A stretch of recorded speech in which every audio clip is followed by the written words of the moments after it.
Chapter 101. Birth. Darkness. This was his first thought after waking up. Where am I? He tried to move his limbs, but the sensation of touch had something amiss from what he was used to. Wait, can I think? I clearly remember getting shot in the chest by those gangsters. Am I in a coma? He tried again to move or open his eyes, but the only thing he could feel was the sensation of being cramped, and the only thing he could see was darkness. I guess I'm still alive. Seems that I can't even achieve a quick death in my life. Well, at least it's warm in here. There was a constant warmth in his body, making the environment quite cozy. At least after I wake up my parents will let me off the hook for a while. Maybe I should just take this chance to get away from that house and go abroad. There should be at least a cleaning service hiring me.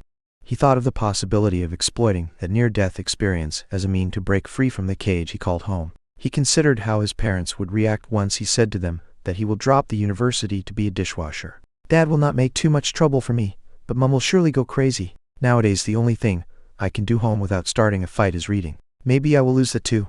Since he remembered, he loved playing games, reading books and getting drunk. He found anything else boring, and this seriously affected his school career since high school. So, the situation in his house grew more and more difficult for him to sustain as his parents would rather yell all the time than accept that the university wasn't fit for him. I guess a big part of that situation is my fault after all.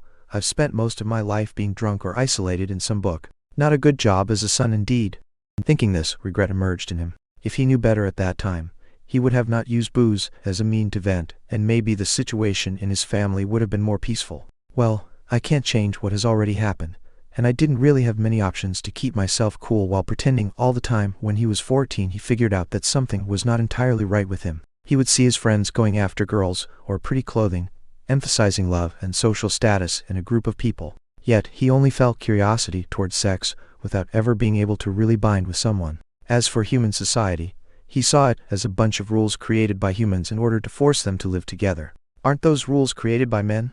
As a man, I should have the right to ignore them and live the way I want to. Time kept on passing while he was thinking, without him noticing that his thinking speed was way lower than usual. In the end, it's a world ruled by money. If you have it, you can do whatever you want. If not, you can only end up in one of the gears of society, accumulating money, till the moment you die. What a pitiful way of living, forced by the rules of humans to work in order to accumulate pieces of paper, while those have value only thanks to the same rules you are obeying. True freedom is only achievable by gathering enough paper. Is there even value on living a life like this? His reasoning would stop from time to time as he would sleep or try to wake up his body. In this way days passed. Maybe I'm in a permanent coma, and I will have to wait for true death in order to be freed from this darkness. The darkness surrounding him started to affect his mood. The only thing keeping him sane was the warm feeling in his body. It was at that point that light appeared in the world of darkness, which seemed to get bigger as time passed by. Finally a change. I should follow Teach. All of a sudden, some kind of compression pushed him from the cramped space he was in towards the light. It seemed to be a slow and painful process of which he felt the pressure. After some time, the world of darkness became a world of light so bright that his eyes hurt. He started hearing some cheers and voices speaking an unknown language. When his eyes got used to the light, he could finally see what was around him. A middle-aged fat woman was looking at him with worry, lightly touching his chest. The strange thing was that her hand seemed to cover his entire body. The fuck has happened? He could not finish his line of thought that the fat woman already turned him to the side and lightly slapped his buttocks. For some reasons, he felt pain from that light slap. "What the fuck are you doing, woman?" he said, yet what came out of his mouth was only a shrill cry. After hearing that cry, the faces of the people in the room relaxed, and the fat lady brought the baby to the arms of a pale but beautiful woman lying on an old-fashioned bed. "It's a boy, my lady, and a pretty curious one, according to the way he looks at everything." Even though he understood nothing of what the fat woman said, the young man in the body of a baby could easily figure out the situation he was in. "Am I reborn? Wasn't it a coma?" The woman holding the baby uncovered her chest and attempted to feed him. "Why?" Before he could say, or rather yell anything, a liquid poured down inside of his mouth, and he lost himself in the dizziness of his first meal. "I will name you Noah. Yes, Noah Balvan. It's a good name." Noah looked at the woman feeding him, with half-closed eyes. The woman had long black hair untied on his back and eyes, blue eyes below her thin eyebrows. "Sure, my mother is beautiful. Noah should be the name she gave me. At least it's a good name." The door of the room opened, and a man in his 40s with short black hair and a stern face walked directly toward the woman on the bed. "Lily, let me see the child." Saying so, the man directly took Noah in his arms and raised him in the air to have a better view of the baby. That woman and the other two maidservants on the side of the bed lowered their heads at the sight of the man. Even Lily held her angry voice back at the sight of Noah being suddenly taken away from her chest. Mach, a bit pale and skinny, but there seems to be some kind of wits in him. Maybe he will not be able to be a guard for the main family, but he might succeed as counselor. You did a good job, Lily. Saying so, the man gave the baby back to his mother and moved toward the exit. Seeing this scene, Lily said softly, "Reese, he's your son, and his name is Noah. Can't he aim at being more than a simple guard?" Stopping at the edge of the exit, Reese turned to look at Lily and said in the most natural manner, "Even if he is my blood in his veins, he is yours too mixed in. The son of a whore should consider himself lucky enough if he can protect the descendant of the main family." And he went out of the room, leaving Lily with watery eyes hugging Noah. She didn't saw the deep stare of the baby in her hands toward his father after he left through the door. It seems that this family is not so simple. I should do my best to learn the language of this world as fast as I can. Thinking so, he closed his eyes and went to sleep. Chapter 2:02 Dragon. 5 months have passed since Noah was reborn in this world. It was spring, or at least it seemed so for what he saw of the outside environment. The mansion he lived in resembled a countryside villa from his previous life, yet it had the size of a castle, and was mostly made of wood, with a wall made of rocks on the perimeter. In that moment, he was in the arms of his new mother, peeking around while she was walking through the mansion talking to him. Little did she know that Noah managed to understand most of what she said. The language of this world is not so hard, also because it has a lot of similarities with the English of my previous world. Well, it's also thanks to Lily never leaving my side and continuously speaking to me. These 5 months were spent by him mostly in his mother's embrace, walking around Balvan Mansion, with Lily explaining the most random things to him. Thanks to that, he had a general idea of his position in the family and how the mansion was structured. The mansion was divided into 2 rings, outer and inner. The inner ring was composed of a 4-stories building, and it was the place where the main family lived. The outer ring had 2 2-stories buildings and a 3-stories one, and they were respectively inhabited by guards, servants, and guests. At the moment, they were on the first floor of the guests' building, which was reserved to them since he had the blood of the main family in him, and since Lily was the beloved concubine of Reese. Noah's father, Reese, was the 3rd and last son of the old patriarch of the Balvan family, Thomas. As such, even though they did not get access to the inner ring, they could still live a comfortable life in the outer one. "You must grow strong, little dear. The people in the inner ring will see you as a bastard and will spare no effort to abuse and bully you, especially the legitimate grandsons and granddaughters of the patriarch." Hearing this, Noah's mood became heavier. "I lived a life without meaning, in a world full of compromises, and now that I'm reborn, I'm asked to endure bullying because of my social status, only to become a tool for the main family to use. It seems that I will live another life void of meaning."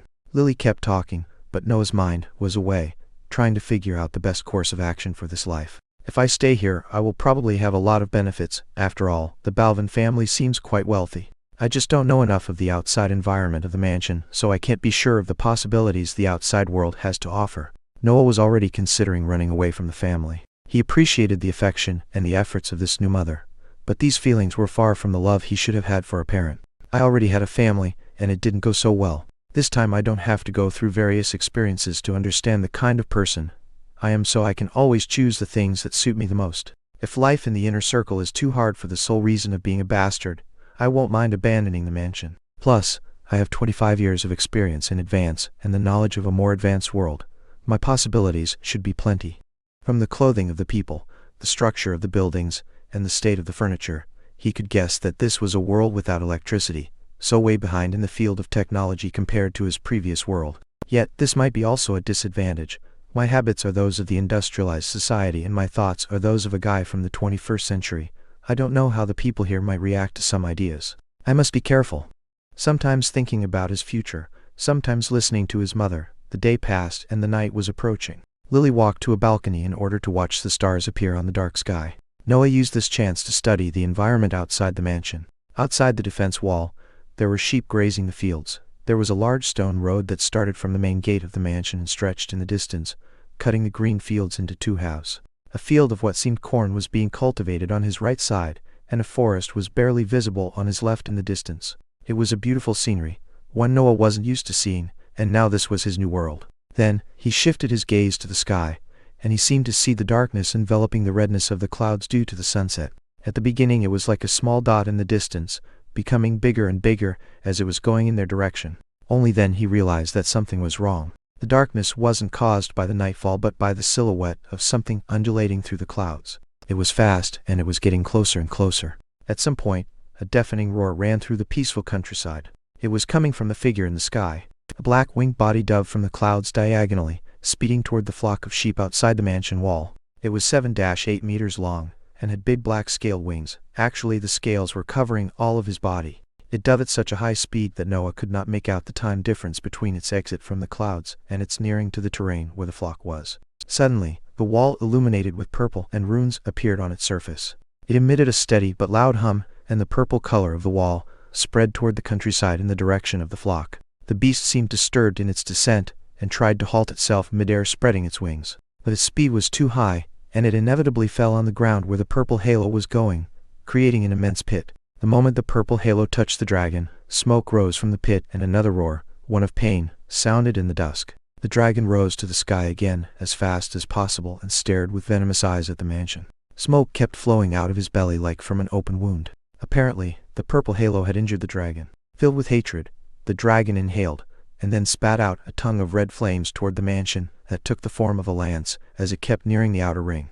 Lily was frozen in fear, seeing the lance of fire coming in her direction, while Noah was still too stupefied by what he was seeing in order to even recognize the danger he was in. Before the flames could reach the outer wall, though, a figure appeared midair in between them. He raised his right hand and mumbled something, then the lance of flames hit something like a wall of air. The attrition between the flames and the shield lasted for some seconds before the flames were extinguished, and the floating figure was visible again. He was an old man, with a straight-combed long white beard reaching his waist and unbound long hair flowing in the wind. He was wearing a Chinese kimono with large sleeves, yet the right one was now burned, showing his slim but sturdy arm. He looked at the dragon right in its eyes, and the dragon did the same. That standoff lasted for about 10 seconds before the dragon roared once again and turned to leave at high speed through the sky, in the direction of the forest. The old man waited a bit more in the air over the wall, looking at the direction where the dragon went. After being completely sure that the beast was gone, he sighed and disappeared.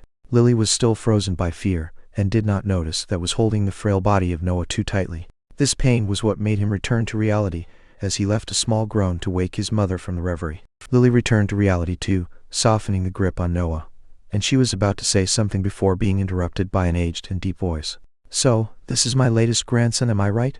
Chapter 3:03. Power. Noah didn't believe in the existence of the soul during his previous life. Living was after all about empirics and reality, no place for religious or spiritual thoughts. But after he was reborn, he started considering the idea that there was much more than the eye or the advanced machinery could see. As he was staring at the old man gently standing on the edge of the balcony, seemingly appeared out of nowhere, his mind fell into chaos. There was a dragon appearing and going after a sheep. So this world has dragons in it. Then the wall lighted up and hurt the dragon, right? Then the dragon got angry and wanted to burn all of us, but this old man, which apparently is my grandfather, blocked it with one hand while flying, and then stared at the dragon to make him fly away.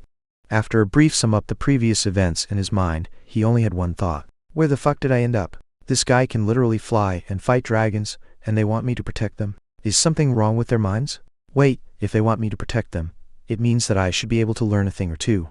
His line of thought got interrupted by Thomas entering the balcony and slowly walking in their direction. "Yes, Lord Patriarch. This is Noah, son of Reese and my own son."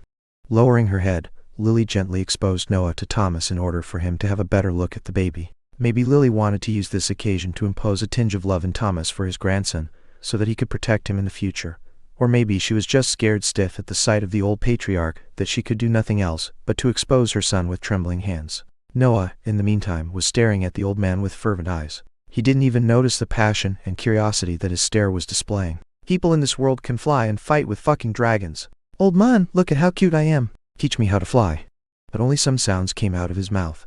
They resembled words, but they had no meaning. So Noah stretched his little arms toward Thomas, in order to appeal to his feelings, putting a face of happiness at the sight of the nearing patriarch. "You fight dragons, but you still love your kin, right?"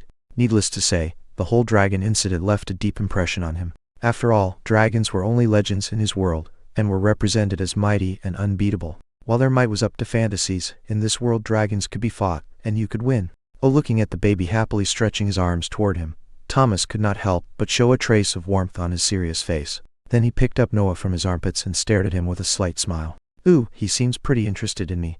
There sure is some smartness in this child. Maybe he will really become a good counselor of the family. I'll keep an eye on him from time to time." Hearing this, Lily was ecstatic and hurried to say the most respectful thanks she could muster. "Many thanks, Lord Patriarch. I'm sure that his safety can be assured for life with just one gaze of yours." She bowed, saying so, with both hands forming a praying form. There is no such being that could do that. Here, take whoreson and bring him back to his room. Today's events are not for a child this little to see. Thomas handed Noah back to Lily and disappeared from the balcony. Lily could not stop her excitement after he left and kept cheering Noah. Have you heard? He will keep an eye on you. The patriarch of the Balvan family will keep an eye on my son. Haha, this is wonderful. And he said that you could become a counselor. This is wonderful too. Not only my son will be protected by a mighty cultivator, he might also be away from the battlefield for life.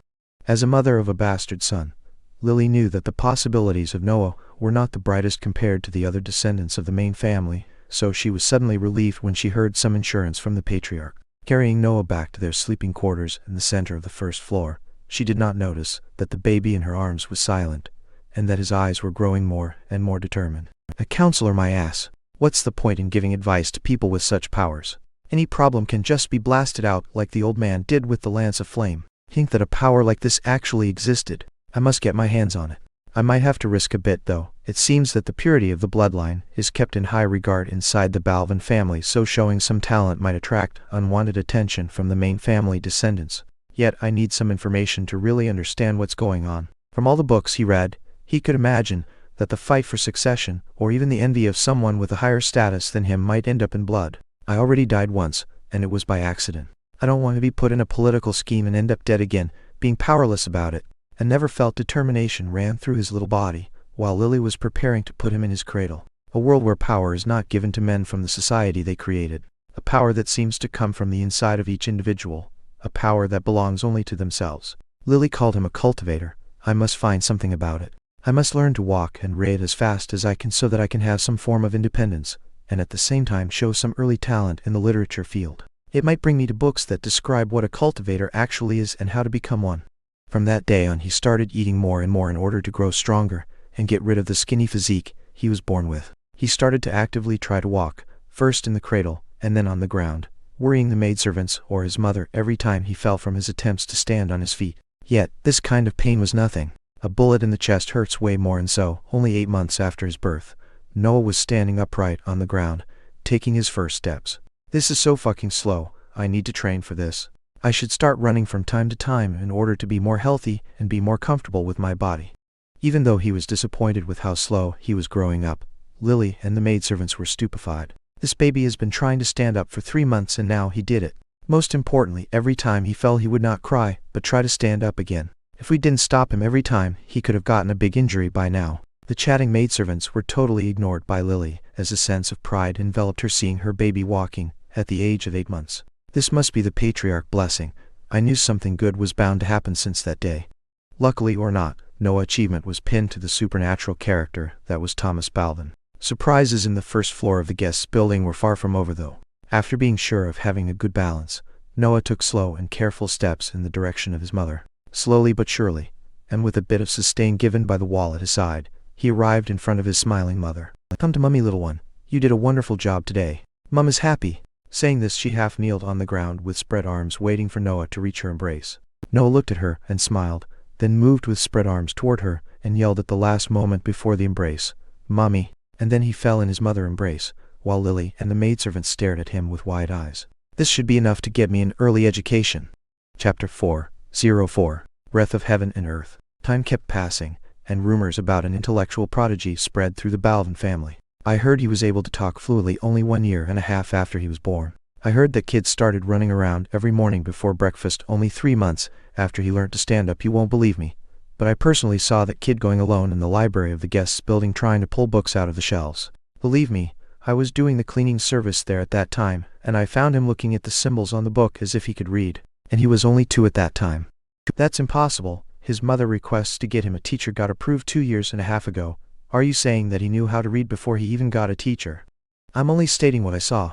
I'm not sure he was reading, but he sure looked like he was trying to. Rumors like these were everywhere in the guests' building, spreading from servant to servant. Everyone was waiting for the next record the bastard son would break in his growth speed. 5 years had passed since his birth in this world, with him working hard to improve himself and gain a stable foothold in the family. He kept running every day, adding some light workout in order to make his still frail body less weak. This gave him a slim, but rosy figure, and he felt his body growing stronger every day. Yet, even if he was stronger than the average kid, he was still just a kid. He would only do half an hour per day of training since that was the limit of his young body.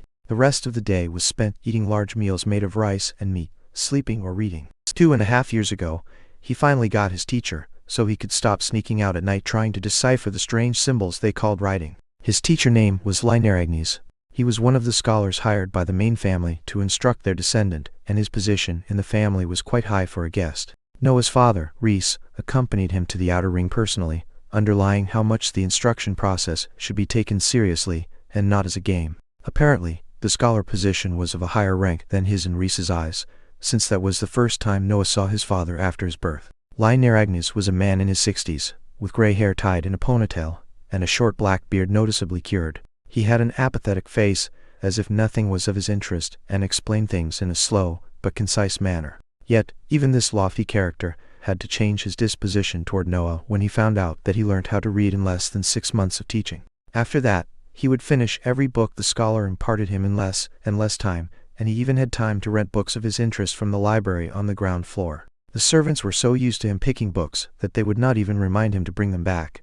At the age of 5, Noah had a general understanding of the topography near the mansion, of the social status of the Balvan family, and finally, he found something regarding cultivators. Balvan Mansion was situated in the countryside near Evergreen Forest, called like this for the type of trees that forest was made of. The big stone road of the main gate flowed into an even bigger road that led to the nearest big city, Mosgrove, that was ruled by the Shasti family. The Balvan family was an underling of the Shasti family, and had to pay an annual tribute of gold or goods in order to keep his rule over this part of the countryside. They were the landlords of the 50 square kilometers surrounding Balvan Mansion and had to exact annual taxes from the villages in this area and protect them from the attack of bandits or magical beasts. Magical beasts. In that world, there were species of animals with the innate gift to absorb energy from the world and using it to empower their natural abilities. The lance of flames used by the dragon years ago was a type of usage of the energy of the world that empowered its already powerful flames, giving them more range of attack and destructiveness. Finally, about a year before, Noah found a book about cultivation. It was an old and heavy book, written by a cultivator that wanted to spread the notion of cultivation to the common people, and that later became a classic of literature. The cultivator's name was lost with the passage of time, but the name of the book was still known to all people of culture as Yin-Yang system. According to that book, the energy of nature is called breath of heaven and earth, and cultivators and magical beasts absorb and store it in order to empower their bodies, prolong their lives, and use magical techniques. The breath can be used as a mean to empower the body, and the martial techniques or can be linked to someone's own mental energy to release elemental attacks. The 7 elemental types are light, darkness, fire, water, earth, wind, and thunder, and someone's aptitude to one of these is decided at birth. Generally, everyone has the aptitude toward one element, yet the difference in mental energy decreases his ability to manipulate that element. Noah was currently having a lesson with Reincarnated about philosophy in a room on the first floor of the guest's building, but his mind was constantly wandering on the topics described in the Yin-Yang system. Magical beasts have an innate ability to manipulate and absorb the breath, and they will learn to use it naturally in the course of their life. It can be said that their bloodline is quite advantageous according to this aspect. Yet, heaven and earth are fair, so most of them lack the intellect to better use their gifts. Humans, on the other hand, can make a lance out of rocks and bow and arrows out of a tree, but they need techniques in order to absorb and use the breath, and even special devices to understand their aptitude toward an element. No wonder this book wasn't destroyed by cultivators and managed to survive till now. Even if you know the general theory behind those powers, you can't do much without the proper techniques. The best this book can do is give a better understanding of the supernatural to normal people. Heaven and earth are fair, he says, yet if you are born in a poor family you can just dream about obtaining techniques. Even for me, born in a family with cultivators, it's hard to say if I'll ever be able to take a look at these magical techniques, fair my ass. Even though Lai was engrossed in his exposition, he started to notice that Noah would just nod at him in answer every time he would look at him, while his eyes had been staring fixedly at the same point of the book in front of him for 1 hour. A bit enraged, Lai took a wooden stick from behind his back and thrust it at Noah's left arm. Snap! A slapping sound ringed, and Noah lifted his head to stare at his teacher while holding the spot where the stick had just hit. Are you still thinking about that cultivation nonsense? How many times do I have to tell you? Don't waste your time. You are just a bastard of a medium-sized noble family. Even if the Balvan family had some techniques, they are not meant for you. Moreover, literature is the real representation of humans. Cultivation is just about killing and getting killed. There is nothing noble in that. Liberated him. Apparently, this was not the first time Noah's mind wandered. Actually, It was since he finished the yin-yang system that he completely lost interest in the instruction of literature. After all, he reached his objective of finding out more about the world of cultivation, so these lessons became only a boring obligation. A teacher, even the wisest man, has to bow his head to the weakest magical beast. If you don't have the power to protect yourself, all your knowledge is useless. Snap! Another hit of the stick landed on Noah's right arm. To teacher Lie's helplessness, Noah would just hug his arm and let out a little grunt, while no trace of fear ever appearing in his eyes. What's wrong with this kid? I instructed the son of the patriarch's firstborn, and even now that he turned 25 he still fears my stick. This kid though. These were the thoughts of Reincarnated, incapable of taming a 5-year-old kid. Never mind, just go to rest and don't wander in the library all night like your usual. I'll see you again in 2 days and you will better have forgotten about all that cultivation garbage. Massaging his temples, he said that while pointing the exit door to Noah. At his words Noah got up, picked his books, bowed and then left the room. Chapter 5:05 Training. Noah's life kept going. His black long hair kept growing so his mother would often comb them for him. Lily kept managing the first floor of the guests' building, occasionally meeting Reese deep in the night. She would often beg him to do more for his son, explaining Noah's interests in cultivation and martial arts, but Reese would always refuse, hiding behind the rules of the main family. I can't do anything about him, Lily. The rules are fixed. His position allows him only to get access to the low-level techniques, and that is only permitted if he shows some merits in the family guard and completes some mission. You can send him there and see how it goes. Lily's face darkened hearing these words. Truth was that Noah wasn't spending his time in the library anymore since he had turned 8. He would rather go to the guards building doing chores in exchange for some combat tips. With the most pleading voice Lily could muster, she asked Reese, "Our son is smart. He has already figured out that he cannot find anything relevant about cultivation in the library and shifted his attention to the guards hoping to obtain something valuable. He is only 10 now. He must be 13 to officially join the guards, but he has been doing chores for them for 2 years now only to get a better starting point. Can't you give him anything? You did that with your other 2 sons." Smack! A slap hit Lily's left cheek. She yelled lightly, and then she recomposed herself in a half-kneeling position with her head lowered, and a metallic taste enveloping her mouth. "Remember your position. Remember that it was me who allowed you to give birth to that bastard, and that's only because you can ease the grief I feel for my dead wife. Don't you dare compare the son and daughter Rebecca gave me with the son of a lowly whore anymore. You should never forget that I'm the one allowing the 2 of you to live." Trembling a bit, Lily answered, "I'm sorry, my lord." And then she completely kneeled with her head touching the ground. "Tusk, you better stand up and make up for making me angry." At the same time, in the guards building, a kid about 10-11 years old was carrying 2 large buckets of water to a group of guards sweating under the sun. This kid was, of course, Noah doing chores for the guards. Since he understood that he could not achieve anything reading books, he started searching for other ways to come in possess of cultivation techniques. Apart from breaking in the inner building and steal the books, which was impossible, the only option he had was to enter the family guards and obtain enough merits to be granted access to the inner circle. His teacher scolded him for half a day before giving up on him and going back to the inner circle, while his mother only hugged him and said, "Be careful." Even though Noah could see a trace of disappointment in Lily's eyes, he could not help but follow his decision. He didn't want to give up and live another worthless and unappealing life now that he saw hope to be more than a normal man. Yet, she really loves me. After all this time, she still keeps seeing that father of mine. It's probably for my sake that she endures his character. Lately, whenever he would go back to his quarters, he would find some new bruises on his mother body, and yet, he never saw Lily without a smile when she looked at him. I guess I should try a little harder in this life. I don't think I can live happily if I don't do my best to take care of her. A slight smile appeared on his face after this line of thought. Sadly, it was interrupted by a guard yelling to him, "Hey, whoreson, the fuck are you doing smiling like an idiot while still carrying our water?" He snapped back to reality and hurried himself to the group of guards to deliver the buckets. "I'm sorry, honorable sirs. I hope your training went well. Maybe you want to ease your mind ranting about how hard your workout is. Which are the harder positions to maintain? How to? Shut your mouth. The last guy you scammed was sent by the captain to clear the latrines for 3 months. No one will tell you anything. Yet if you like helping us in the usual way, I bet that there will be more than one candidate." The guard interrupted Noah's facade before it even started. He was right though. In the previous 2 years, Noah managed to obtain some techniques by faking innocence in front of some lonely and tired guard. He would usually choose the ones that seemed excluded or bullied so that he could start some kind of connection with his status as a bastard, and then he would ask them to show their forms and techniques in order to be impressed and boost their morale. In the last year though, the higher-ups of the guards building started to notice his true intentions and chose to punish the guards revealing important information. They didn't dare punish him since he was still a young kid, and, even as a bastard, he had the blood of the main family in his veins. As for the usual way of helping, it basically consisted of the guards hitting Noah a couple of times till he was on the ground, as a form of combat training. It must be said that the combat training was still Noah's idea after he could not manage to scam any more guards. After all, in his previous life, he had basically no experience in fighting, so it had to make up for that. I guess there is no other option. Let's go for a round, should be fun. The group of guards cheered when they heard Noah's answer and started playing some hand games in order to decide who would have been the lucky one to teach that shameless kid a lesson. In the meantime, Noah went to the training swords deposit to pick a short saber out of habit. The guards building featured a large courtyard at the center in order to give the guards a spacious and private place to train.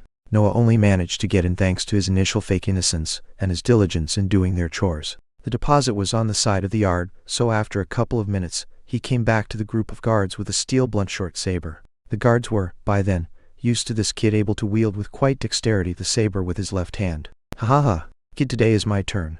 I'm still mad about the last time. The guard standing at a distance from his group was 1.80 meters tall, and had a burly musculature. He was bald and had a long curly beard, and hairy chest and bulging muscles. From his shirtless status, you could describe him as the archetype of the perfect soldier. Oh come on Mickey, it was just a sword form, and not even that well done. Hearing this, a tinge of anger rose in Mickey as he started to get closer to Noah. Using a weapon won't be fair since you are still a kid, so I will limit myself to these armed guard. I know you are training the ice fire revolving technique, so don't expect me to go easy on you. Mickey sprinted toward Noah, while using his arms in a crossed guard to cover his head and chest. Noah went in a position he learned from a sword style, and waited for the right opportunity, shifting his weight on his front leg, ready to sprint at any time. When the guard was 1.5 meters far from him, Noah sprinted, lowering himself to dodge the guard's charge and hide from his line of sight. He was basically half the guard height after all. While he was sprinting, he switched his saber diagonally to the right leg of the guard. Clang! The sound of metal against metal sounded as an arm guard appeared in the saber's trajectory. The guard anticipated his move. Without waiting any further, the guard pushed himself toward Noah, aiming to hit him with his already lowered shoulder. Contrary to the expectations, Noah did not dodge, but twisted his left wrist, holding the saber in a strange manner. The saber disappeared for a second, only to reappear on Mickey's neck without him noticing anything. I finally did it in real combat. I guess it's time to lose thinking this. Noah let go of the saber, and let the burly man hit him in the chest. He flew for 2 meters before landing on the ground. Then he kneeled and coughed a bit of blood. You are lucky I went easy on you. If I used my whole strength, you would have been bedridden for at least 6 months. After that, Mickey cheered, happy to have triumphed on a 10-year-old kid. You are super strong, Mickey. Now I should go home and rest. Your mighty strength is hard to digest, Noah said, getting up and hurrying towards his building. When he was on the exit, he heard the group of guards laughing with an angry yell in the middle of the laughter that resembled his name. In a room in the guards' building, 2 figures were staring at the courtyard across a window, where the group of guards was mocking a bald one. So, what do you think of him? One of the figures asked the other one. He clearly won the round, but still faked his loss. He is conscious of his position in the family, so he tries to lay low as much as possible, yet he can't give up to his search for power. He's surely a genius. The rumors were not fake. I didn't think that he would learn the Snake Chris technique in less than 2 years. Chapter 606. Mass. What is your opinion of him instead, Captain? The other man on the window thought for a while and then said, if Mickey had used a weapon in his full strength, the kid would not have had any chances. Yet, he used his age and appearance to his advantage, using our men as training for the few things he learned in these years. He is calculative, manipulative, fearless of pain, and of great determination. That incident with the dragon 10 years ago must have twisted his mind to no small degree. That a kid can be so relentless in his greed for power scares me a bit. Silence ran through the room, as the 2 men kept on staring at the guards in the yard. That group, in the end, got bored of mocking Mickey and agreed on a round of wine to end the day. So, what should we do with him, Captain? If that guy is left free like this, it's just a matter of time before some major trouble will happen. Pretty obvious that he will not stop his research for techniques. I just don't know how far he is willing to go. So, what should we do, Captain? The other man repeated. After working together for so many years, they had a tacit understanding of how their conversations went. Seeing the captain thinking with his eyes closed, he kept silent, waiting for his orders. The captain opened his eyes and with a light sigh he said, we train him. In the meantime, Noah returned to his quarters and found out that his mother was still closed in her room. Light moans could be heard if you listened closely. He chose to take a bath to wash over the dust from the chores of the day. Then he ate an abundant meal and went to sleep. Around midnight, a servant came to his room to wake him up with a bowl of water. After sending the servant away, He washed his face, and put himself in a cross-legged position on the floor, breathing in a strange but rhythmic way. Seeing how smoothly the process went, you could see how Noah was used to this process. His body muscles would bulge from time to time, only to return to the normal size, with a slight increase of volume. After about an hour, he woke up from his meditation with traces of sweat on his body. The ice-fire revolving technique is only a way to strengthen the body through forcibly absorbing yang energy during midday, and yin energy during midnight, far from the standard of a cultivator. Plus, my body is now saturated with energy, so my limit is the strength of a 14-15-year-old boy, until my body grows up and allows me to absorb more energy. Then he got up and picked a short metal saber from under his bed. Flicking his wrist, the saber disappeared and appeared in another position from a different angle. After he did this exercise with both his hands for a while, he put the saber back under his bed. Then he lied on it and fell into deep thought. The Snake Chris technique is just a trick to surprise your enemies and finish them in one hit. It's not really worth being called a combat technique. Its usage is even limited by the quantity of breath I can hold in my wrists. The other forms that I learned from the guards are either part of a set, or are about weapons that I still cannot wield. What should I do now? The guards are wary of me by now and they won't reveal any kind of information. Do I really have to wait 3 years before officially applying for the family guards? This is way too slow, especially since I can't make valuable progress in these years. His stream of thoughts kept going for a while as he started to consider more illicit ways. I might steal some books from the guards, but that would require me knowing which techniques are worth the risk, who has them in the form of a book, and it also would require me to escape from the mansion after that. There is the death penalty for crimes about cultivation and similar. Lily's face smiling to him appeared in his mind. A little grip formed in his throat. I don't think I can leave after all. To be more precise, I don't want to leave. Apart from my mother's problem, the technique issue still remains. I know this family has the techniques, but I'm unsure of the situation of the outside world. Light struck his window. The sun was rising. Never mind, maybe I'm being too greedy. I always knew that I would have had to catch up with the lucky brats in the main family at some point. My body is still growing, and the ice-fire revolving technique can keep up till I reach 18 years of age. In the worst-case scenario, I can still be admitted in the inner circle through merits in the guard and scam some of the other descendants of the main family. No, the worst-case scenario is me scamming them and being killed out of their anger. Life here is too peaceful. I'm starting to forget my position. I won't be surprised if there is some servant giving information to the inner circle after the display of abilities in my early days. Are you done with your reasoning? I'm getting bored of waiting hearing this voice. Noah's body stiffened as he sprinted to the opposite point of the room toward the exit door. Then he bumped into something and fell on the ground. Some blood went down from his nose into his mouth. The object he ran into was the body of the person talking that moved towards the door before he could. I can't escape. He was ready to turn back and pick the saber up from under the bed when the man said with a nonchalant voice, "Relax, I'm not here to hurt you. Actually, I think you might like my offer." After he talked again, Noah stopped and thought for a bit. Then he slowly turned around to take a look at the man. He looked like an average man in his 40s, 1.70 meters of height, no beard and some slightly long blonde hair. He had a playful face and a slight smile. "Who are you?" Noah asked. "I'm the vice-captain of the guards of the Outer Ring, William Challey. I'm here by order of the captain of the guards. We want to recruit and train you before you make some mess." Noah was a bit speechless when he heard the words coming out of William's mouth. After a moment of pondering he asked, "What kind of mess might I ever be able to do?" Some guards voluntarily gave me some pointers on how I should train. He put the most amiable smile he could muster. After all, he was still in a 10-year-old body. "To the crap, we know that you learned the Snake Chris technique and that you faked your match with Mickey. Plus, do you really want to keep scamming soldiers for some shitty technique like the ice-fire revolving technique? That thing's just an imitation of a cultivation technique." Noah went from scared to know that his disguise was so easily discovered to dispirited when he heard that the most complete technique he learned was considered an imitation. Looking at the smiling man in front of him, he finally asked the only question that mattered in his mind. "Will you make me a cultivator able to fight dragons?" William was a bit taken aback from the honesty of such a question. He looked at Noah in the eyes, and, sensing his determination, he chose to answer in full honesty. He sighed a little, and putting down his smile, he said, "The road of cultivation is a personal road. People with the best techniques might not reach the level of the patriarch in their entire life, while people with just a simple respiration technique might cleave the sky in two. I won't hide it from you. I can't teach you the best techniques the Balvan family has, but I surely will put you on the road of cultivation. Honestly speaking, this is the best bet you will be asked to take considering your position. So, what will I accept?" Before he could finish his speech, William got interrupted by Noah. Looking at him, he could now see that part of that honesty he had before disappeared, replaced by determination and scheming eyes. What a frightful kid. I can't lower my guard for even a second. Putting back his smile, William happily said, "Then from now on, you must call me Master." Chapter 707. Techniques. The day after he accepted William as his master, Noah went early in the morning to the guards building as per William's instruction. The previous morning he explained the situation to his mother, and, seeing the new bruises on her body, he could not help but feel gloomy. He entered the building, and went straight to the first floor. Apparently the men guarding the stairs were informed of his arrival, and let him pass without troubles. Before he put his foot on the last step, he heard the voice of William at the end of the corridor. You're early. Watching the yawning figure that was now his master dressed in a white gym suit, he felt a bit of trepidation. He put up a serious expression, and did a slight bow with his left fist in his right hand. Disciple was eager to learn. Master William didn't even look at him and gestured to follow him. Together they entered a spacious room with weapons on the walls, and some wooden dummies sparse around. Suppressing another yawn, William pointed at the floor.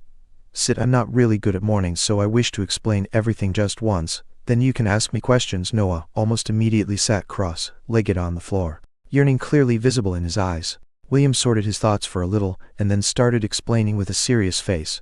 "First, I want to make sure that you understand the reason why the captain chose to let you enter the guards. We can't have people scamming men for their rightfully earned techniques, especially a kid with your position." Weighing the pros and cons of the situation, we decided that it was better to use that greed of yours for our needs rather than punish you. So, remember to thank the captain for allowing you to keep your hands when you see him.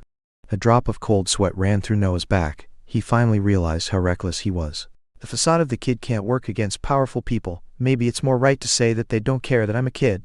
Second, we won't gift you anything. A guard has to gather merits to obtain rewards, and you will be no different. But since you are now my disciple, I will give you something to start with. Consider it as a loan that you will repay through serving in the guards.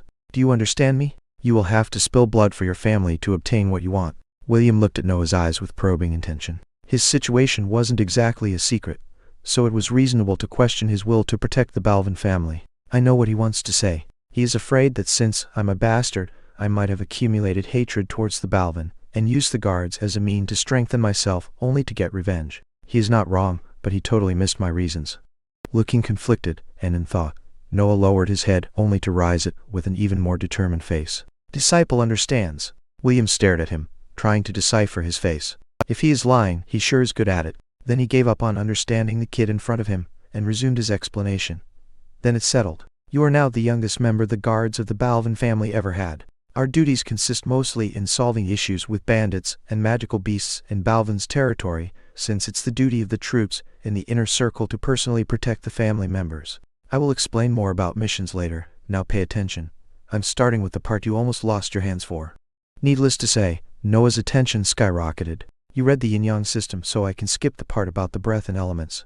Human cultivation can be divided into 3 centers of power: Danshan, body, and sea of consciousness that are deeply connected to each other. The Danshan is in your lower abdomen, and it's usually formed by the age of 15. It is the place where cultivators accumulate the breath, and once accumulated, it will nourish the body and the mind as a result. The body is the shell of a cultivator. It can be nourished by flooding it with breath, and the stronger it is, the more stable your Danshan and mind will be. You have already started nurturing it with the ice-fire revolving technique. The sea of consciousness is at the center of your brain, and it's the place where your mental energy is generated and accumulated. Enlarging your sea of consciousness will not only give you more space to store mental energy in and raise its production, but it will also sharpen your senses and fasten your thoughts. It is said that at some level you can even start predicting imminent dangers. Now, you can start with your first round of questions. Noah closed his eyes and repeated what his master said in his mind in order to memorize it. After scanning through the pieces of information a couple of times, he found 2 things he was unsure of. Master, I have 2 questions. Haven't you said that the ice-fire revolving technique is just an imitation of a cultivation technique? If the Danshan is formed at the age of 15, does this mean that I cannot cultivate for the next 5 years? William's answer was immediate, as he had probably foreseen the doubts coming to his disciple's mind a moment earlier. Real body, nourishing methods use the breath in the Danshan to flood the body and nourish it. In comparison, the ice-fire revolving technique is just a process to forcibly store breath in the body that will be naturally used as nourishment. The difference lays in the quantity of breath used, besides the fact that the technique you practice can only accumulate 1/10 of what methods using the Danshan can accomplish. Moreover, you can clearly feel that technique is bound to the physical limits of the body, while real body, nourishing methods can allow you to break those limits. As for the other question, Yes, the usual age at which a human has completely formed his Danshin is 15. Yet, as I told you, the three centers of power are deeply connected. Probably you have already sped the process of creation of the Danshin up by practicing the ice-fire revolving technique. Who knows, you might have gained some months of growth already. Hearing this, Noah's eyes lit up. This means that I can speed the process up by training the other two centers of power. Wait, something is strange. Doesn't that mean that when someone trains all three of them at the same time his growth will be exponential? A confused expression appeared on his face. Eyebrows knitted together. He looked at his master and was about to ask more questions when he got interrupted. You will understand more once you start practicing. Cultivation is innately an act of defiance against heaven and earth since we take its power and make it ours, so the process is extremely long and painful. Therefore, since the three centers of power are connected, if it's true that empowering one will affect the other two, it's also true that leaving behind one will slow the growth of the other two. But, as I said, you will understand it once you step on the road. William then sat on the ground and took out a pile of sheets from beneath his suit. I will give you a training method for the Sea of Consciousness and let you choose a martial art and a body nourishing method that doesn't need a Danshin out of the ones I sorted out for you. These sheets are only the general description of the technique, so come closer and read them carefully. Remember to pick those in line with your personality and needs. Before he could even put the sheets on the ground, Noah was already sitting on his knees in front of him. This fucking kid didn't even run this fast when he was running away from me. Releasing a soft sigh, William added, take note that you will have to change the body nourishing method once you form a Danshin, and that the martial arts use breath to express their true power, so for now you are limited to the one you accumulate in your body. After the last warning, he laid the sheets on the floor, with body nourishing on the right and martial arts on the left, and watched with a slight smile this disciple of his reading them with fervent eyes. It seemed he could consume them with just one stare. He sure has the will of a cultivator. I wonder how far he can go. Chapter 8:08 Helplessness. Noah chose to first sort out the pile of sheets on the left, the one having the martial arts. 5 sheets, Balvan sword style, a two-handed sword style created by the Balvan family, balanced in both attack and defense, perfect for soldiers. Breath will empower the thrust attack, able to shatter rocks. Rank 1, Phantom Saber style, a one-handed saber style made of peculiar moves hard to defend against, good attack and poor defense.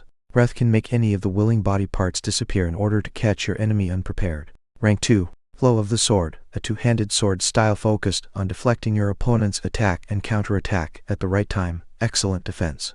Breath can create a shield of air for a period of time. Rank 2, Twin Saber style, a one-handed saber style wielding 2 sabers, focused on speed, can defend and attack at the same time. Breath will enhance the perforation ability of the sabers, allowing the wielder to cut without the need for the blade to touch. Rank 2, Iron Palm style, a weaponless style that uses hands as a weapon, excellent attack, and maneuverability to strike. Breath will harden the hands of the user, making them able to stop blades or release a shockwave to hurt the internal organs of the opponent.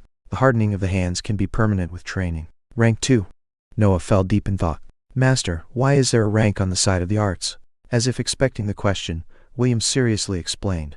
The rank represents the potential of the technique when using the breath. It basically defines how strong their effect and destructiveness can be. There is a rank for every technique and magic, and there is a rank even for cultivators. But I will explain the cultivators part once your Danshin is formed. Noah started to think again, looking at the sheets in his hands. I guess I can already reject the Balvan sword style since it's rank 1. The Iron Palm style seems cool, especially for the permanent hardening part, but I got quite familiar with the saber in these years, so I should stick with it. Saying so, only 2 sheets were left in his hands. The Phantom Saber style should be where the snake Chris form came from, so I'm actually advantaged in learning this one, but it feels like it's a killing method against man. Will a dragon fell for the invisibility trick? Like this, only 1 sheet remained in Noah's hands. I choose the Twin Saber style as a martial art. William happily smiled and kept on nodding. Good choice, since you need to wield 2 sabers. It will be a bit harder at the beginning, but you will soon understand that it is a style which fits every situation. Noah shifted his attention to the group of the body nourishing methods. He didn't notice that the smile on William's face had disappeared, being replaced by a worried expression. Maybe I expected too much from a group of methods without the need for a Danshin. Every technique seems similar to the ice-fire revolving one. They just add some peculiarity like more strength or more speed. At least they are all rank 2, so they should be better than my current one. He was almost ready to choose a nourishing method that would enhance his speed when he reached the last sheet. Rank 3. The worry on William's face grew as he stared with pleading eyes at the kid in front of him. Please don't choose that one. That is not a technique, but pure torture. He didn't want to put that method in the block from which Noah had to choose, but his captain thought differently, so he had no choice. William, we have to respect his desires. If he gets in the guards, and then finds out that we kept that method hidden from him, he might lose trust on us and revolt. Such were the words his captain said to him the day before. Still, I don't think that a kid can understand the kind of pain we are talking about here. While William was lost in worry and thoughts, Noah was reading incredulous the rank 3 method in his hands. Forging of the 7 hells, the peak body, nourishment of the ones that do not require a dantian. It equals the methods that require a dantian in terms of power. So if the user survives the treatment, he will obtain a rank 3 body capable of blocking rank 1 martial arts and rank 0 magic spells, almost without harm. In addition, since it's a body shaped by the breath, it will have a better attunement with it, speeding its recovery and its manipulation. The treatment consists of breaking a fixed number of acupoints in a specific place in order to create an absorption vortex that will force the breath of heaven and earth to enter the body and reconstruct the acupoints. Then the man must rest and let the newly acupoints shape and nourish the body for a period of time. Then he must repeat the treatment 6 times. Warning: extremely dangerous. The user must not lose consciousness during the process in order to manipulate the breath, or else there might be an error in the reconstruction process causing permanent paralysis or death. Warning: extremely painful. Raising his head, Noah finally noticed the worried expression of his master. Master, I think that in order to choose properly, I have to understand in a better way the difference in ranks between the different arts. William tried to hide his worry with a slight smile and said, Sure. Try to look at it in this way.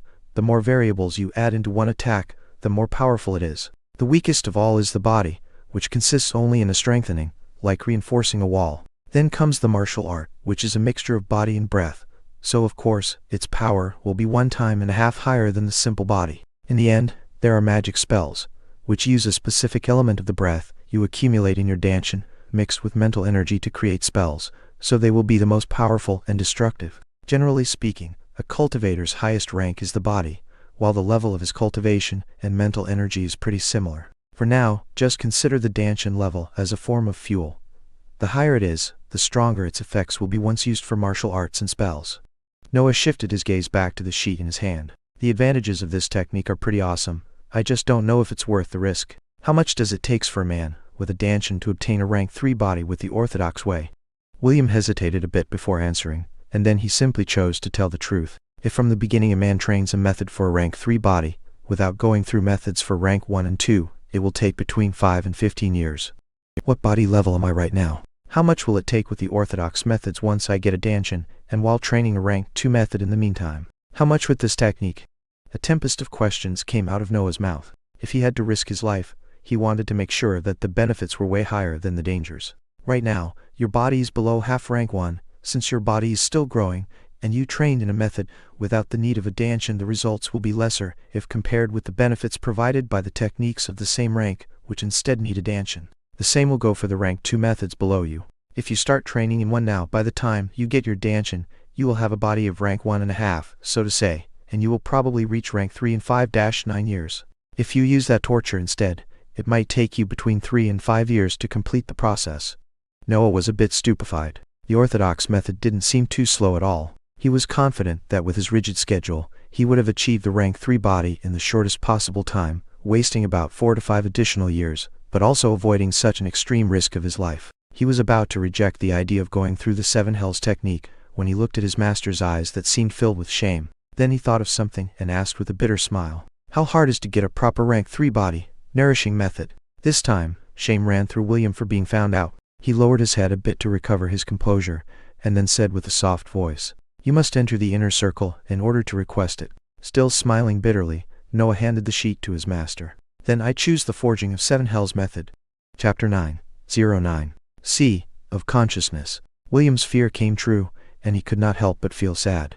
After a moment of reflection, he straightened himself up and walked around the room. Then he started talking. I accept your decision, and I will help you train in that method, but I have some conditions. First, I want you to train your mental energy for 6 months, and if after that time I won't consider you ready, I will not allow you to begin the treatment. The second condition is that you will have to train the twin saber style with me personally. Will you accept? Noah looked at him, a bit confused, and rebuked quietly. May I know the reason behind these conditions? William stopped in place and answered, To withstand that kind of pain, and still be able to manipulate the breath, you'll need a way stronger mind than the average man. If you train your sea of consciousness for some time, you will increase your chances to survive the treatment. As for the second condition, I will be practicing torture on a kid, and I don't really feel good about it. At least, I will vent a little by training you, and you might even raise your tolerance of pain during the process. Noah was a bit taken aback from this answer, especially concerning its last part. Master, you don't have to force yourself to do the treatment to me if you don't want to. No one from the inner circle will help you do that, and the only ones in the outer circle that can use the breath skillfully enough are me and the captain. Yet, my precision in its usage is far better, so I'm the best candidate to perform it. No, I fell into thought. Even though he tried to con me earlier, he's not a bad character. Well, it's either trusting him or going back to scam guards, so I don't have much of a choice. I agree, said Noah in the end. Wonderful, answered William, and then he took another piece of paper that was folded from a pocket in his pants. He handed that folded sheet to Noah, and then started explaining again. Inside that sheet, there is written a rune called Kessier rune after the species of magical beasts they were obtained from. It is said that these beasts had such a powerful mental energy, they could squeeze an adult man into a little ball of flesh with a single thought. They were similar to big monkeys, and each of their kind had a different number of these runes embodied on their back. The more runes they had, the more powerful their mental energy was. When humans found out that they could use these runes to empower their mental energy, a big extermination begun, and of the Kessier species, only the runes remain now. The method to train the mental energy is the result of years of experimentation on these runes. Nowadays, there are 3 sets each made of 3 runes for a total of 9 runes. William paused a bit, and then pointed at the folded sheet in Noah's hands. That one that I gave you is the first rune of the first set. When you will read it, you will feel a terrible pain in the center of your brain, which is caused by your first interaction with the sea of consciousness. Actually, there is a painless method to interact for the first time with the sea of consciousness, but it will take you a week, and knowing the kind of masochist you are, I figured out that this method will suit you better. Go ahead and try reading the rune. After the pain comes, focus on it to enter your sea of consciousness. Noah smiled a little at being called a masochist. He was just eager to get stronger. Wasn't that the same for everyone? He slowly unfolded the sheet in his hands, till a strand of ink was visible. Immediately, he felt like his head was going to split open. He groaned, enduring the pain and hiding again the rune, and then he focused on the origin of the pain. He felt that he was in another world. The feeling of being on the ground disappeared, and there was no smell, only the constant noise of sea waves was present. He opened his eyes and looked around him. He was sitting cross-legged in the air, his figure half-transparent. Above him there was darkness, separated from him by a spherical barrier. Beneath him there was an azure sea, with slight waves on its surface. After some seconds of pure amazement, he found himself back in the room with William staring at him. It seemed just one instant had passed. "Master, can you explain?" asked Noah, completely stupefied by this out-of-body experience. "You have just seen your sea of consciousness. Consider it a personal dimension, where your thoughts, emotions, and mental energy are stored. The bigger that dimension is, the more influence it will have on the material world. The water inside it represents your ability to think, so be careful when you train mental energy or cast spells, because it will deplete that water, and once you are out of it, your ability to think will be greatly affected until the sea of consciousness is replenished. You might even faint in that situation, and if it happens too often, you can even damage your sphere. Once the sphere is broken, your mind will shatter, and you will just be a living body with no will or thought." William was talking with a really serious face in that moment. It was hard to imagine how many men had shattered their own sphere trying to push their limits or over-exerting themselves. Training method of mental energy is pretty simple. Just memorize the rune. You will know that you have memorized it once the rune appears inside your sea of consciousness, like it did on the skin of the Kessier species, and looking at it will cause no more depletion of mental energy. Once you've done it, you can be considered a rank 1 mage, and you can learn your first spells after confirming your elemental aptitude. The ranks of mages go from 1 to 9 based on the number of Kessier runes in their sea of consciousness, and they have an auxiliary title based on their rank. For rank 1, 2, and 3 it's apprentice mage. For rank 4, 5, and 6 is intermediate mage. For the rest of them is high mage. Basically, every wealthy family has a set of the first 3 runes. Balvan family should have the first 5 ones, while for the higher ones only the Shasti family or similar high noble families might have them. Now, enough with the explanations. Go back to your home and start practicing the first rune. I will send the twin saber style forms and descriptions to your lodging, including another saber. I will see you again in 1 week from now to check your progress with both of them. Remember not to exhaust your mental energy. Chapter 10, 324. Inside his room, Noah was staring fixedly at a piece of paper in his hands. The process seemed hard, as beads of sweat ran down his forehead, and his eyes kept trying to close themselves.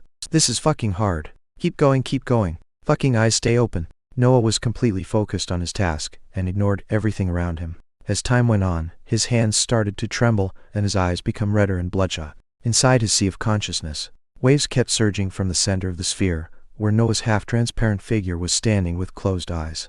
A deep frown was present on his face. The waves would crash on the borders of the sphere, enlarging its circumference by a few millimeters every time. As this process kept going, the sea level would lower, and right now it was already covering less than a quarter of the sphere.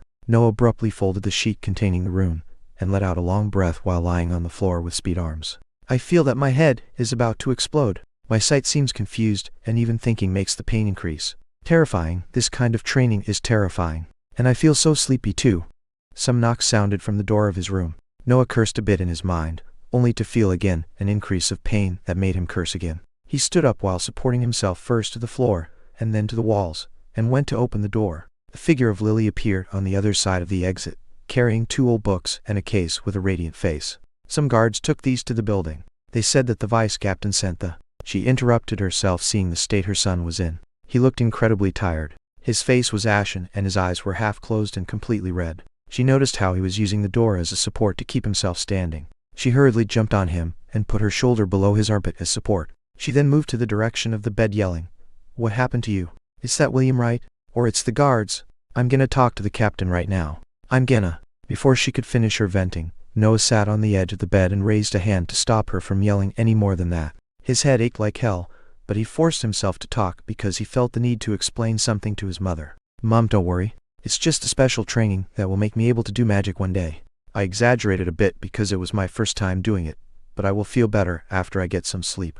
Don't worry, the guards are nice to me. They don't do anything against my will." Lily halted from talking any more, and looked at her son. Touching his black hair, and looking at those icy blue eyes, she felt warm from how similar-looking Noah was to her. She then sat next to him, and hugged him, caressing his head. "This son of mine is so stubborn. His precocity is surpassed only by his determination." Looking at the kid in her embrace, she observed how carefully defined were his muscles, and the high number calluses on his hands. A bit of pride for such a hard-working son invaded her, and so she broke the embrace, and put him in front of her, her hands locked on his shoulders. "Oh, Kay, I won't do anything, but you must promise to be more careful. I don't want to see you anymore in this pitiful state. And don't work too hard. Remember that rest is also a part of the training process. And don't you dare anymore to skip your lunch, otherwise there will be consequences. Do you understand me, young man?" Noah felt extremely warm in hearing these words, but his focus was elsewhere. 2 new ones, and that's only as far as I can see. He was counting the new signs of violence on his mother body. It was a habit he picked up since he saw the first one appear on Lily. It was about the time when he requested for a teacher. "Okay, Mom, I promise. I'll be careful," said Noah, forcing a smile. Lily looked at him for some other time, and then stood up, leaving the books and the case she was carrying on the bed. "I have to go now. I will ask the servants to bring you a big meal. Always remember that your health is the most important thing. As long as you're alive, you can do anything." She then kissed Noah on his forehead, and after a last look at him, she exited the room. Noah kept looking in the direction his mother went, the smile disappearing from his face, and his red eyes acquiring a coldness that he rarely showed to others. 324 visible 1 till now. Daddy is increasing his ratio. He would only see Reese entering and exiting Lily's room randomly. Never once his eyes went to the son of his. "It seems that I can practice the mental energy only at night, or my mother might see the after effects of it. I don't want to worry her." As coldness enveloped him, the pain on his head kept going, but he totally ignored it. "I spent about 4 hours in the sea of consciousness. I can probably stay for more time if I force myself. I just have to understand the recovery rate with 1 night of sleep." He looked outside the window, and saw that it was probably still 5 or 6 in the afternoon. Then he shifted his attention to the books to his side. "Twin Saber Style and Forging of 7 Hells. Apparently my master wants me to get accustomed to the treatment even if he hates it so much." He first picked the book describing the saber style, and started reading it, ignoring the pain it caused to his head. It is indeed a complete martial art, and the usage of the breath seems a bit easier than with the snake Chris technique. In order to activate the true power of the martial art, one had to move the breath according to a specific rhythm and pattern, and then he had to synchronize this manipulation with the correct body movement. "I can't really train it now since it might do more harm than good, but tomorrow in the morning I will definitely start practicing it." He closed the book and opened the case. A short saber was inside it. The quality of it seemed to surpass the saber he stole from the training yard. "What a nice saber. William is really taking this master stuff seriously." Then he took a look at the book containing the Forging of 7 Hells method. In the meantime, an abundant meal arrived composed of rice and chicken meat. Noah ran through the information of the book while eating. A bit of nausea arose from his stomach due to the strong headache, but he forced himself to eat anyway. The mad doctor joined and founded at least 12 cults to do his experiments on body, nourishing methods. Cults were responsible for providing children of age inferior to 13 in order for him to experiment on them. At the end of the process, the 7 hells method was created, but the mortality rate only got lowered from 99% to 85% without considering the after effects that the treatment caused on the specimens. Noah stopped his reading seeing that the night came and felt completely drained. I'll go to sleep. Tomorrow, I'll start training with the twin sabers, and I'll probably begin with mental energy late in the afternoon. I wonder if tomorrow I will see some changes from today's training. Thinking that, he put the books to the side of his bed and the saber back in the case and went to sleep. Chapter 11. Chi. The next morning Noah woke up at dawn. The first lights of the day disturbed him. He got out of bed and was ready to go to wash his face when he stopped in place. I've never got disturbed by the first daylight before. He entered his sea of consciousness, focusing on the center of his brain. When his half-transparent figure opened his eyes, he could see that the level of the sea resumed the original level of half of the sphere. So one night of sleep is enough to replenish half of the sea. I will test again late in the afternoon for how long I can endure the training. What he didn't know was that since he was a transmigrator, his mind was far stronger than that of an average kid of his age. Overall, his mental age was about 35 years old, and the events of both his lives contributed on strengthening his mind even more, so it could endure looking at the rune for far more time than any young man. If a 10-year-old child was to look at the Kessier rune for 4 hours straight, his mind would shatter. When he neared a bowl of water and washed his face, he shivered a little. The water seemed colder than usual. "Why the water is so cold?" he asked a passing servant, pointing at the bowl. The servant put her hand on the bowl and looked at Noah with a confused expression. "The water feels of the same temperature as always, young master. Is it possible that you caught a cold? Do you want me to call the madam?" Noah was a bit surprised by her answer, but then he thought of something.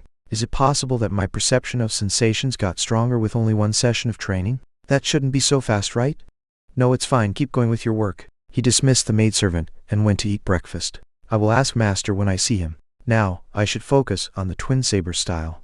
He went back to his room, opened the martial arts book, and picked the 2 sabers. He did the same thing he used to do whenever a guard would give him a martial form or a technique, closing himself in his room and practice, till those movements became a habit. This time, though, he found difficulties in managing 2 sabers at the same time.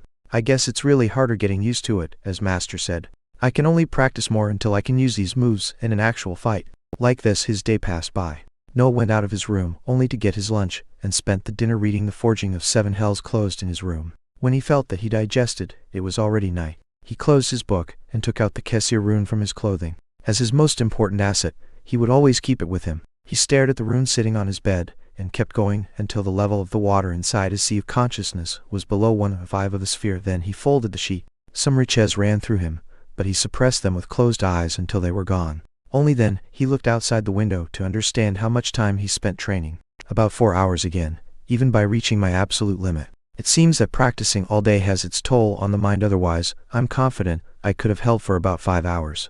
Even though he reached the limit his body could withstand, of about 1/5 of the sphere, he stayed in the sea of consciousness for the same time as the previous night. He added another question to the list of those he had to ask his master once he saw him. If tomorrow morning I wake up completely fine too, I will keep going like I did today. Training all day is tiring, and this terrible pain at the head is discouraging, but I can hold on. What is a bit of sweat and pain confronted with power?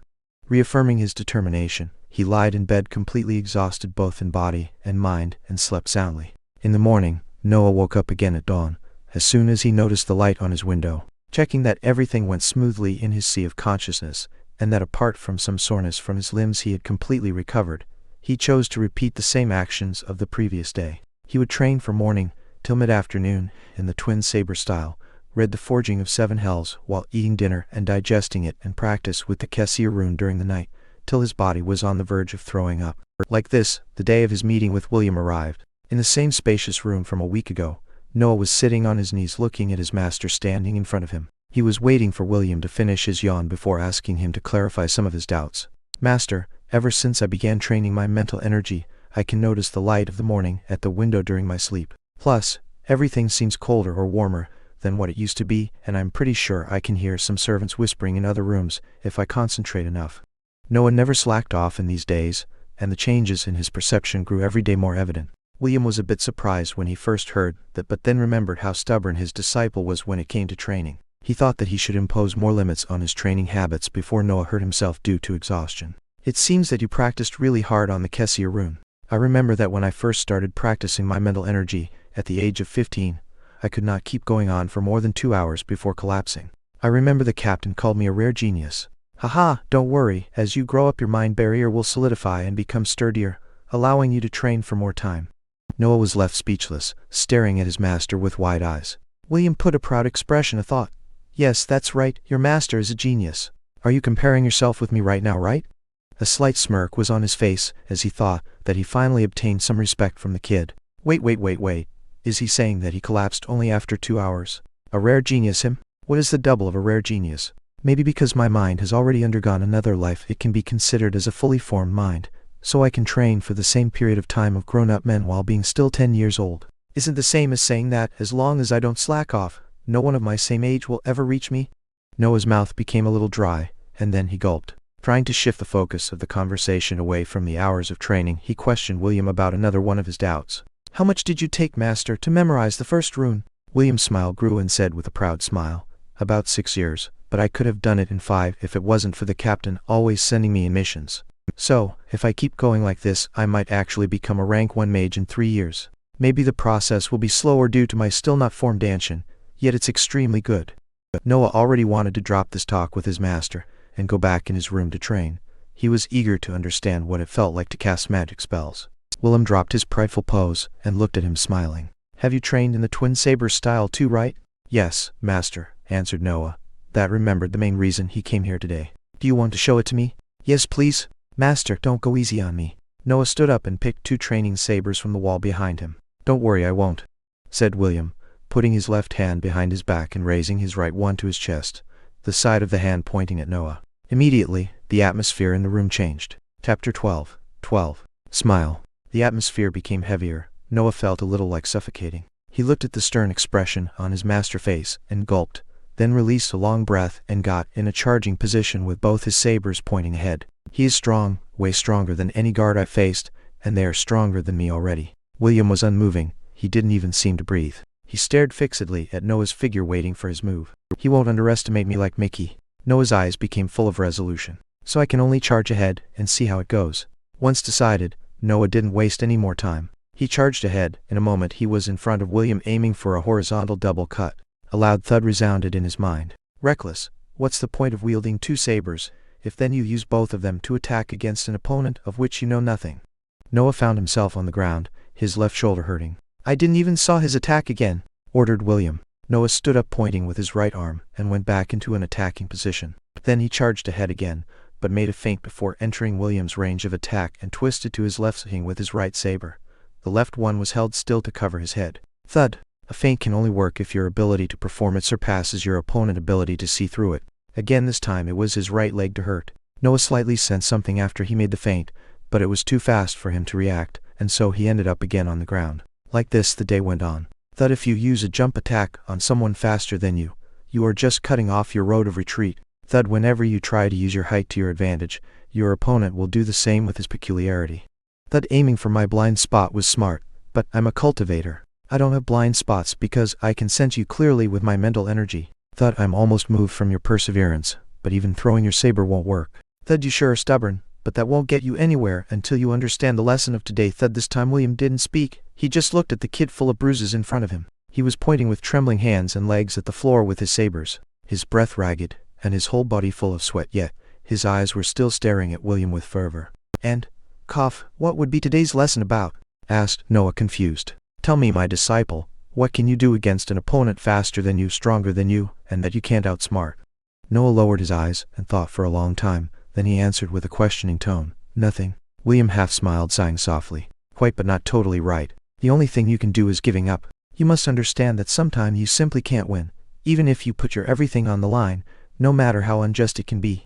Noah looked at his master, smile. He had nothing to say. He was right. Today, I wanted to make you understand this, and also train you a bit, but your stubbornness carried on for 3 hours, so it's best to call it a day. I'll see you again in a week at the same hour and same room. Now go to rest, and don't do works that require your body.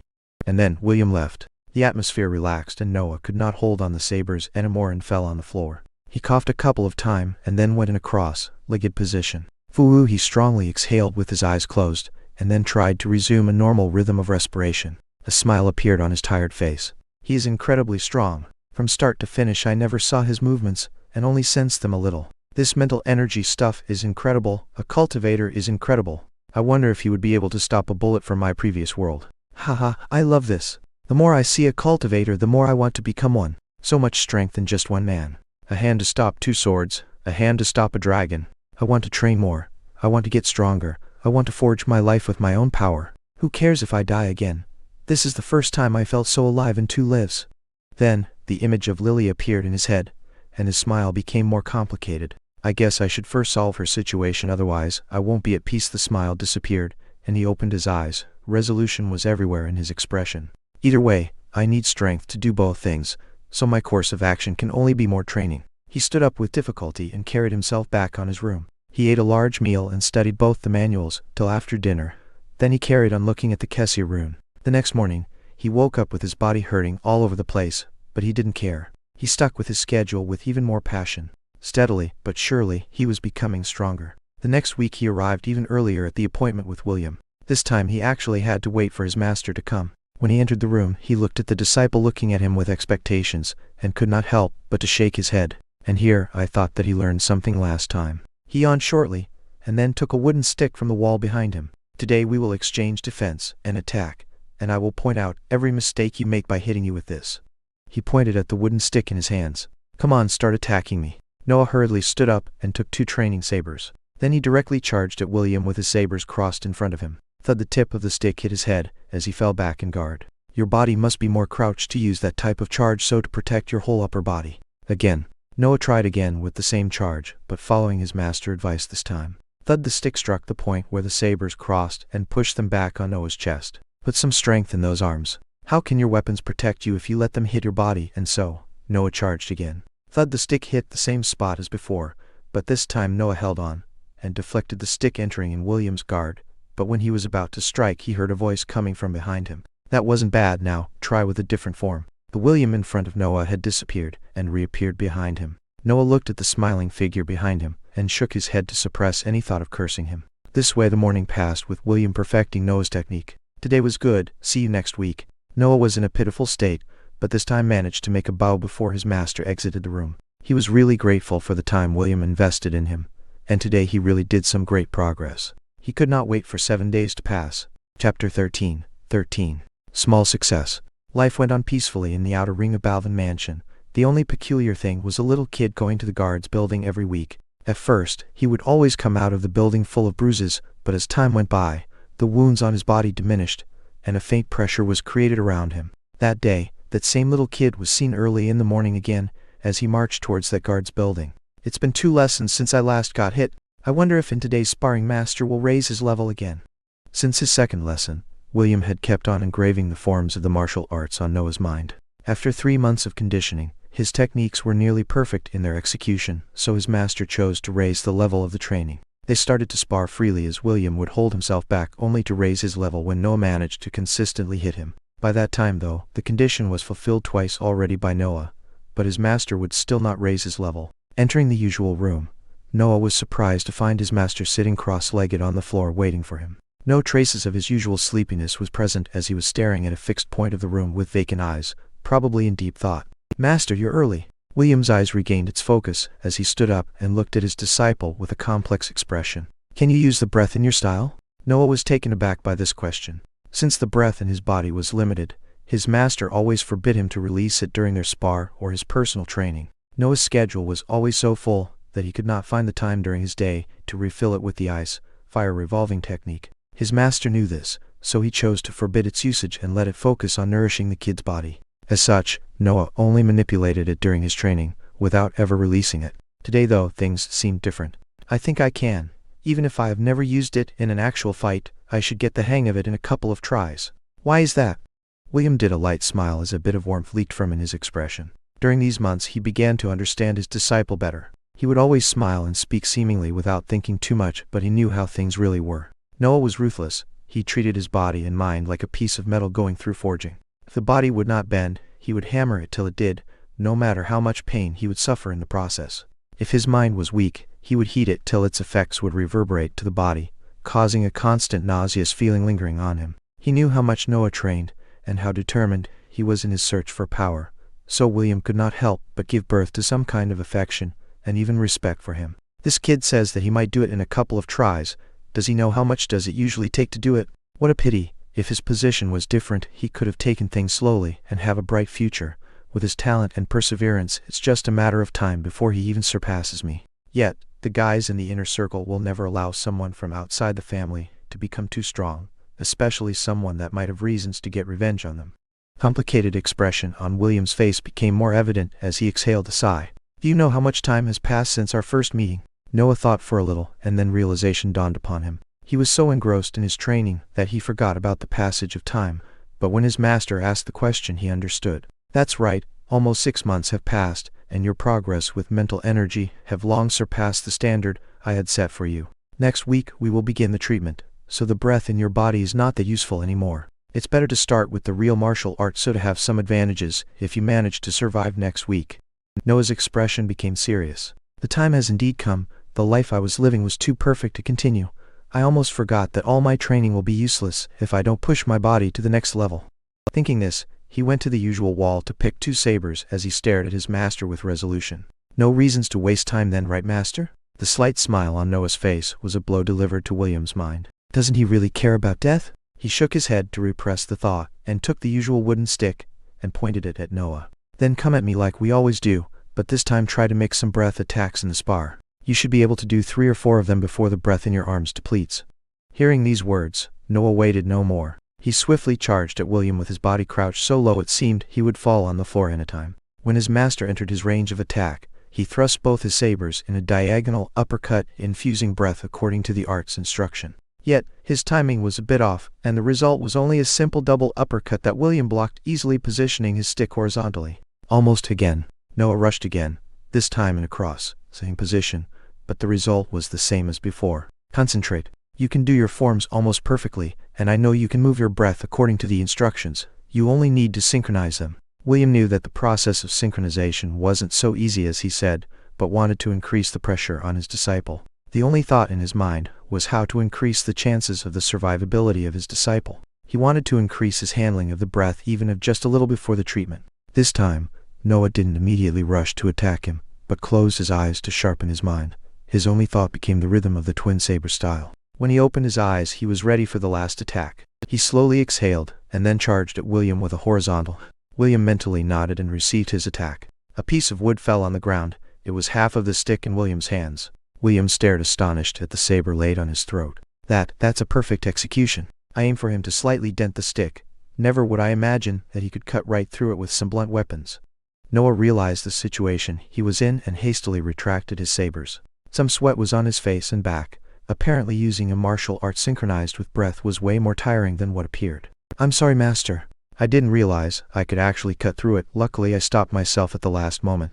William cleared his throat and touched the spot where the saber was lying just the moment before. Don't worry, it's fine. Do you think that your master is so weak that a mere disciple could hurt him?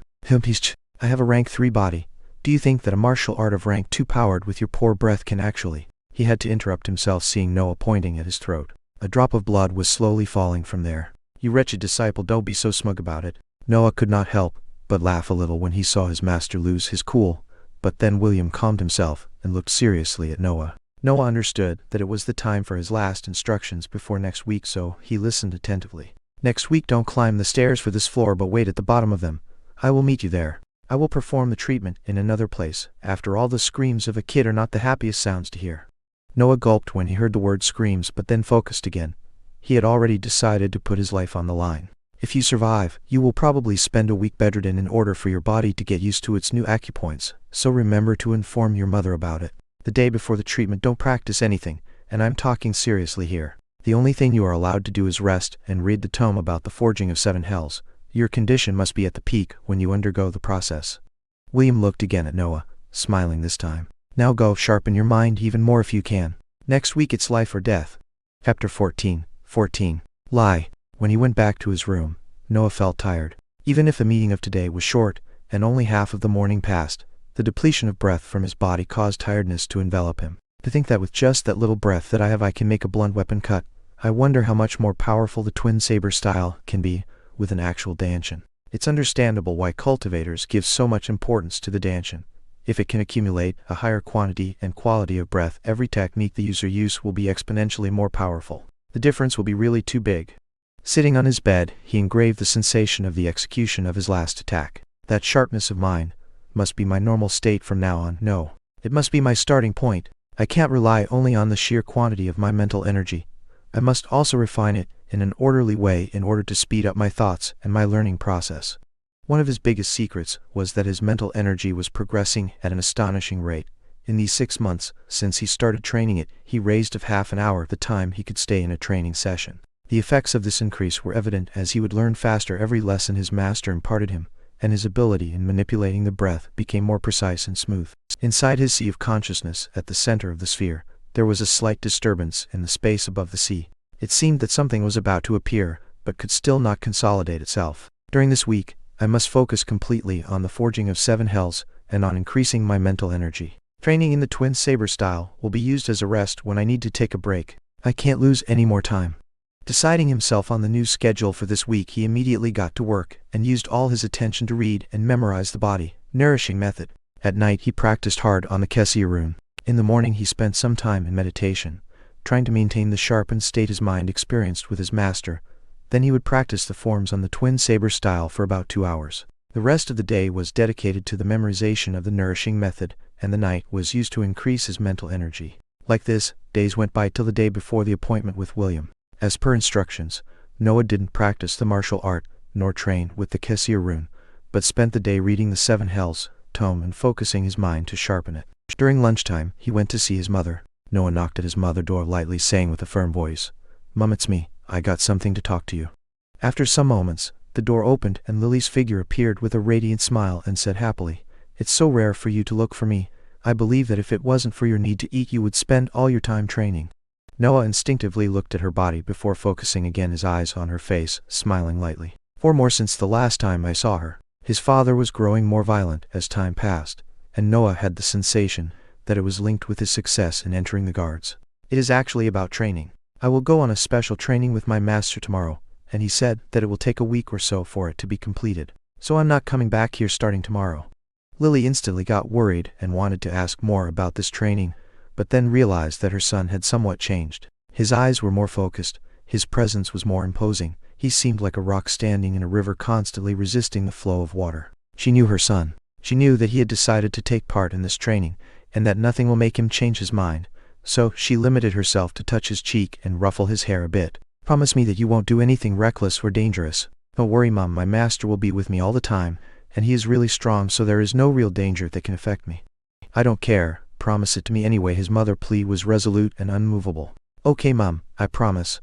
I'll be careful," he lied as her mother kept on staring at him. Then she hugged him and adjusted his clothes a bit.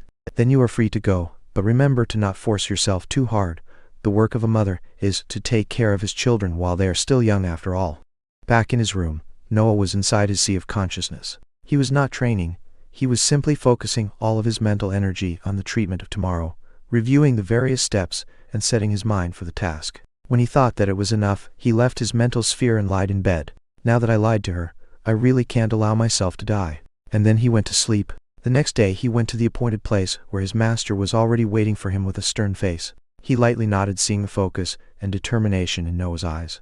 "Do you have some question before we move?" Noah thought a little and then asked softly, "Is the place where we are going really soundproof? No one will hear me, right? Should he not worry about his life? Is he worried that his mother might hear him?" "Yes, the place where we are going to is the underground prison of the Outer Ring.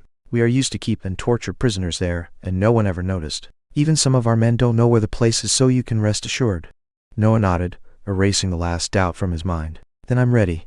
Willem nodded, and then started moving toward the bottom of the corridor. "While we go there, I want you to repeat to me the procedure, so I will be sure that you won't make mistakes." Noah started explaining. The forging of 7 hells is a treatment consisting of destroying 7 acupoints on the back of the specimen in order for the body to naturally create an absorption whirl that will accumulate the breath of heaven and earth on his back. Since the absorption process is chaotic, the specimen must be conscious during this process in order to direct the breath in the place where the 7 acupoints were destroyed, and reconstruct them with a mixture of their leftovers and breath. The specimen must also use his mental energy to hold together the newly created acupoints until they solidify and connect completely to his body. The last step is to endure through the transformation the new acupoints will cause to the body of the specimen, and then wait for his new body to be filled with breath completely in order to go through this process for 6 more times. William stopped at the end of the corridor and tapped on the wall in front of him in seemingly random points. The wall then went back on itself and slid to the right, showing a dark and rocky passage that went downward. "We are almost there. Now explain to me the dangers and advantages of this method." Saying so, he started walking through the passage, and Noah followed. Chapter 15. Endure it. The biggest disadvantage is the high mortality rate of the treatment, since one mistake in the process might cause the specimen to die. Then, there is the difficulty of the process, since the specimen must actively control the breath while his body is being destroyed and reconstructed. There is also the problem that the destruction process can't be made by the specimen itself, since the acupoints are on his back, and there is the need for a skillful helper. The specimen can't also practice any different body nourishing method before finishing the 7 cycles of the treatment, since the acupoints on his body are still fragile and can't withstand any different process of nourishment. Last is the worthiness of using such a process, since the specimen can just wait for his dantian to be formed, and then use an orthodox nourishing method instead of risking his life. It is said that the mad doctor, the creator of the method, had his dantian severely damaged but didn't give up on cultivating, and that's why he came up with this method. Noah kept explaining while he was following William down the rocky passage. His master would only nod every time he finished a sentence. A sound came from behind them as the source of light was cut. It was the wall closing again by itself. Only then Noah noticed some little lights at the bottom of the passage that were wooden torches fixed on the walls of this cavern. With his already quite strong mental energy, it was not a problem for him to keep going down even before his eyes got used to the darkness. The greater advantage once completing all the 7 cycles is that you will obtain a rank 3 body extremely sensitive to the breath, so it will enhance your usage of martial arts and vastly strengthen your senses. The reason the body can be considered of rank 3 is that after 7 cycles the quality of breath will equal a dantian 1, so the level of nourishment will be the same. Furthermore, differently from any other nourishing technique, the 7 hells method doesn't need meditation using forms or postures to refill the breath in the body, because the acupoints created will continuously keep on absorbing breath according to the cycle the specimen is in, until the body is full of it. At last, when the treatment is over, the body will work like a smaller dantian, so the cultivator's absorbing process will be faster and his storage space will be bigger. It is to underline that most of these advantages will diminish in effectiveness once the cultivator steps on a higher realm. While Noah was speaking, they passed a number of metal cells, mostly empty. Only some of them had chained people inside. They were no more than skin and bones.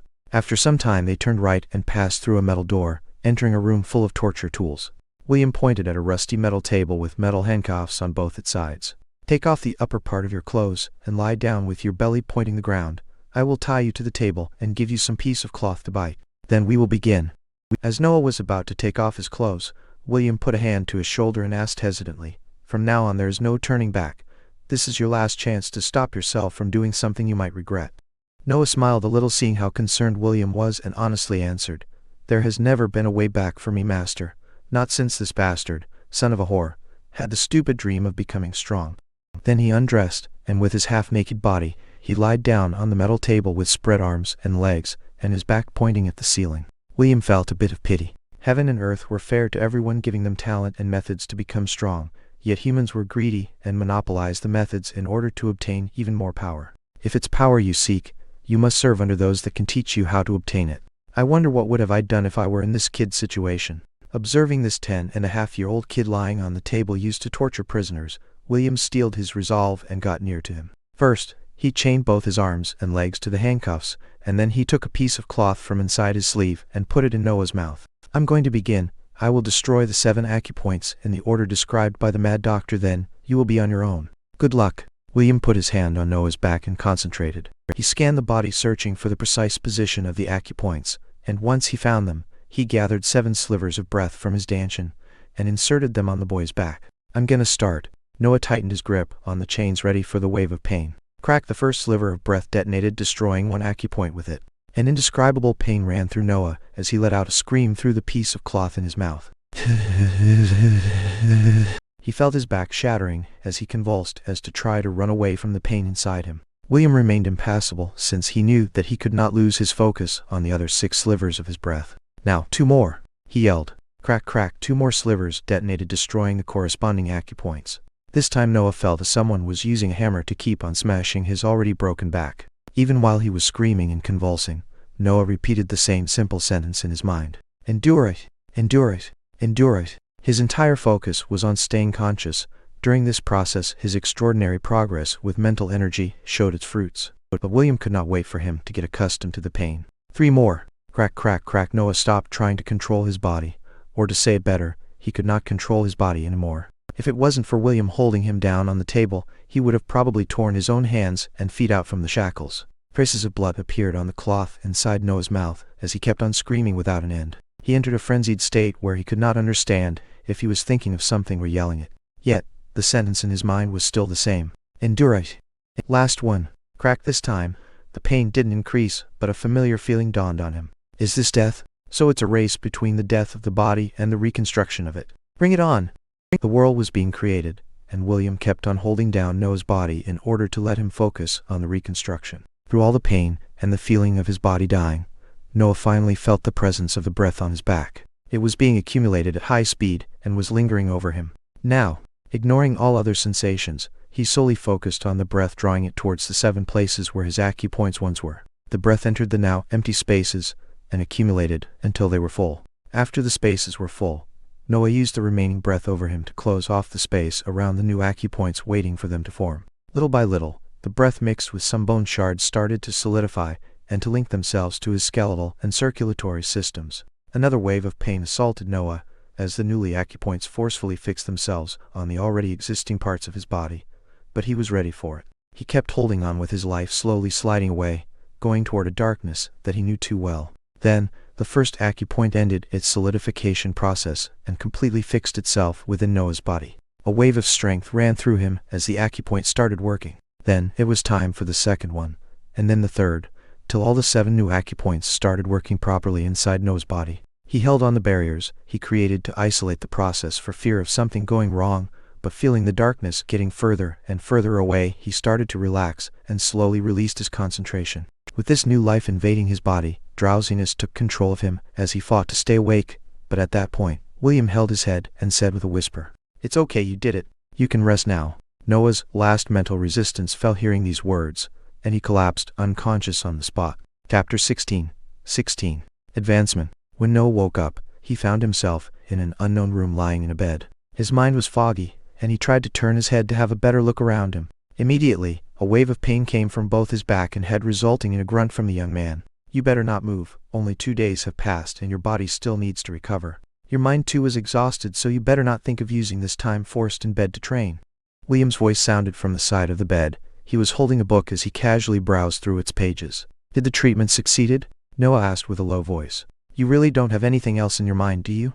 "Yes, everything went well, and as the nourishment of the first cycle goes on, you will break through the barriers of the rank 1 body and stabilize in its early stage." William closed the book and took a basin full of a green liquid from a table nearby. "Drink this. It will work as a meal and will speed up your recovery process." He held the basin on Noah's mouth and slowly poured the liquid inside, paying attention not to make him suffocate. A cold sensation invaded Noah as he forced himself to drink the soup, ignoring the pain he felt from gulping. When he was done, he felt sleepy again. "I think I will sleep some more, master." Then he closed his eyes and immediately fell asleep.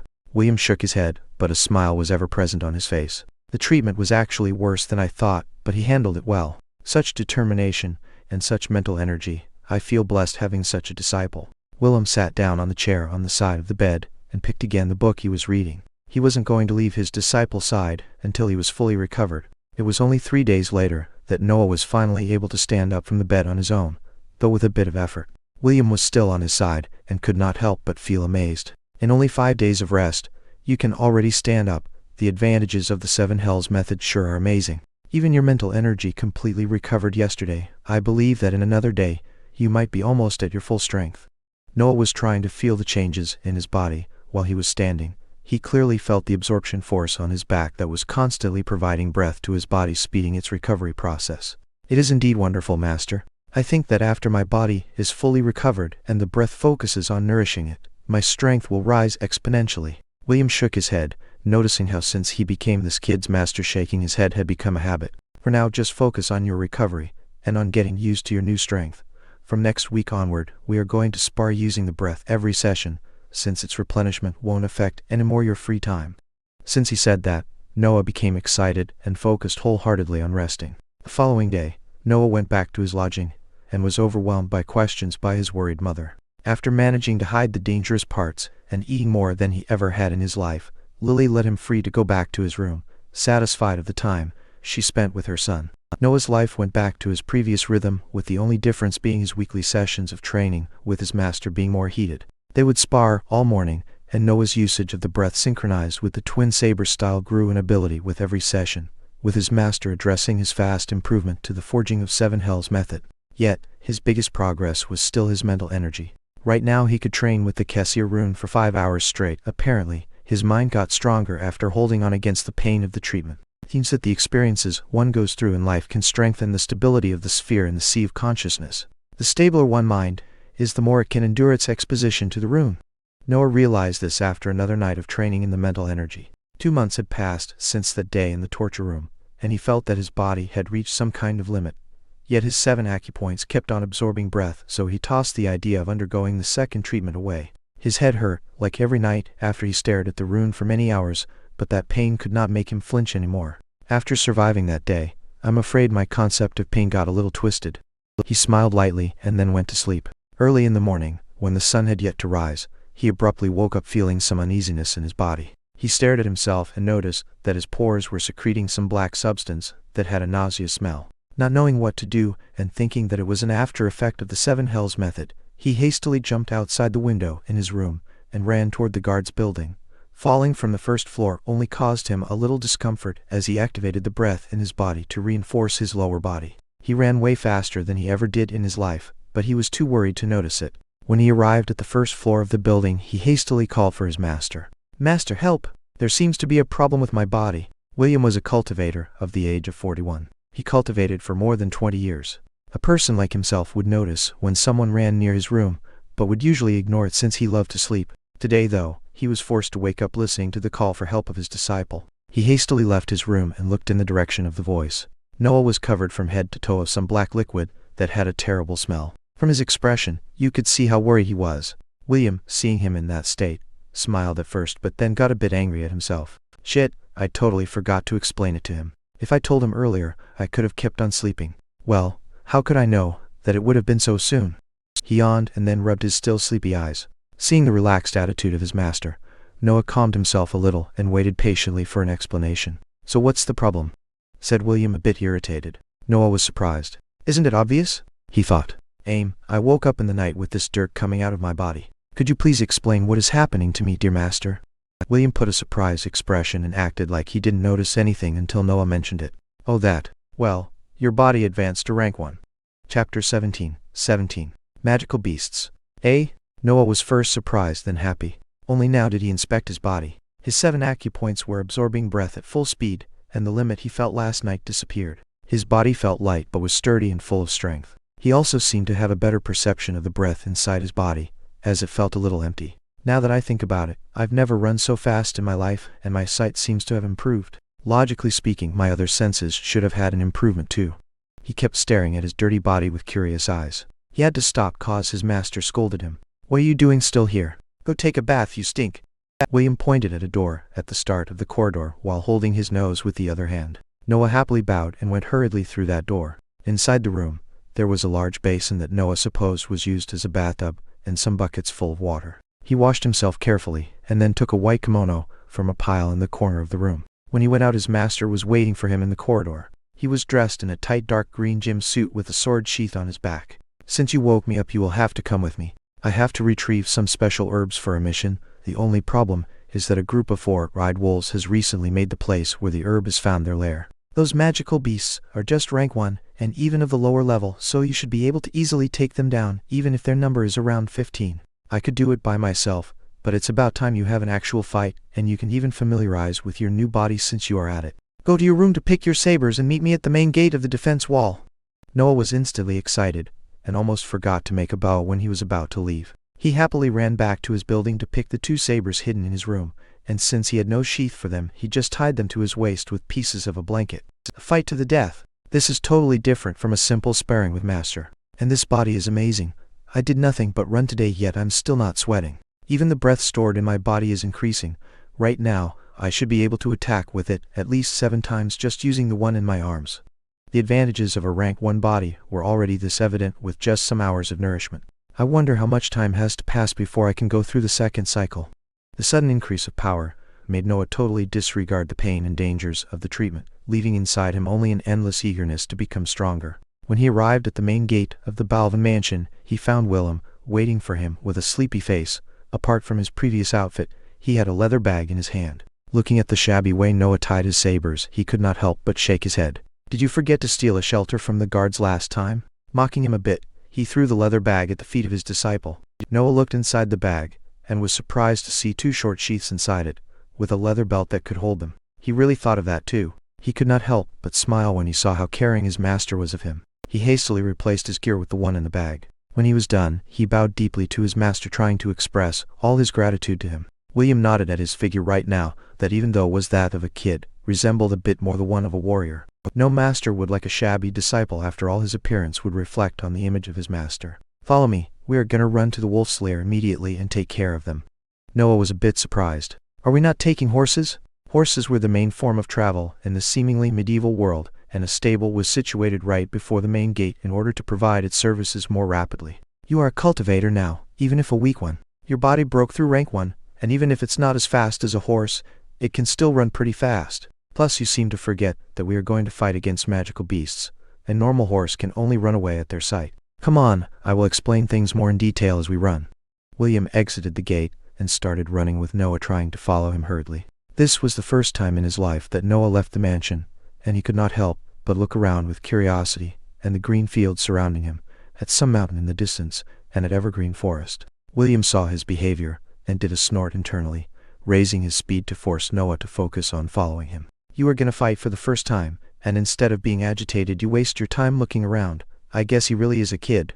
Noah and William sped in the direction of the forest that was at 3 days of distance on a horse. After about 15 minutes of running, when the mansion was quite at some distance away from them, William started explaining. "The 4-eyed wolf is a magical beast the size of 3 meters. It generally has a pale yellow fur, and, as its name says, it has 1 pair of eyes on each side of his head. The attacks consist of scratching and biting like every other wolf, and of a mental shockwave to momentarily startle his prey. With the steadiness of your mind, standing your ground against that attack is a stroll in a park, so don't be too worried about it."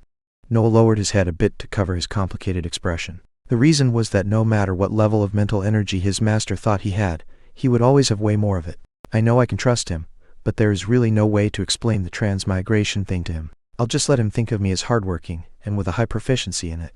William didn't notice the change in expression on his disciple and kept on with his explanation. "Before, I said that the 4-eyed wolf is a rank 1 magical beast, so I think it's time to explain the ranks of a magical beast. It is humans who give a rank to the species of beasts based on their strongest attribute. For example, the 4-eyed wolf has a rank 1 body, but its mental attack is below that threshold, so the rank 1 of their species is given by their body." Noah was really interested in this part of the explanation, since he could never read something more specific about the cultivation world, due to the fact that all the books about it were in the Inner Circle library. He was about to ask which rank the dragon that attacked 10 years ago was when William continued speaking. "Yet, heaven and earth are fair, and since humans have a higher intellect and can create techniques to better express their strength, magical beasts have an easier growth process. Other than absorbing breath naturally, they can get stronger by eating other living beings full of breath like magical beasts or cultivators. This causes innate aggression in their behavior, and often causes cannibalism to happen inside their groups." Chapter 18.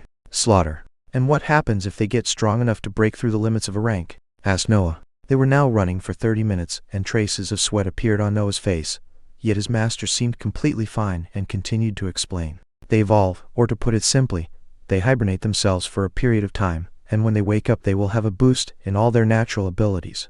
Let's say, for example, that a 4-eyed wolf of rank 1 was to evolve. Its rank would be 2 cause of its body, but it would also have a rank 1 mental attack, which will make it extremely more dangerous than its rank 1 version." Noah finally had a better understanding of the evolution process of magical beasts, and could not help but be a bit envious. They had just to eat and sleep to get stronger, while humans had to train non-stop only to take small steps toward a higher realm.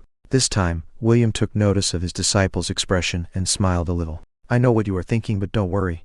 You will see humans' advantage when you fight those beasts. Noah was surprised but did not fully understand his master's words. He started to focus his mind on the imminent battle, trying to anticipate the worst possible outcome. They moved for 20 more minutes, till they reached a small hill. There William stopped and took a sack of water from inside his suit. He passed the sack to Noah, and said with a serious face, "Over this hill, there is the wolf's lair. Their number amounts to 15, so you should be careful not to get surrounded. You will go alone, while I will be watching closely enough to intervene if something bad happens. Remember all our training, and don't be stingy on using the breath until you have a complete understanding of your strength. Catch your breath a bit and then go. Don't worry, you won't be in any danger." Noah became even more serious in hearing these words. He took a small sip from the sack and sat cross-legged on the floor to steady his breath. He looked inside his sea of consciousness, where the faint shape of some lines was forming at the center of the sphere, and checked that he was at peak condition. Do not hesitate. Do not make mistakes. Be wary of your surroundings. 15 wolves to go. He exhaled with force, and then stood up. His mind was ready, and his body felt no fatigue. There was no reason to waste more time. He unsheathed his sabers and started climbing the hill, paying extra attention to anything that got perceived by his senses. When he reached the top, he could see the wolf's lair at the bottom of the other side of the hill. The wolves were 3 meters long and 2 high, had 4 big and sharp eyes and yellow fur. 10 of them were lying on the ground, seemingly sleeping, while the other 5 were on guards on the sides of the sleeping group. A slightly bigger wolf was at the center of the pack. He was probably the alpha one. If I charge, I will be completely in the open. There is no way I can catch them by surprise, but there really seems to be no other option. Maybe if I run at full speed going down the hill, and using the breath, I can land a couple of hits on one of them. Yet will it be enough to kill it? And then what about the other 14? Fucking master, why can't you explain things properly? He thought for a bit more, but he really could not find other ways to get an advantage on them. Well, if I screw up, master will just come and save me, so I might as well go all out. Stealing his mind, Noah concentrated, and then jumped downward toward the lair. He boosted his speed with the breath in his legs, and crossed his sabers in front of him. He was fast. A rank 1 body using the breath and going down hill reached an explosive speed. Yet, Noah seemed not to notice, as his mind was completely focused on taking out a wolf before they could surround them. In a few breaths of time, he was at the bottom of the hill with one of the wolves staring at him. As if it recognized some form of danger, it inspired as to prepare a howl to warn the other members of its pack. Before it could, though, Noah jumped horizontally and at full strength toward the head of the wolf. The saber, empowered with the breath, cut the wolf horizontally from its head till half its body like it was butter. The wolf was dead on the spot. Even Noah was stunned for a second by the perforating ability of the twin saber style, but was immediately forced out of his amazement seeing that the other 4 awake wolves were ready to give the warning signal. Hearing the howl, Noah hurriedly took out the saber from the wolf corpse and jumped to one of the howling ones. He was right in front of it before it even finished howling, and without wasting any time he lifted his head. Even though he used less breath than the first time, he still felt almost no resistance from the wolf's skull, as his saber pierced right through his brain. The light in the wolf's eyes disappeared since it died, and this gave Noah the signal to jump on another target. Suddenly, a shockwave hit his sea of consciousness. The remaining 3 awake wolves attacked together in order to stall for the other members of the pack to get up. The attack was like a shrill sound inside Noah's mind, yet his fear did not even tremble being hit by it. So weak, Noah thought as he jumped right through the pack, slashing at 2 wolves that were almost on their legs. 2 half circles of blood were created in the air as the 2 sabers vertically the heads of the 2 wolves. This time Noah felt some resistance as he used even less breath than the last time. I can use even less of it and still manage to cut right through their skulls with my body strength. 11 to go. Blood continued to flow as Noah moved around at the heads of the wolves in the pack, until a shrill sound way stronger than the one before made his mental sphere lightly tremble. The alpha wolf was staring at him with venomous eyes as it used a mental attack together with the remaining 7 wolves. Noah felt a bit of pain coming from his head, but it was so soft confronted with what he had been through that he didn't even stop for a second in his slaughter. He would use less and less breath to deal with the wolves as he estimated the strength of his body, and he moved too fast for them to encircle him. If a wolf jumped at him, he would cut it in half with a double vertical. If it came from his side, he would rotate on himself to deal a devastating blow. The onslaught continued till only the alpha wolf remained. It had a large wound on his neck since he managed to avoid the clear hit on his head. This one is a bit stronger than the others after all. It was the only one that dodged one of my attacks, even if barely. Well, I must consider that I'm getting tired, so my speed is diminishing. Next time, I must aim for the stronger ones first. The wolf was still looking at him with anger, but there was fear now in its eyes. Noah slowly got closer while the wolf retreated, yet the wound on his neck was too serious to heal on its own. The wolf so tried a desperate attack, jumping with its jaw open toward Noah. He watched the fangs of the wolf getting closed, and then dodged at the last time to his right, delivering an upward to its neck. The body of the alpha wolf fell on the ground, and its severed head rolled for some more distance. After killing all of the 15 wolves, he finally had some confidence in his ability. Chapter 19. Freya. Noah breathed roughly. Now that the battle was over, he was overwhelmed by the tiredness of his body. Even if he decreased the quantity of breath as he got used to killing the beasts, he still had almost none left. He constantly used the one in his legs to boost his speed and agility, and still used a bit of the one in his arms to activate the perforating ability of the twin saber style. He sat on the bloody ground to rest a bit and allow his acupoints to refill the breath in his body. You did a good job for your first time. William arrived from behind him, smiling and carrying some flowers in his hands. So now you know why I told you that you would have been fine. Noah nodded and answered shortly. I use a rank 2 martial art. With just their rank 1 bodies, they stood no chances. William nodded. Yes, martial arts and magic spells are what make humans the overlords of the world. A rank 2 martial art can damage a rank 3 body. The same goes for a rank 1 magic. Of course, if you don't have the corresponding quantity and quality of breath, you won't be able to fully use the potential of the techniques, and you will be heavily limited in their usage. Noah reviewed the battle he just had in his mind as he was waiting for his body to recover. I indeed wasted a lot of breath during the battle, and no one of the wolves could keep up with my speed, so it was a one-sided battle. But I might run out of breath if an enemy keeps dodging, and that's if I consider my opponent a magical beast. Against a cultivator with the same martial art rank as mine, how would things go? He didn't like the answer he found. The limits of having limited breath were evident. William shook his head. He could vaguely understand what his disciple was thinking. You don't seem to realize that no other kid of your age can slaughter a pack of rank 1 beasts without even getting hurt.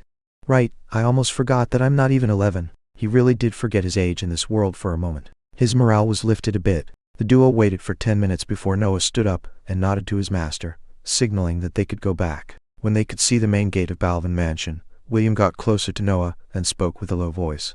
I believe that your acupoints will stop working soon since you advance, so you will be ready for the second treatment. After you enter the second cycle, I will let you take on guards missions. Inside the guards building, on a table in the courtyard, 5 men and a kid sat in a circle reading a sheet in their hands. The kid was of course Noah. He was wearing a black gym suit with 2 sabers tied on his back inside their respective sheaths, and his black hair was combed in a simple ponytail that fell on his back. 6 months passed since his fight with the 4-eyed wolves, and other than becoming 11, he also went through the second treatment. He was still short since his body was still growing, but his body seemed exceptionally sturdy, with distinct muscles lightly bulging from his small body. Even though by now I've been in the second cycle for the same time I did with the first one, my acupoints are still working at full speed. My body should be in the middle tier of the first rank right now, he thought before focusing again on the sheet in his hands. Written on it there was the description of a mission and the reason for this group of guards gathering together. Lilin Village, 5 days of travel by horse going south. Request for help due to continuous attacks from giant spiders, presumably a nest of ironclad spiders, is inside a cave nearby. The mission consists of finding and destroying the nest. Noah raised his eyes from the sheet and looked at the frowning faces of his companions for this mission, and waited for their group captain to explain further. The group captain was called Mason, and was a senior member of the guards of the outer ring. He was a tall man in his 50s, with a long black beard and short red hair. His weapon of choice was a big 2-handed axe. Mason was waiting for everyone to finish their reading before nodding when he noticed the other 5 people looking at him. First, you must know that the ironclad spider is a rank 2 beast, and apart from a really hard body it doesn't have any notable abilities. The only problem is that they reproduce at a really fast rate, so their nest will probably be filled with newborns of rank 1. We will take the classic approach for the mission. Get to the village, find clues about the nest, extirpate little by little their population. Any questions? No one seemed to have any objection, until a guard of the group stood up and pointed at Noah. He had only one eye and a deep scar that cut the now hollow eye cavity. He was a little shorter than Mason, and was bald with a short beard. Yet, even though he was pretty tall, he was also quite fat and sweaty. I have only one question, Mason. Why the fuck are we taking a kid with us? Some of the other guards in the group seemed interested in Mason's reply, as to indicate that they had the same doubt. Noah didn't even look at the fatty as he waited for the captain answer. The vice captain vouched for him, so he can come and help us. And Balor, when this mission starts you must refer to me as captain or group captain. Mason answered calmly, but at the words help us, the fatty named Balor exploded into laughter. This one was good, group captain. You could have just said that part of the mission was to babysit this kid cause his mother was busy serving the inner circle. Ha ha ha, help us! While he said so, he neared Noah as to put his arm around his neck. Don't worry, little kid. We will take good care of you, and maybe you can make me meet your mother in exchange. Balor stopped talking, or to better say, he had to stop. A saber pointed at his left eye, and the kid he was trying to hug with his right arm disappeared. A threat sounded from his left side. Try to touch me, you fat pig, and I'll make you blind. Noah was staring at him with icy eyes. The coldness he was emanating was intensified by his now extraordinary mental energy. It caused pressure to fall on Balor's mind as his legs went soft, and he kneeled on the ground. Yet, the saber always followed his remaining eye like it was attracted by it. Noah kept looking at him, applying mental pressure on the guard's mind. Then he moved the saber toward the powerless guard, and retracted it only when it was about to cut him. After that, Noah sat back on the table as if nothing happened. Chapter 20. Siege. The guards were surprised but nodded internally at such a show of power. They were soldiers, after all. They respected power. Captain didn't seem to care too much as he was used to these kinds of events being among soldiers all his life. Since everything is settled, the meeting is over. See you tomorrow at dawn. I will take care of renting the carriage, but remember to take some provisions with you. Clearing that nest might take more time than we imagine. The group got dismissed and everyone went their way, yet Balor took a bit more to get up since his legs still had no strength. That fat idiot. I really hope he won't cause problems to me in this mission. At least, the other guards should trust my abilities a bit now. Noah was still irritated by Balor's previous act. He didn't know if it was the mocking of his mother, his daringness even though he was weak, or simply his aspect. On the bright side, I'm finally going to fight rank 2 beasts. I was getting bored of only sparring with Master. He went back to his room and packed things for travel. He ordered the servant to make some portions and checked that everything was ready. He had only one doubt. Should I take the Kessia rune with me? I can't train in it since I would be exhausted after every session, and I can't allow me to be weak while in a mission. He was about to hide the sheet under the bed when he thought of something and happily put the rune in his suit. If I train for only a couple of hours, it should be fine, right?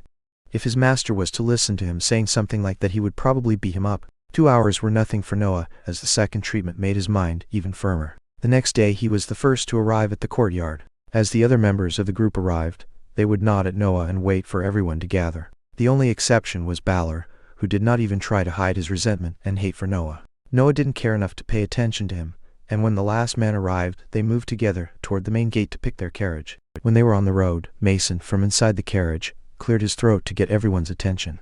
In order to have better teamwork, we should introduce ourselves and our weapon of choice.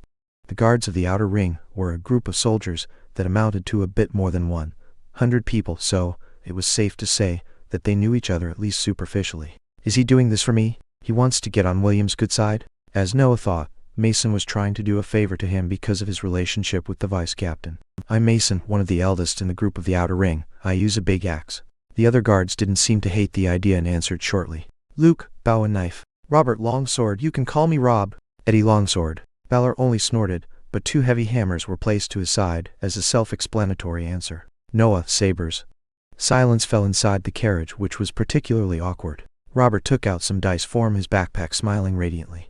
I brought these with me. Someone wants to play even and odd. It was a simple game where you had to bet on either odd or even, and the result of the rolling dice would decide the winner. The soldiers quickly agreed to kill their boredom with only Noah and the captain remaining on their seats.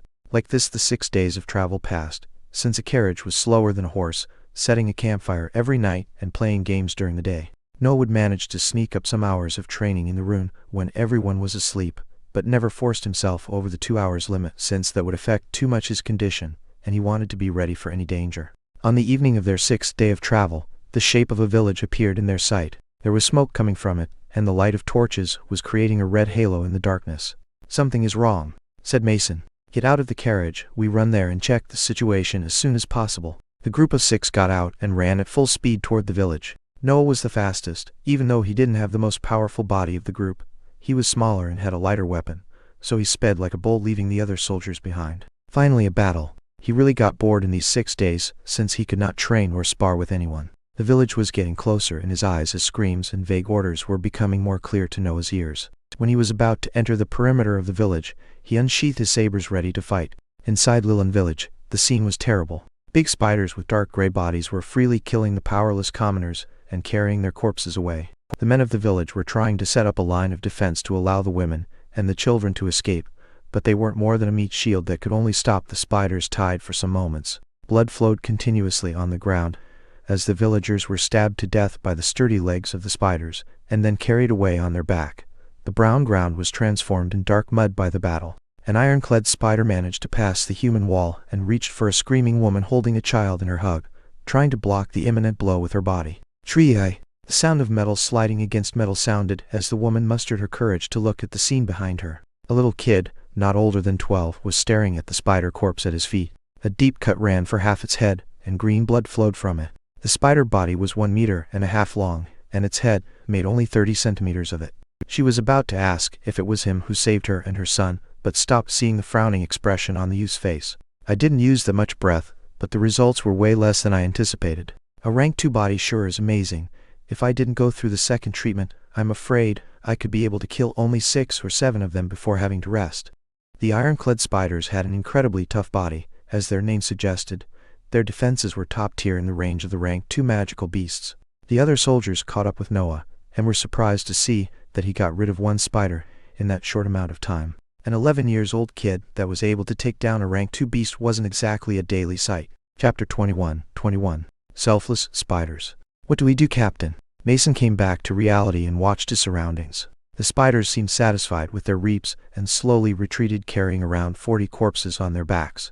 The eyes of Mason became resolute as he ordered. We stop as many as we can. I don't know why they are stockpiling food, but we cannot allow so many of them to run away like this. Luke, you will follow those that escape and find out where their nest is. Good luck.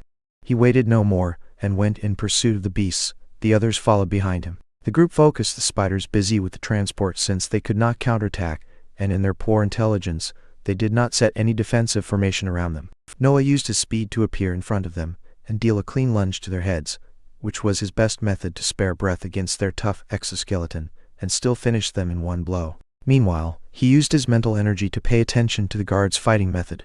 Mason would use his big axe to deal devastating blows, not caring about hitting the corpses on the spiders' backs. He swung his weapon with great dexterity and momentum, creating his personal area of destruction as he advanced in the middle of the retreating group of beasts. Noah could not help but think that if he got struck by one of those swings, he would die on the spot. Eddie and Rob had more difficulties. Their martial art was the Balvan sword style, which was rank 1, so its effects were limited against a rank 2 beast specialized in defense. After they realized that they were only wasting energy, they used their swords to slow as many spiders as they could, waiting for some of their companions to finish them. From time to time, a sharp sound would run between them and a spider would fall dead on the ground with an iron arrow struck deep in its head. Luke was helping them from some distance away as he followed the faster specimens returning to their nest. Balor was doing fine. His strikes were not precise, but had great momentum. With his body weight added to his hammer's one, every downward strike would kill or heavily injure a spider. The slaughter continued for 20 minutes, with only a small part of the beast's group managing to escape. More than 30 spider corpses were scattered on the ground, staining the terrain with green blood. The corpses of the villagers were either reduced to a pulp or heavily mutilated from the battle. Ha! The bodies of the ironclad spiders are really useful to the creation of magical weapons. When the inner circle comes to clean up, we will be greatly rewarded. Balor exclaimed happily, and Eddie and Rob followed suit, smiling radiantly. Only Mason and Noah were frowning deep in thought. These beasts never reacted to our presence.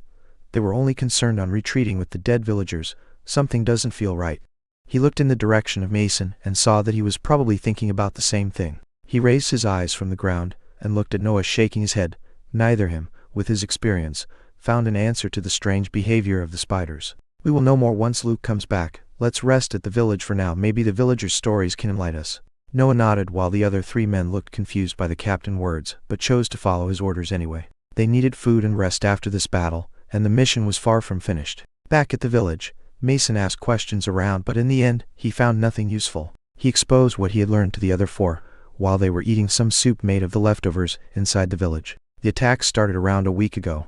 At first, the spiders would kill the livestock of the village and carry it back to their nest. When the livestock ended, they targeted humans with the same pattern. Kill and bring back. The situation escalated till the invasion of today. According to the elders of the village descriptions, this was the highest number they attacked with, so we can assume that they are increasing the number of their group. Noah frowned. This makes no sense. There was selflessness in their actions. They didn't even protect themselves. We killed quite a lot of them though. I think we can assume that their number in the nest should not go over 60. Rob argued, trying to lift the group morale. The door of the house they were in opened as Luke's figure appeared. He calmly sat on the opposite side of Mason and took a drink from Eddie's soup. The entrance of the nest is at a few hours of travel going east. It is an underground cave naturally formed. I followed the spiders inside for a bit, but then opted to retreat for fear of being surrounded. Mason nodded and asked, "What do you think of the situation?" Luke took another sip from Eddie's bowl. It was strange. I could clearly tell that they were amassing food, but there were a lot of spiders' corpses inside the cave. It's like they are undergoing a forced reproduction, only to eat their offspring. Rob was disgusted thinking about this and cursed loudly. A beast, even if a magical one, is still a beast in the end. Noah was even more confused now. Their behavior made no sense. If they needed food to reproduce themselves, why would they eat their offspring? What was worth dying for a magical beast? Mason reviewed all the information he had and made the attack plan. We gather some resources tonight, and then set an encampment in front of the entrance of the nest. Tomorrow morning, we will go inside to explore and clear the cave. If we cut their replenishment of food and diminish their numbers little by little, we will be completely safe while still completing the mission. Get ready, we depart in 1 hour. No one objected, so they got ready, and by midnight, they had set a fireplace 50 meters from the entrance of the nest. They took turns to keep a night watch. When it was Noah's turn, he could not suppress the faint sense of danger that the cave made him feel. No matter how much he reviewed the information he had, he would always feel that he was missing something. Selfless magical beasts, continuous accumulation of food, cannibalism. What is actually happening? Nothing that could link all these pieces of information came to his mind. He calmed himself and sorted his mind. He was ready for the battle coming in the morning. Chapter 22. Betrayal. At dawn, a group of 5 men and a kid stared at the entrance of an underground cavern large 2 meters and tall 3. It went downward till eyes could see, and was completely silent. The passage will go on for about 1 kilometer, and then will divide itself in different directions. I only know in which direction the spiders went last night cause I stopped there. Luke explained. I will be in the head, the rest of you follow tightly. Mason ordered and went in. The rest of the group followed with Noah at the center of it. The passage was made of rocks and terrain and didn't seem too stable, and, as they moved on, the light of the sun could not reach their position. The passage was growing darker, which made the group advance slowly. Mason was being very careful of where he stepped, since he knew that, in the enemy's nest, even a little sound could cause a catastrophe. The passage got larger after some time, and they could stand side to side. Then they arrived where the cavern split into different branches. Luke pointed at one of them, and Mason went directly inside. They walked for about 1 hour before the passage split again. The light was scarce, and the air was stifling wet, but the group had to wait until Luke found some traces of the beasts to decide in which direction they had to explore. There are no conclusive traces. Well, there are signs of their passage in all 4 the directions. I advise we take the rightmost, since there seems to be light coming from there. Mason thought a little, and then decided on following Luke's advice. They moved again, and after another hour of march, the cause of the faint light coming from the end of the rocky corridor showed itself. A big basin occupied a space of some hundreds of meters square, and, at the center of it, a lake was situated which glowed with faint blue light. Water that glows? Noah was surprised. He never heard of anything like this. He looked around to see if anyone of the group knew something. Mason's eyes were wide open, like his mouth hung on his jaw. Noticing Noah's gaze, he recomposed himself and talked in a soft voice. I might have an idea of what that is, and if I'm right, we could not need to work anymore for the rest of our life. Yet, to be sure, I must look at it closely. Everyone's attention was picked by Mason's words as they started to stare at the lake with greed. Strange, the concentration of breath seems higher than the surface. Noah could feel his acupoints slowing their work as the air had a higher percentage of breath in it. Before he could investigate any further, Mason moved toward the lake. On the walls of this big space, there were countless holes of different dimensions, and on the ground, there were countless bones belonging to different species. Iron-clad spiders' legs, human skulls, those should belong to a sheep. As they were getting closer to the edge of the lake, the numbers of bodies' remains grew as it grew the concentration of breath in the air. When they reached the lakeshore, Mason could not hide his excitement anymore. Yes, I'm sure. Inside the lake, there must be a breath blessing. It's a legendary mineral that can attract breath. The inner ring will pay any price to get it. Imagine our rewards if we bring it back. Everyone stared at the center of the lake, trying to find this legendary stone with their eyes. They didn't notice that the sound of crawling started to resound in the basin. Noah was the first to pay attention to the sound, as his alertness and mental energy were the highest in the group. They are coming! He unsheathed his sabers without hesitation. The men were started awake by Noah's warning and cursed loudly when they heard the sound coming from every direction. Spiders crawled out from the holes in the walls. They were of different dimensions, as some of them were still rank 1. Yet, at least 50 of them were rank 2. Don't panic. We might get wounded, but we can handle their numbers. Mason yelled, looking at the hundred of magical beasts surrounding them. Suddenly, the bones on the shore of the lake rose as a figure that was hidden beneath them was revealed. It was 3 meters long and had 8 long and sharp legs. 3 pairs of eyes were on the sides of its face and 2 big pincers protruded from its mouth. Rank 3. Luke yelled, but the mighty beast did not hesitate. It shot one of its legs at Noah that blocked it, but was sent flying for a couple of meters. "Run," ordered Mason, as the group moved in the direction they came from, uncaring of the spiders in their path. Noah jumped on his feet and followed them a bit behind. "Fuck. My hands are still trembling from that blow and I think my saber's cracked a bit. Why the fuck I didn't reach this conclusion, it was obvious. The only reason a magical beast would be so selfless is that something more powerful than it gave the order. I'm so stupid. I have to run." He sped through the pack of spiders like he was a shadow, crouching and jumping to avoid their legs. The other guards had already reached the passage and were swinging their weapon to force the blockage of spiders. When Noah arrived, they had already proceeded, and new spiders came to block his escape. Without wasting any time, he executed the best forms he ever did in his life and killed 2 rank 2 spiders on the spot, only to continue speeding toward the passage. Inside it, more spiders were crawling out from the walls using their powerful legs to obstruct the road, but Noah didn't care. He let them scratch and cut his skin in order not to waste any time. When he arrived at the place where the first passage was, Balor was there preparing to enter. He didn't seem in a good condition, as wounds were all over his fat body and blood flowed out of them. He looked at Noah speeding toward him and smiled. "Don't worry, young man. I'll definitely tell everyone of your brave attempt in holding back those beasts to allow our escape. And don't worry about your mother. I'll be sure to console her properly, eh?" Noah's eyes widened hearing these words, but he could only look as the man in front of him raised his hammers and struck the wall on his side. The passage walls could not hold the impact and crumbled in front of him, while Balor was speeding on the other side. "No!" A rough yell came out of Noah's mouth, as his only way out was destroyed in front of him. "Fuck, fuck, fuck, fuck you, you worthless pig. If I ever come out of here alive, I'll make sure to kill you personally." He could not contain his curses. Meanwhile, spiders kept coming in his direction, leaving him no time for desperation. Chapter 23. Exhaustion. Noah turned to face the spiders coming from his back. He jumped on them, dealing 3 fast slashes. 3 rank 1 spiders fell on the ground, cut in half. His mental energy was aiding at full speed his decision-making while he brainstormed about the situation. "What can I do? That rank 3 beast must have been in hibernation in order to evolve, so it can't still control his body properly. That's why I survived so easily its attack, but I don't think I can face it even with this." 2 other strikes were shot out from his figure. A rank 2 spider had its head pierced while the rank 1 was halved. There must be another way to the main corridor of the surface. There were other branches that we didn't enter. Maybe one of these passages leads to them.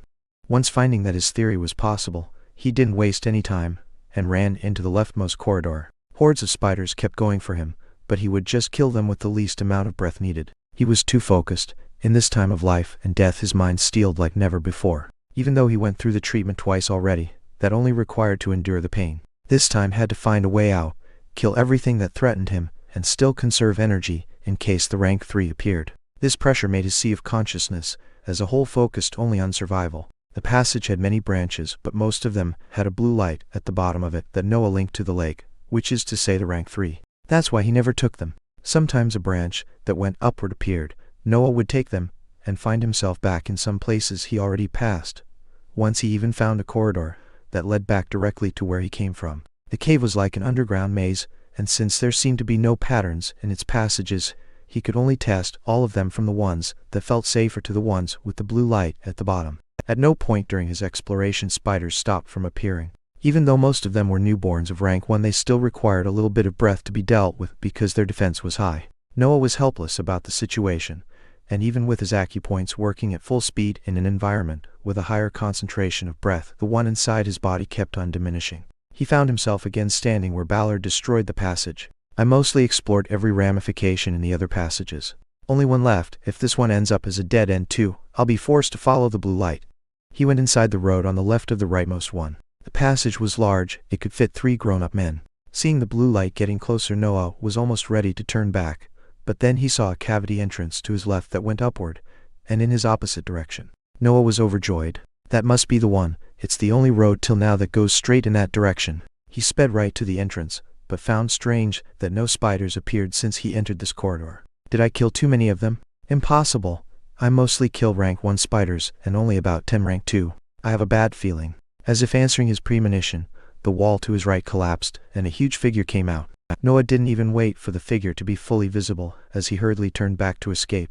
Yet, the passage behind him was crumbling on itself from all the ruckus the beast created by going through it. He slowly turned to face the figure that was standing still, blocking the only road left. The rank 3 ironclad spider was standing on 4 of his legs, with half his body raised in the air. The other 4 legs were pointing in the direction of Noah, and its pincers kept opening and closing at an uneven rhythm. It seemed to enjoy the feeling of trapping its prey as it just waited for Noah to act. If it's fear you are waiting for, you'll be disappointed. The threat of death cannot cause it in me. He had already died once, and the treatment would force him to see its doorsteps every time. Death really had no hold on his emotions. With his back on the crumbled wall and his front facing the massive beast, only calmness could be found in his mind. If I die, it's fine, but that doesn't mean that I would just give up. He remembered his first lesson with William about impossible situations, yet, even an ant had its right to defy the will of a dragon. Coldness exuded from his figure, like an extension of his state of mind. But I'm not an ant and you are not a dragon. I can do this. His plan was to go through the spider and run for the upward passage. He jumped toward the beast, dealing the strongest strike possible with his technique. 2 iron legs blocked the blow, while the other 2 shot to Noah. Red blood flowed as wounds appeared on his body. He managed to avoid a critical hit, but the leg still scratched his skin. He could not pass it. If he defended, he would be bounced back on the wall. If he deflected, the other 2 legs would be there waiting for him. Tens of attacks were exchanged between the kid and the monster. But the stamina of the spider was nearly infinite, and it kept getting stronger as it got used to its new body. In contrast, Noah was being covered by wounds, and even if not serious ones, they would still add up the blood loss as time kept passing. Plus, breath was growing scarcer in his body, and his sabers were losing pieces of their body with every exchange. I can't keep up for much longer. Think of every single possibility you have. Think of every experience you had in 2 lives. There must be something that I can do. I refused to die here when I barely started my cultivation's journey. He kept on blocking and attacking until his face lit up. That might actually work. The plan was set in his mind as he got ready for his last assault. He charged straight at the spider and blocked with one saber the incoming leg. He let the other one pierce his left shoulder. Since he allowed the spider to strike, a small window of opportunity opened, and he threw his right saber straight at the beast's face. The flying saber could not hurt the spider but was enough to catch him by surprise. In the few instants the spider used to deflect his saber, Noah freed himself from the leg in his shoulder and got closer to his face. His now free right hand scrammed through the insides of his suit. When the beast turned back to face Noah, he found him standing at 1 meter of distance, holding an unfolded sheet in his hand, pointing it to the spider field of view. The blue light coming from behind it made clear the figure of a rune written on it. A painful scream shot out from the spider, as its first interaction with the Kessia rune hurt its sea of consciousness and stunned him momentarily. Now, this was the chance Noah betted his left shoulder and right saber for. He held the remaining saber with both his hands, and put all his remaining breath in one last lunge aimed at the beast's head. The saber pierced with difficulty the spider head, and went through it, emitting a shrill sound. After it came out on the other side of the head, the blade shattered from the cracks it received in the battle, and from the amount of breath it had to withstand. Noah fell on the ground, feeling completely drained. Then a loud sound came right on Noah's side, as the spider too fell on the ground. Its body was not moving anymore, it was dead. Noah looked at it for a bit for fear that it would stand up, but relaxed when he saw no more movements coming from it. He hugged the sheet that saved his life and closed his eyes, overwhelmed by exhaustion. Chapter 24. Anger. Sounds of iron against rock reverberated in the passage. Noah opened his eyes, and was almost scared by the corpse on his side. But when the pain from his body arrived, he remembered the situation he was in. I have basically no breath left. The one being absorbed by my acupoints is being used to mend my wounds. I believe I won't be able to kill even a rank 1 beast, let alone the remaining rank 2. He tried to stand up, pointing with his knees and elbows, but he remained in a crouching position for a while. The noise from the other spiders was getting closer. They are probably attracted from the body of the rank 3. I must get away. Come on, body, move. He managed to stand up, holding the wall. He put the Kessia rune back in his clothes and moved slowly to pick his remaining saber. He limped slowly toward the passage on the left, only to find that the sound came from the bottom of it. Shit! Don't tell me that I'm going to die even after killing the rank 3. He was at loss of what to do. He needed time to rest, but he had no food or water with him since he left his backpack in the fireplace on the surface. Wait, water! Maybe I can sneak out to the lake while the spiders are busy eating their previous boss. He looked in the direction of the blue light and moved toward it. He was walking at a slow pace and supporting himself on the rocks on the wall. It took him 1 hour to reach the basin. The environment there was completely silent. Either the spiders were still busy eating the rank 3 or their low intelligence didn't make them realize that now they could use the lakeshore to their will. Since there were no more walls to sustain him, Noah chose to crawl till the center of the underground room. Luckily they have low intelligence. I believe that if it was a rank 3-4-eyed wolf the effect of the rune would have not been so decisive. He reached the lake and took a mouthful of water to drink. The water relieved his body from some tiredness and even filled it with a bit of breath. Right, the breath blessing. These waters must be filled with breath. I can speed my recovery. Spiders began to crawl out of the holes in the underground room and move toward him, and at their sight, Noah only smiled faintly. Of course, another danger would come after I find a bit of hope. He threw himself in the lake and floated toward its center. Now that I think about it, it's the first time I'm swimming with this body. Well, even the rank 3 was staying on the shore, where the concentration of breath is less than the water, so it's safe to say that they can't swim. His hypothesis was right, as the spiders would just surround the lake without entering it. A peculiar scene was unfolding. A kid wearing a smile was floating on the surface of a lake towards its center, while 60 or so spiders were waiting on the shore. This feels too good. My body is being nourished at an incredible speed. Apart from the wound of my shoulder, the others have mostly stabilized, and the concentration of breath is still raising. When he was at the center, even his wound on the shoulder showed signs of getting better. Noah stayed like this for a while, waiting for his wounds to heal. Maybe if I go to the bed of the lake I can speed the process. Once he had the idea, he followed through it immediately. He kept going down through the water, and at around 10 meters depth he saw a blue oval stone. It was shining on its own, and was beautiful to the sight. As Noah got closer to it, the thickness of breath rose exponentially, and when he was in front of it, he could even feel his body getting stronger. He didn't think much as he took the stone big as a man's face and went back to the surface to breathe. The breath blessing was extraordinary. It was constantly attracting breath of such a quality that all his wounds were closing, and the acupoints went back on completing the second cycle of the 7 hells. After half a day, Noah found himself laughing happily. A sense of completeness filled his body. This thing is amazing. Not only it healed my wounds, it even helped me complete the second cycle. I've never felt so strong. I wonder if I can manage to keep it? He thought for a bit but then shook his head. A treasure is won only if I have the strength to protect it.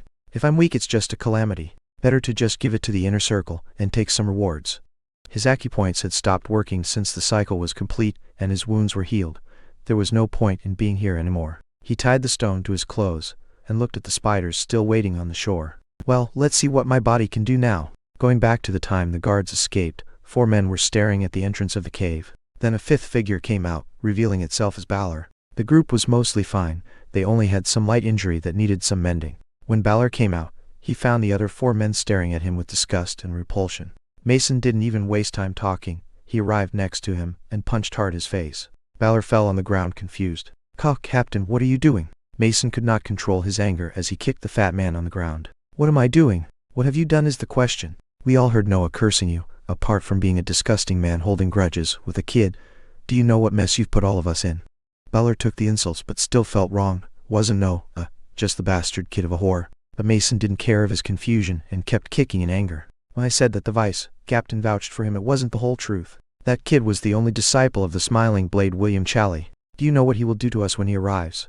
Realization dawned on Balor as he trembled in fear. Then let's just say that the rank 3 killed him while we could do nothing. Like this he would not do anything to us. But Mason only shook his head. I already contacted him through a special talisman that he gave me explaining the situation. I will not risk my life to cover a piece of shit like you. Men, tie him up. Everyone got to work and tied Balor while they waited for the judgment of the vice captain of the guards to fall on them. A day and a half later, a figure appeared on the distance. It was speeding like a bullet on the ground, and its legs were barely visible from how fast they were moving. It abruptly stopped in the fireplace where the guards were waiting. It was sunset, and the figure got revealed by the last ray of lights of the day. Willem stood there catching a breath. The tiredness for his hurrying here was surpassed only by the anger of one of his men betraying his disciple. Where he is? Tell me where my disciple is. Chapter 25. Return. William was furious. After all the pain his disciple went through only to get a bit stronger, he got betrayed on his first mission by a worthless soldier. Mason stood up and explained with his head lowered.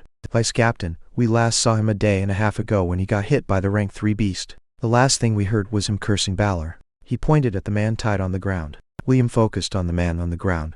The mental pressure he was emanating made Balor incapable of breathing. Please, Vice Captain, have mercy. That kid threatened and insulted me, and I was scared for my life. I only did what I had to do to survive.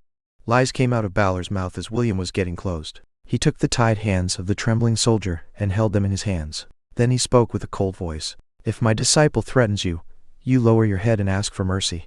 The grip became tighter as the flow of blood in Balor's hand stopped. If my disciple insults you, you smile and thank him for his pointers. Cracking sounds came from his hands as bones were compressed on each other. His anger was so overwhelming that he didn't hear the faint sound of steps coming from the cavern entrance. If my disciple is risking his life, you exchange your place for his and risk yours. And if you die in the process, you do that happily. Crack. The bones in Balor's hands shattered, but he could not make any sound. He was too terrified by Willem's anger that he had no air left in him to talk. The guards watching the process trembled when they heard the sound of his hands breaking and prayed that they could survive the vice gaped in venting. Master, what are you doing here? A young voice came from the cave as a figure was visible on its entrance. He was a kid with his upper body naked. Pieces of his suit were pending on his sides. He was bathed in a green substance from head to toe, making him look like he had some kind of skin disease. A broken saber was in his left hand, with only half of the blade remaining. He was looking half smiling at William with tranquil eyes. Noah? William immediately got up and jumped on him as he checked for injuries on his body, but apart from some scars and his suit reduced into pieces, everything was fine in him. Yes, master? Noah looked at him in confusion. He still could not link his presence with this place. The other guards were looking at him with wide eyes, and even Balor had his mouth hung open as if he didn't believe in what he was watching. Willem was happy beyond measure in seeing his disciple safe, but could not help to release a storm of questions. How did you survive? What about the rank 3? Why didn't you come back earlier? And why are you green? He was holding Noah by his shoulders, shaking him every time a question came out. Noah was forced to answer in order to calm his master down. Well, the cave is pretty big, so I just kept running around killing spiders. The wall was destroyed by the fatties, so I had to find another way out. The rank 3 is dead, and the green is the blood from the other spiders. This time, everyone had their mouth open as they metabolized the information. William was the first to recover, and kept on questioning him. What do you mean the rank 3 is dead? Well, dead is dead. I killed him. Another wave of shock went through the men hearing this. This time it was Balor the one who talked. Bullshit. How could you kill a rank 3 magical beast and come out uninjured? He regretted saying that when he saw the master, disciple duo staring at him with killing intent, and he lowered his head for fear of another round of torture. That scum is right though, how did you do it?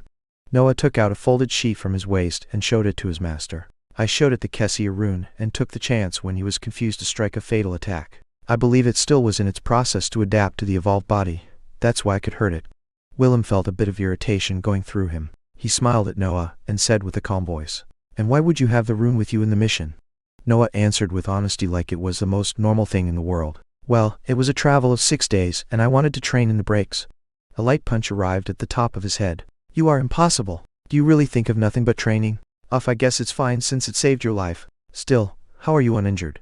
Noah seemed to remember something. He took out an oval form tied with a cloth and gave it to his master. When William unfolded it, a blue light shot out from it. Breath blessing. No wonder that specimen managed to reach rank 3. Haha, my disciple. This time you really did an exemplary job. Don't you worry, I will intercede with the inner ring for you and take the best reward I can bargain for. Hearing the word reward, Noah's eyes lit up, and he liked his lips. I will need better sabers, master. These ones cracked only after some hits from a rank 3 beast. William was about to reprimand, but then shook his head smiling and ruffled his untied hair. Most importantly, what do you want to do with him? He pointed a Balor on the ground that was looking at him with pleading eyes. Noah got closer and looked at his pitiful figure. Please, young master, have mercy. I swear I will serve you with all my expertise from now on. I will. A torrent of pleas came out of his mouth, but Noah only kept on looking at him with cold eyes. When Balor stopped talking, Noah gave only a short answer. No. The saber did a horizontal arc, and Balor's head detached from his body and rolled on the ground. Blood flowed, tainting the terrain. His master got close to him and asked in a soft voice, Are you okay? It is the first time you kill a human after all. Noah looked at him smiling and said in a shameless voice, You know, my second cycle is complete, so I thought we could do the third treatment. As soon another punch hit the top of his head and forced him to shut up. Chapter 26. Deserters. Noah woke up in a room of the guards building. 2 weeks have passed since he came back from the mission, and 4 days ago, he went through his third treatment. His back still hurt a bit, but his mental energy had recovered. He would train if his master didn't take the rune from him, worried that he would not focus on healing. His worries were right on point. My body should reach the limits of rank 1 at the end of this cycle. I wonder how much will it take. What a pity. If I had that stone, I could go straight for rank 2 this month. The breath blessing was delivered by William to the inner circle, so it was probably gone forever from his grasp. He focused his mental energy on aiding the healing process since he had nothing to do while eating the food left on the table nearby. The door of the room opened as William went inside the room with a bigger smile than usual. He was carrying a leather bag and a big wooden box. "Haha, my dear disciple, good morning, I bring good news." He placed the box and the bag on the bed and pointed at them. "These are the rewards I got for you, and I have to say that they are awesome. You won't be disappointed." Noah didn't waste any time and started opening the box. His master made him curious. In the box, there were 2 sabers inside their respective sheaths. Their hilts were clean shiny, they seemed brand new. He picked one of them and unsheathed it. The body of the blade was black and sharp. "They were specially forged for you from 2 legs of the rank 3 ironclad spider that you took down. They are not magical weapons, but surely are top tier between the normal blades." Noah was unconsciously smiling, looking at the blade and swinging it around. He would get up and try it if it wasn't for his body still needing rest. He sheathed the saber and looked at the bag. An old book was inside, and when he looked at the first page his eyes widened as he could not hide the shock he was feeling. He looked at his master in disbelief. "Is this really for me?" William's smile grew even more as he nodded. "Your master is amazing, isn't he?" He wanted to brag a bit, but Noah's eyes went on the book as soon as he saw him nodding. William just shook his head and waited for his disciple to finish his reading. Nails of the Kemitachi, rank 3. Martial art created, imitating the rank 4 magical beast Kemitachi. Highest speed and perforation between the arts of the same rank. It allows the user to cut at an unbelievable speed and precision, surpassing every protection. The user might also cut things at some distance away from the blade, and at full mastery, it can shot winds through the air. Limited to 2 weapon wielders. Noah raised his gaze from the book. The Kemitachi is a weasel-like beast that runs the wind and cuts to death without the victim even noticing. It should fit you really well. He took the folded sheet containing the rune from his clothes and gave it to Noah. "Next week we begin to spar again. I believe you will want to test your new techniques." Noah looked at him and bowed deeply, uncaring of the pain on his back. William ruffled his hair and got out of the room, leaving him alone to concentrate on the book. Having finally something to do, Noah's days of recovery passed rapidly. His weekly sparring with William continued, but he noticed a problem with his new martial art. His breath was insufficient to express its potential. To be precise, he could only use one of its abilities twice before being drained. That is completely normal. You always forget how early you are in things. Normally, to use a martial art of high level you would need a danshin, but you complain about being able to use only 2 attacks. Your biggest gain, for now, is the improvement in your forms. Anything else must wait until you get a rank 2 body. William explained. Their sparring session had ended, and Noah was exposing his doubts to him. "So, what do you think I should do, master? You could just let your body grow, but you don't seem to know how to stay still." William felt a bit of exasperation saying this. "You can gather battle experience doing missions. I believe you should be fine against any kind of rank 2 magical beasts." Months passed by. Noah alternated between his usual schedule in the mansion and his travels outside it to clear magical beasts' nests. There was a pack of 4-eyed wolves with a specimen that reached rank 2, but they were wiped out in half a day. A horned snake appeared in the vicinity of a village in the north. Its scales were hard, his body 10 meters long and large too, and had poisonous fangs in its mouth. It was a beast at the peak of rank 2, and Noah had to resort to his rank 3 martial art to kill it after a strenuous battle. He was forced to rest for 3 days because of that fight, yet his most troublesome opponent had been a mud demon. This type of magical beast was naturally created when too much breath accumulated in one place and consolidated. The consolidated breath would act as the core of a beast that could manipulate the terrain around it. It was not a powerful beast, but countered heavily Noah's techniques. He had to cut it in small pieces repeatedly to find the core and destroy it while dodging the earth spikes that it created to attack him. Yet, his battle proficiency rose at a fast pace, having to face different situations as he could decide more quickly the best way to deal with an opponent. Today, he was sitting on his knees waiting for the usual mission that his master would hand to him every month. "This time will be different. You will go with a group of people that I picked personally." Noah was immediately intrigued. Since he always let me go alone, the difficulty of the mission must be higher to require a group. He picked the sheet describing the mission from William's hands. "Deserters of the Shasti family have raided the village of Tassard. Only the corpses of men and elders have been found. They probably took away women and young girls for their enjoyment. Find the rebels and execute them. Warning, there are cultivators inside their group." Chapter 27. Cons.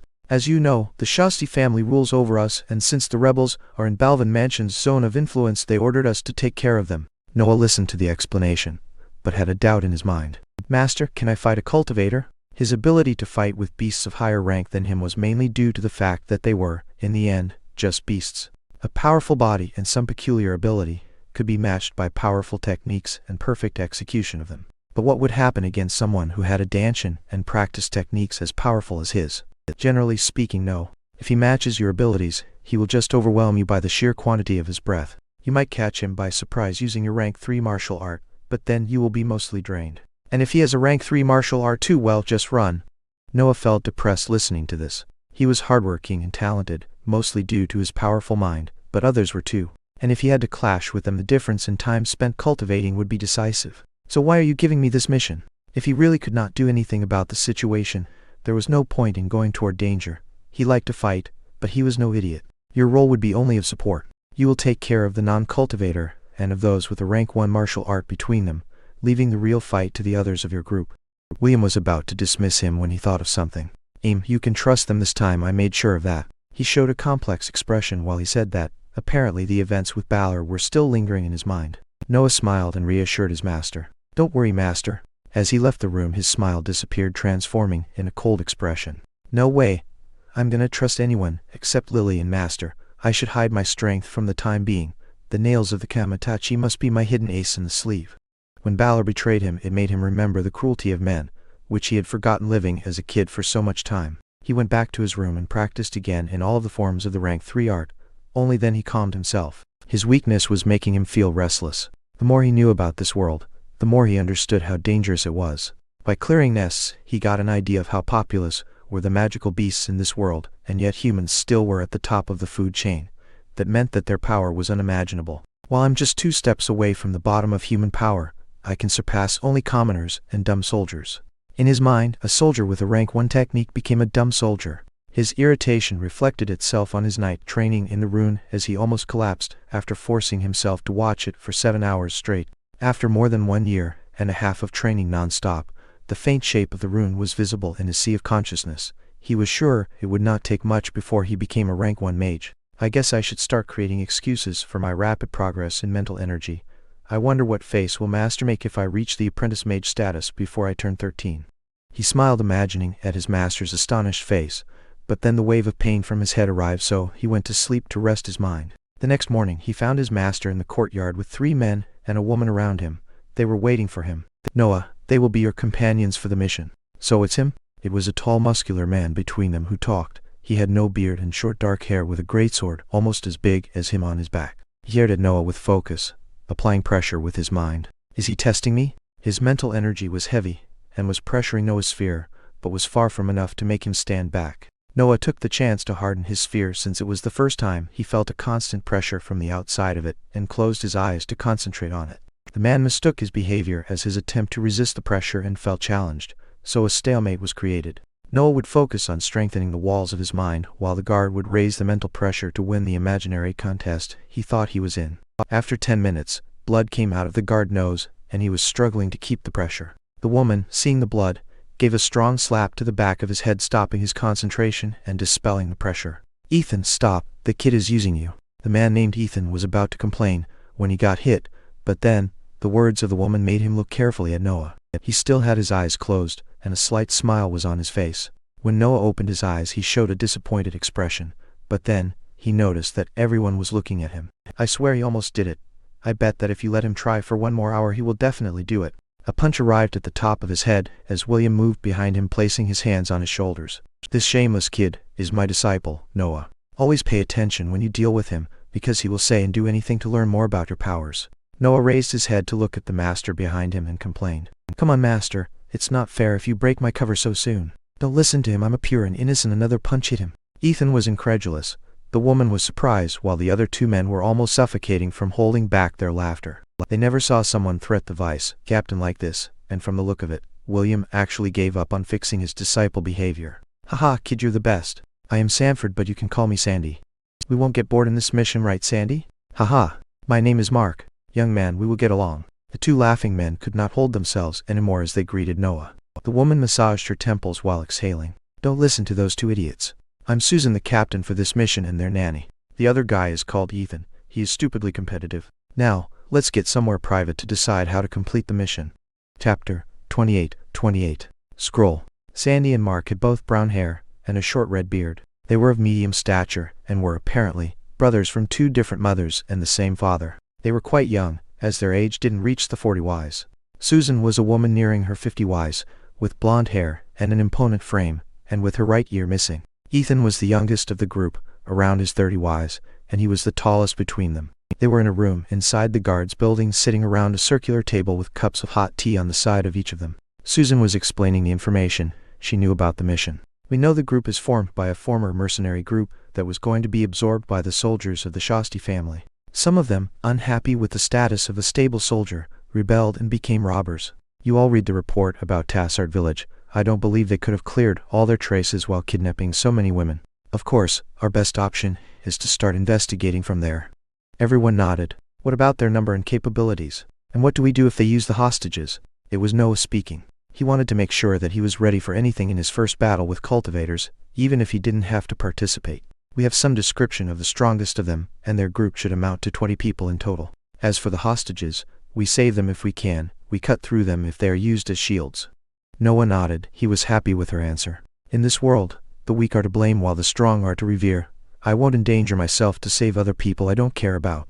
A village would be wiped out because, by chance, a pack of magical beasts found it in their way. Weakness was indeed a sin in this world. Having cleared his doubts, Noah listened carefully to the questions of the other soldiers. They set up the priorities of the mission, the plan of attack and everyone's role.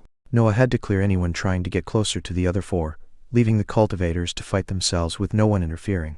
Since everything is settled, let's set off immediately. We will see each other again in 2 hours. The group got dismissed and went to prepare for their mission. Meanwhile, on the side of a small mountain covered with trees, 20 or so men were camping near a campfire. It was winter, so the temperature was low, but these men didn't seem to care too much as they were doing a line to enter the bigger tent of the camp. Cries and pleads could be heard from the tent, but the men outside, it would just laugh and lick their lips, eager to enter. 2 men got outside of the tent and proudly announced, "Now, there are no more virgins inside." Disappointed sighs and curses were spat out by the men still in line, but then were suppressed by a yell coming from higher in the mountain. "Shut up, you beasts! I'm trying to concentrate here." The men shut up, but soon whispers sounded again on the mountain. "I heard that the boss managed to steal a magic spell scroll from the old captain.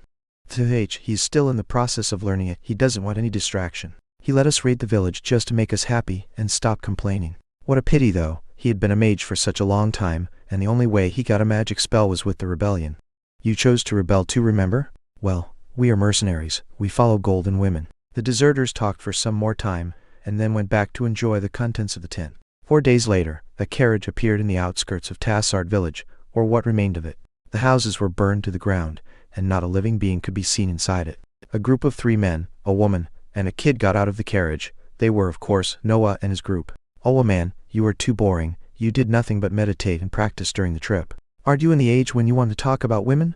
"Sanford, don't try to corrupt the kid. He still has time to become a waste of air like you." "Captain, you are so mean." "I'm just trying to educate him to the way of manhood." Sandy and Susan bickered. They basically did it through all the trip. Mark would just laugh on their side. At every word, they spoke to each other, while Ethan tried to imitate Noah in his compulsive way of training. "Don't tell me that you become an idiot when you start cultivating your dancing." These were his thoughts about cultivators after 4 days of travel with them. Now that I think about it, even Master isn't too normal with his constant smile. He was considering the possibility that cultivating could have some side effects on the psyche of the practitioner. They neared the remains of the village and looked around it in search of clues of the deserters. Dead bodies were still on the ground, left there since the raid. As the report said, no females were among the corpses, and signs of dragging were present everywhere. What there is in that direction that can hide 20 lustful men? Mark asked the question while pointing where the traces of dragging went. "A mountain," answered Sandy. "Cliffshire Mountain," Ethan pointed out. Susan massaged her temples to hold back from yelling at the 3 of them. "They must have gone there. We should hurry while they are still busy using the hostages." Noah could not help to feel a bit of wariness toward the heartlessness of Susan after her proposal. "Oh, something is coming." Yes, they must have been attired by the smell of blood lingering on the ground.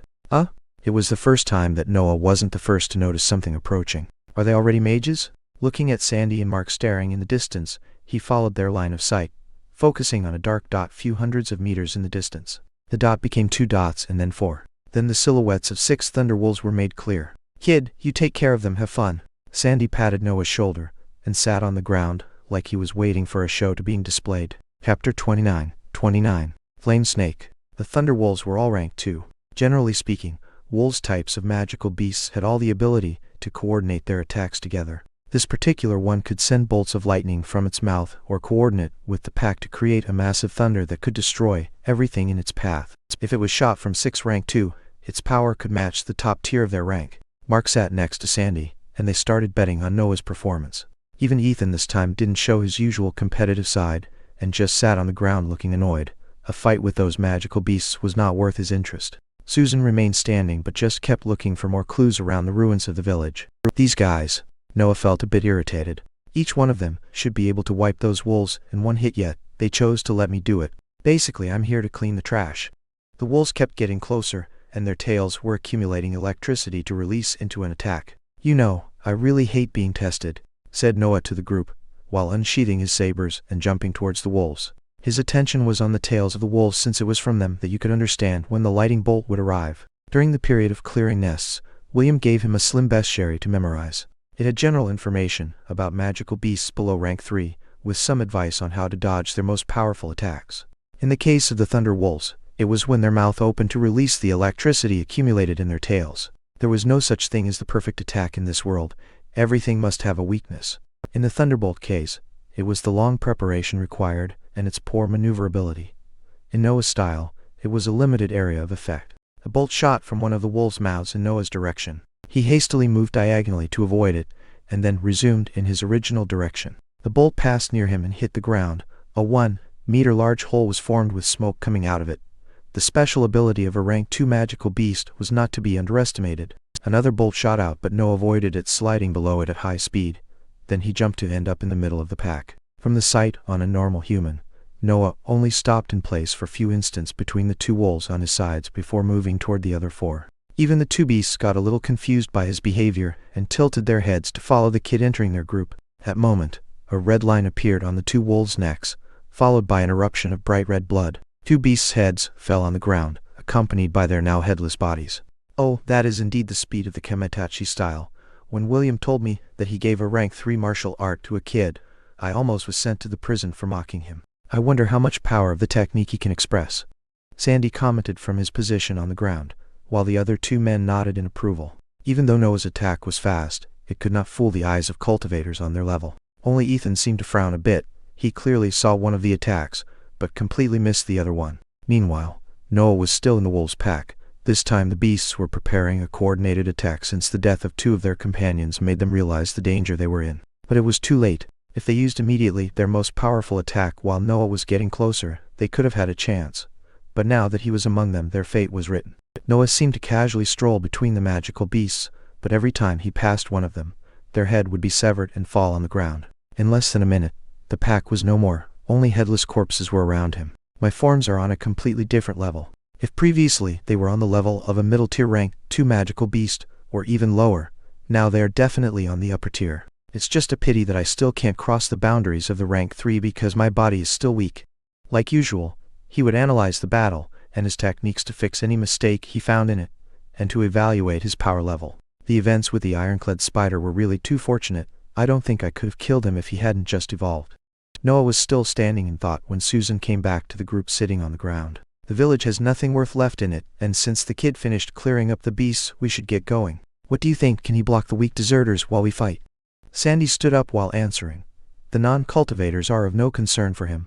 The low-level ones should give him some problems, but he can handle it. The only problem is for how much can he hold them off. After all, the breath in his body is limited. Susan nodded and then said with resolution, "Then we end our fights before he's out of it.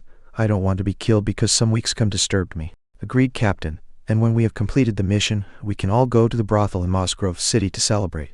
Susan sighed loudly while massaging her temples, forcing herself not to get irritated by Sandy. Meanwhile, on Cliffshire Mountain, a middle-aged muscular man was sitting cross-legged on the ground, frowning deeply. Screams and pleads would resound in the air, but he seemed not to care or to be used to it. A scroll with an intricate linear design written on it was open, lying on his hands. At some point, he raised one of his hands in the air and pointed at a tree on his side. His whole arm lit up, and a snake made of flame shot out of it. It slammed on the tree, destroying it and continuing for some meters before extinguishing. The man smiled and opened his eyes to look at the destruction created by his first magic spell. An area of 5 meters was wrecked by his spell, with some small flames still burning the destroyed tree. The man nodded with satisfaction and put the scroll on the lingering flames, burning it without any hesitation while deep in thought.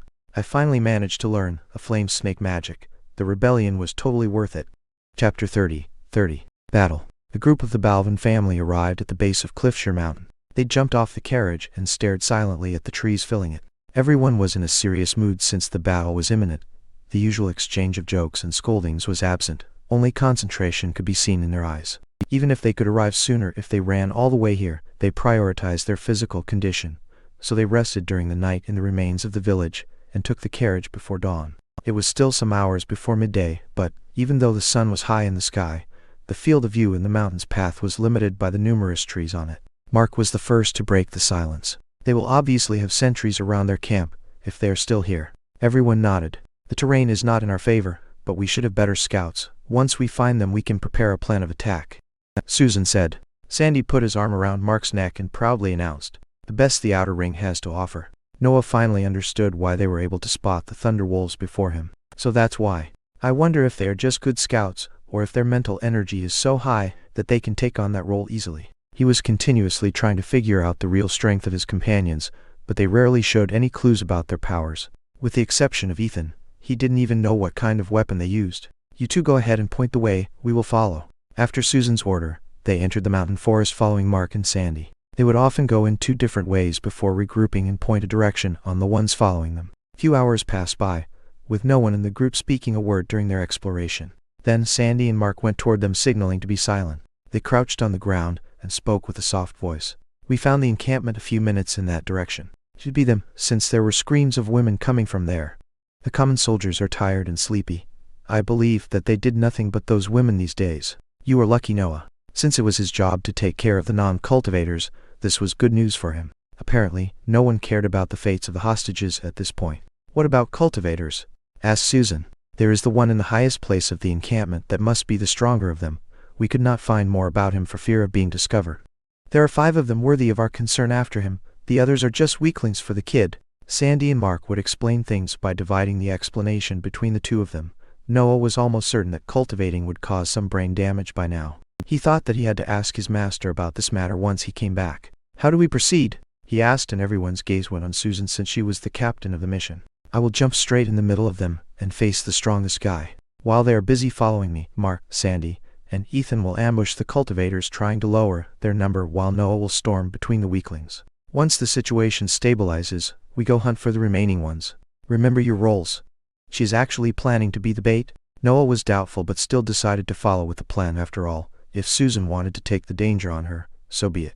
They moved toward the perimeter of the encampment, and when everyone was ready, Susan jumped out in the open, speeding toward her target. Just follow us, kid, Sandy said as he and Mark took out a short knife from their clothes. Ethan unsheathed his greatsword, so Noah did the same with the sabers on his back. The normal soldiers didn't notice Susan's figure, as she was too fast. It was only when she was halfway through the camp that someone gave the alarm. Enemy attack! The camp fell into chaos as the soldiers went to pick their swords left on the ground. When Susan was nearing the top of the encampment, a man jumped out from a tent and directly swung his sword at her. Susan raised her hand, and the sword got deflected by it. The sound of metal against metal resounded in the air. Now! Yelled Mark, and the group still hiding in the perimeter of the camp shot out in the open. Sandy and Mark went directly in Susan's direction while Ethan did an ample half-circle with his greatsword, severing 3 soldiers in 2. Then he went in the same direction of the other 2. Noah was the last one to appear, and he took advantage of the confusion created by his companions to sneak out inside the group of deserters. Blood spilled and heads flew as he ran through the group. The more he killed now while reaching Ethan and the others, the less he had to care about later when the surprise effect dispelled. When he appeared on the other side of the encampment, 5 soldiers fell dead on the ground. On this side, Susan was still deflecting different weapons with her hands while trying to reach her target. Sandy and Mark took out one of them with their excellent teamwork, but then got encircled by 3 cultivators, limiting their movements. Ethan was fighting a tall man with a big axe alone. At some point, Susan did a palm gesture with her hand that released a shockwave that stunned momentarily the 2 soldiers that were fighting with her. She hurriedly grabbed the head of one of them and squeezed tightly. The head of the unfortunate man was reduced to a meat pulp while Susan didn't even look at him before resuming her original direction. The other man on her side was too scared to react to the woman speeding through him. Noah turned back to face the other soldiers, unleashing another wave of seemingly invisible attacks. Ethan used a destructive move to shatter the big axe, and then thrust his greatsword into the tall man's chest. Sandy and Mark were nimbly dodging every attack the three men were unleashing on them while delivering fast strikes as a counterattack. All three of the deserters had their wrists and arms wounded as a result. Noah killed another three of them, leaving standing two men that blocked his attacks. Only 7 deserters remained alive, with 3 of them injured. At that point, a ball of flame fell from the highest point of the encampment and stopped on the ground in the middle of the battlefield. Susan's figure was barely visible between the flames. Chapter 31. Inspiration. The battlefield became silent. Susan was the strongest of the group from Balvan Mansion, and right now, she was convulsing on the ground engulfed by flames. Fuck. Noah was the first to react. He hastily cut the throat of one of the men in front of him while he was still stupefied by the unexpected event, and then got ready to run away. He didn't know much about magic spells, but he was sure of one thing. If that man can do that attack again, we are doomed. I must retreat. I will never be the last one to escape again. He swore this to himself since the events near Lilin village. If you have to escape, be the first to do that. This was the main reason why he was the first of the group to react. He was constantly wary of any unexpected thing that could happen, like a rank 3 magical beast rising from a shore made of bones, or a misleading report not mentioning a mage in the group of deserters. Before he even managed to turn back though, a shockwave ran from the flames, extinguishing them. Susan's figure struggled to get up, showing to the onlookers the pitiful state she was in. She was completely naked without any hair left on her body. Her skin was almost completely burned and crackling sounds came out of it. She was missing her right arm. That probably took most of the destructive power of the spell, while her left hand had only 2 fingers left. A guttural voice came out of her mouth while she spoke slowly. Can hold back him. Complete mission. Then she jumped back on the man now visible high in the mountain path. He was staring at her with a slight smile, apparently satisfied by the damage dealt by his spell, yet his complexion looked pale like he was tired. Noah was stupefied. He was ready to run away, but then he saw what should have been a burned corpse getting up and speak. She should have been killed already just by the injuries created by the flames, not even considering the impact of the attack hitting her. Is this a real cultivator? He looked at the remaining man standing in front of him, about how he blocked his attack, and could not help but feel like he was an ant fighting another ant. I really am incredibly weak. He wasn't thinking only about his physical power, but also about his mental state. Seeing Susan's determination inspired him. As if sensing the change in his mental state, his acupoint started absorbing breath at a speed like never before, slowly refilling the breath he used till now. The man, seeing the kid slowly moving toward him, felt a chill down his spine and got ready to block any incoming attack. It's useless, said Noah walking past him. You are already dead. The sword in his hands, held in a horizontal position in front of his chest, divided itself into 2 halves. Then a red line appeared from his head till his waist. Blood sprouted from the red line as the man was cut vertically in 2. A weak cultivator could do nothing against the full power of a rank 3 martial art. Even though Noah could have defeated him conserving most of his breath, that would have taken some time, and he was eager to give support to the other people in his group. Even if I can't defeat the mage, they probably can if they work together. I have to use my last full power attack wisely. The breath in his body was halved by his last strike, but now he could assist the others in their fight. Meanwhile, Sandy and the others had resumed their fights after seeing Susan's attempt to buy time for them. Ethan was fighting with the man that tried to block Susan previously, while the brothers were still dealing with the 3 injured cultivators. Ethan seemed at a disadvantage against the maneuverability of the man's short sword, and he kept getting wounded superficially by its fast attacks. On the other side, Sandy and Mark seemed close to delivering a fatal attack to one of the men surrounding them, but they would always be obstructed at the last moment by the other 2. The advantage in numbers was slowing the arrival of victory in their fight. Noah chose to help the brothers, since their fight was the easiest to end with his help, and since he wasn't too sure that he could block the short sword of the man if he focused him. Uncaring of their bleeding wrists, the 3 deserters were still delivering powerful blows containing great force. They used their martial arts empowered with their higher tier of breath to continuously unleash peak rank 2 attacks. Noah could do that only twice, and that was because his martial art was rank 3. Even though theirs was an art of a lower level, their attacks contained the same power, and the deserters had fewer restrictions in their usage. Yet the brothers would always dodge them, while delivering swift counterattacks that would either be blocked by one of the deserters or wound them lightly. Wounds kept accumulating on the trio, but they held still, waiting for their boss to finish his fight with the almost dead woman. Another counterattack was launched by Sandy but was blocked by one of the men confidently. He was preparing himself to deliver another powerful blow when he felt a sudden pain to his back. He turned around to see a kid with black hair and a ponytail getting away from him at high speed. He had icy blue eyes and donned a tight black kimono. In his hands there were 2 black sabers. One of them had dripping blood on it. He had no time to say anything because Mark didn't let this occasion slip by and planted his knife in the man's chest. The man died still wondering where the kid came from. After one of the 3 deserters died, the fight became completely one-sided and Mark and Sandy took out the already injured opponents in a few rounds of attack. They didn't waste any time as they sped toward Ethan's battle. Mark only slightly nodded at Noah's figure following them at some distance. Ethan was having a rough time. His opponent was slowly overwhelming him, locking him into a passive position. There were a lot of light wounds on Ethan's arms, and a deep one on his left leg that was hindering his movements.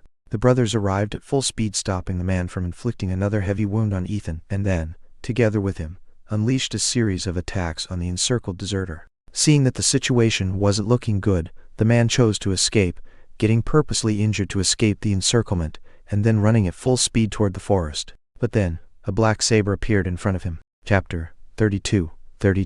Victory. In order to block the saber, the man had to stop his escape, allowing the guards from Balvan mansion to encircle him again. Enraged, he tried to find the owner of the saber, only to see a small figure getting away at high speed. In this moment of distraction, Ethan stabbed him on his waist, followed by Sandy and Mark's knives. In a battle between cultivators, one instant of distraction could cause your own death. That's why Noah's job was to ensure that the cultivators would fight themselves without interferences, and interfering was exactly what he was doing. He would lie in wait in order to find an opportunity to cause a misstep in the enemy that would be exploited by his companions.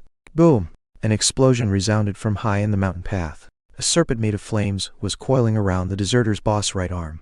On the ground near him, Susan's charred corpse was lying unmoving. No more life was in it. Boss S. The man stabbed by the trio made a last plea of help before dying. The flames slowly dissipated, and the serpent with them, showing how proved the mage was by using the spell 2 times. But Noah, Ethan, Sandy, and Mark regrouped and stared at the pale man that killed their captain. "Your name?" Ethan asked, breathing heavily from the fatigue of his 2 consecutive fights. "Tusk." What? The Shasti family forgot to mention it when they gave the reports. The group and the man stalled in order to regain some energy. "We are simple people. Reading the names of those that we have to kill is just useless work," Sandy said, shrugging his shoulders. "My name is whoreson. Why do you want to know it?" "Well, you killed our captain. We need to report your name after we kill you to complain about their shitty report." Mark's time to speak had arrived, but Noah didn't care this time, as he was completely focused on whoreson. "Can he do it again? Any one of us that gets hit by that spell will probably die, but Susan managed to make him use it 2 times. Can he do it a 3rd time? Oh, no wonder she was so strong. It was your captain. Her body should have reached the limits of rank 3. What a pity. If she was a noble, she would have had the technique needed to break through rank 4, but alas." Whoreson seemed really sad for Susan as he kept on speaking. "You know, that's why I rebelled. I have been a rank 1 mage for 10 years now and managed to obtain a spell only by stealing it. Don't you think that it's unfair? Don't you think that someone as talented as her, as talented as me, has the right to obtain what he deserves?" His speech was about the common problem in the humans' cultivation world. Noble families would accumulate wealth and techniques to have a monopoly over them. Anyone not belonging to their inner circle could just serve for life, hoping to be rewarded accordingly, or resort to illicit ways. Ethan's breath returned to a normal pace. He looked at his companion and nodded. "Shall we start?" Whoreson shook his head, but got in position to fight. He took a big iron mace from the ground with his left hand and yelled, "Come then." The group waited no more and jumped right at him. Ethan was the first to clash with the mace, causing the ground beneath him to crackle. Sandy and Mark slowed their pace on purpose to deal with Whoreson's sides. Before the brothers' knives could hit Whoreson, though, the serpent of flames appeared again, this time protecting him. Sandy and Mark had to halt their charge while Ethan was pushed 3 steps back with his hands lightly burned. The serpent disappeared, and the exchange of attacks and defense repeated itself. It seemed that if Whoreson used the magic spell only to protect himself, its consumption of mental energy would be lower. After 3 rounds of attacks, Ethan's left arm was hanging on his side while he wielded his greatsword with his right hand. The wound on his left leg was constantly spilling blood, and he was deadly pale. He probably could hold only for another round. Sandy and Mark were relatively better. The fire only touched them superficially and managed to cause only some spots of burnt flesh. Whoreson, on the other side, was panting heavily. He looked completely drained, like after a full session of training in the Kesir rune. It was obvious that the next round would be the last. Ethan's eyes became resolute as he charged recklessly toward Whoreson. Like the times before that, his greatsword met the mace, and he pushed hard with all the strength he had left to lock Whoreson in that position. The attacks of the brothers arrived as punctual as always, aiming for the blind spots of the mage. At 1 step from death, Whoreson resolutely chose to raise once again his right arm to unleash his strongest attack. The arm lit up, and a serpent of flames was being formed when a blade of wind, with the form of a crescent moon, hit the arm and severed it. Noah was a few meters away from the mage, kneeling on the ground and managing to keep his upper body erected by pointing with his sabers on the ground. He had watched the whole battle from a small distance away and understood one thing. The flames originated from his right arm. So he waited till Orson exposed his arm again to deliver the only ranged attack that his art had. The execution was perfect, and the magic got interrupted. Sandy and Mark used this chance to directly cut off Orson's head with 2 strikes from opposite directions. The mage was dead. Noah and Ethan immediately fell on the ground. One had his breath completely drained, while the other was heavily injured. The brothers, on the contrary, were still standing, looking around the battlefield and on Orson's body. After their search, they came back to where Ethan and Noah were resting. No traces of the scroll containing the magic spell. He must have destroyed it. Except for some starving women that survived and us, everyone is dead. They divided their lines as usual, but there was a trace of sadness this time, and not the usual irony. Noah looked at the charred corpse at some distance from them and spoke. If she didn't make Orson use the spell twice, at least another one of us would be dead. Everyone nodded and bowed to the corpse of their former captain. Chapter 33. Rarity. Inside the carriage, the group from Balvan family was returning to the mansion. Having completed the mission, there was no reason for them to remain in Cliffshire Mountain. They had signaled the place where the encampment was and left the hostages there waiting for someone from the noble families to pick them up. In a matter between cultivators, those women were treated only as casualties and were for normal soldiers to handle. The atmosphere during the trip back was pensive. Everyone was silent with their mind wandering. Sometimes their gaze would lie on a charred corpse lying on the wooden seats of the carriage, sometimes on Orson's head on the floor. After he stared at the maid's head, Noah broke the silence, wanting clarity on a pressing question in his mind. Is it really that hard to get a magic spell if you don't belong to the noble's inner circle? The group was a little surprised from the question, but then realized that this companion that fought with them was in fact a kid. Mark did a complex smile and spoke. I'm sure that your master already said something to you, but I'll try to be more precise. You were probably misled to think that if you put enough efforts, inevitably, you will receive rewards. That is true only until a certain level. He pointed at the corpse on the ground and continued. Susan was the 3rd strongest in the outer ring, below your master and his captain. She served in the guards of the outer ring for more than 20 years. Do you know the reason why she could not receive a technique that surpassed rank 3? Noah's answer was immediate. Because she didn't join the inner ring. Sandy broke the silence too and corrected him. No, because she had talent and will. Mark nodded to the answer of his brother and continued. You saw the power of a magic spell now. What would happen if the nobles gave that kind of power to someone that might become stronger than them? One single cultivator, having a magical spell, could kill and injure 5 of them, with some of them stronger than him in other aspects. The answer this time was obvious. Rebellion. Mark nodded, his smile becoming more complex. Exactly. That talented person might not welcome the control of the nobles' families anymore after he obtains the power to fight them. You probably thought that you could find some ways around it since you got rewarded with a rank 3 art, but let me tell you, that was the most valuable reward they could give you. Remember that you gave a breath blessing, which is one of the most precious treasures for low-level cultivators. For it, and you had your master help in the delivery. I'm afraid that if you lacked one of those you would have received only some amount of gold as a reward. Noah remembered how just by standing next to that blue mineral his injuries were healed, and his 2nd cycle was completed. That was indeed a good stone. No wonder they gave me such a high-tier martial art for it. With magic spells, the process is more complex. Mark kept explaining. The first issue is that you need to be at least a rank 1 mage to learn it, otherwise your sea of consciousness won't be able to bear the pressure of its diagram. Many cultivators would rather train in other aspects that give an earlier increase of power than spend hours looking at a rune for many years. This greatly reduces the number of people that can strive for a magic scroll. After that, there is a problem with the attitude of a person. If your attitude doesn't match the element of the spell, its power will be immensely reduced. Mages would rather serve a noble family that has accumulated a sufficient variety of spells rather than going around stealing scrolls only to end up with something that they would rather not use. I believe that Orson chose to rebel when he finally found the spell matching his attitude. So his attitude was fire. I won't know mine until my Danshan is formed, which means that it's useless to search for a way to get spells until then. The last thing is the rarity of your element. The most common spells are of the fire and water element, followed by wind and earth. Thunder has a spot over them surpassed only by light and darkness. Of course, the rarer the element, the stronger would be the spell compared to those on the same level. This was the first time Noah heard something like this. He could not help but interrupt Mark's explanation to ask, why is there such a division? Mark had to think for a bit before continuing his speech. Well, truth is that the creation of spells is a process that went on for thousands of years, and only top cultivators with a specific talent in magical diagrams can attempt to draw them. According to the common knowledge, the rarer one element the harder is to create diagrams of it. That's why there are fewer spells of them, and that's where they took the name rare. Mark then pointed at himself and his brother. Our element is thunder. Even if it's a rare element, with the accumulation the Balvan family has, they should have some scrolls of it. Yet, do you think that they will give them to us even if we enter the inner circle? Sandy didn't give time for Noah to answer and spoke directly. The answer is, probably no. With the character that we have, the inner circle will never allow us to have that kind of power. They simply don't trust us. Why do you think we are still wandering in the outer circle doing these kinds of missions, while we both have reached the level of rank 1 mage? So they were indeed mages, and not simply talented scouts. My brother is right, our power would increase too much with the spell of a rare element in our set of abilities. Because of that, the inner circle would not let us in and will just leave us to age in the outer circle.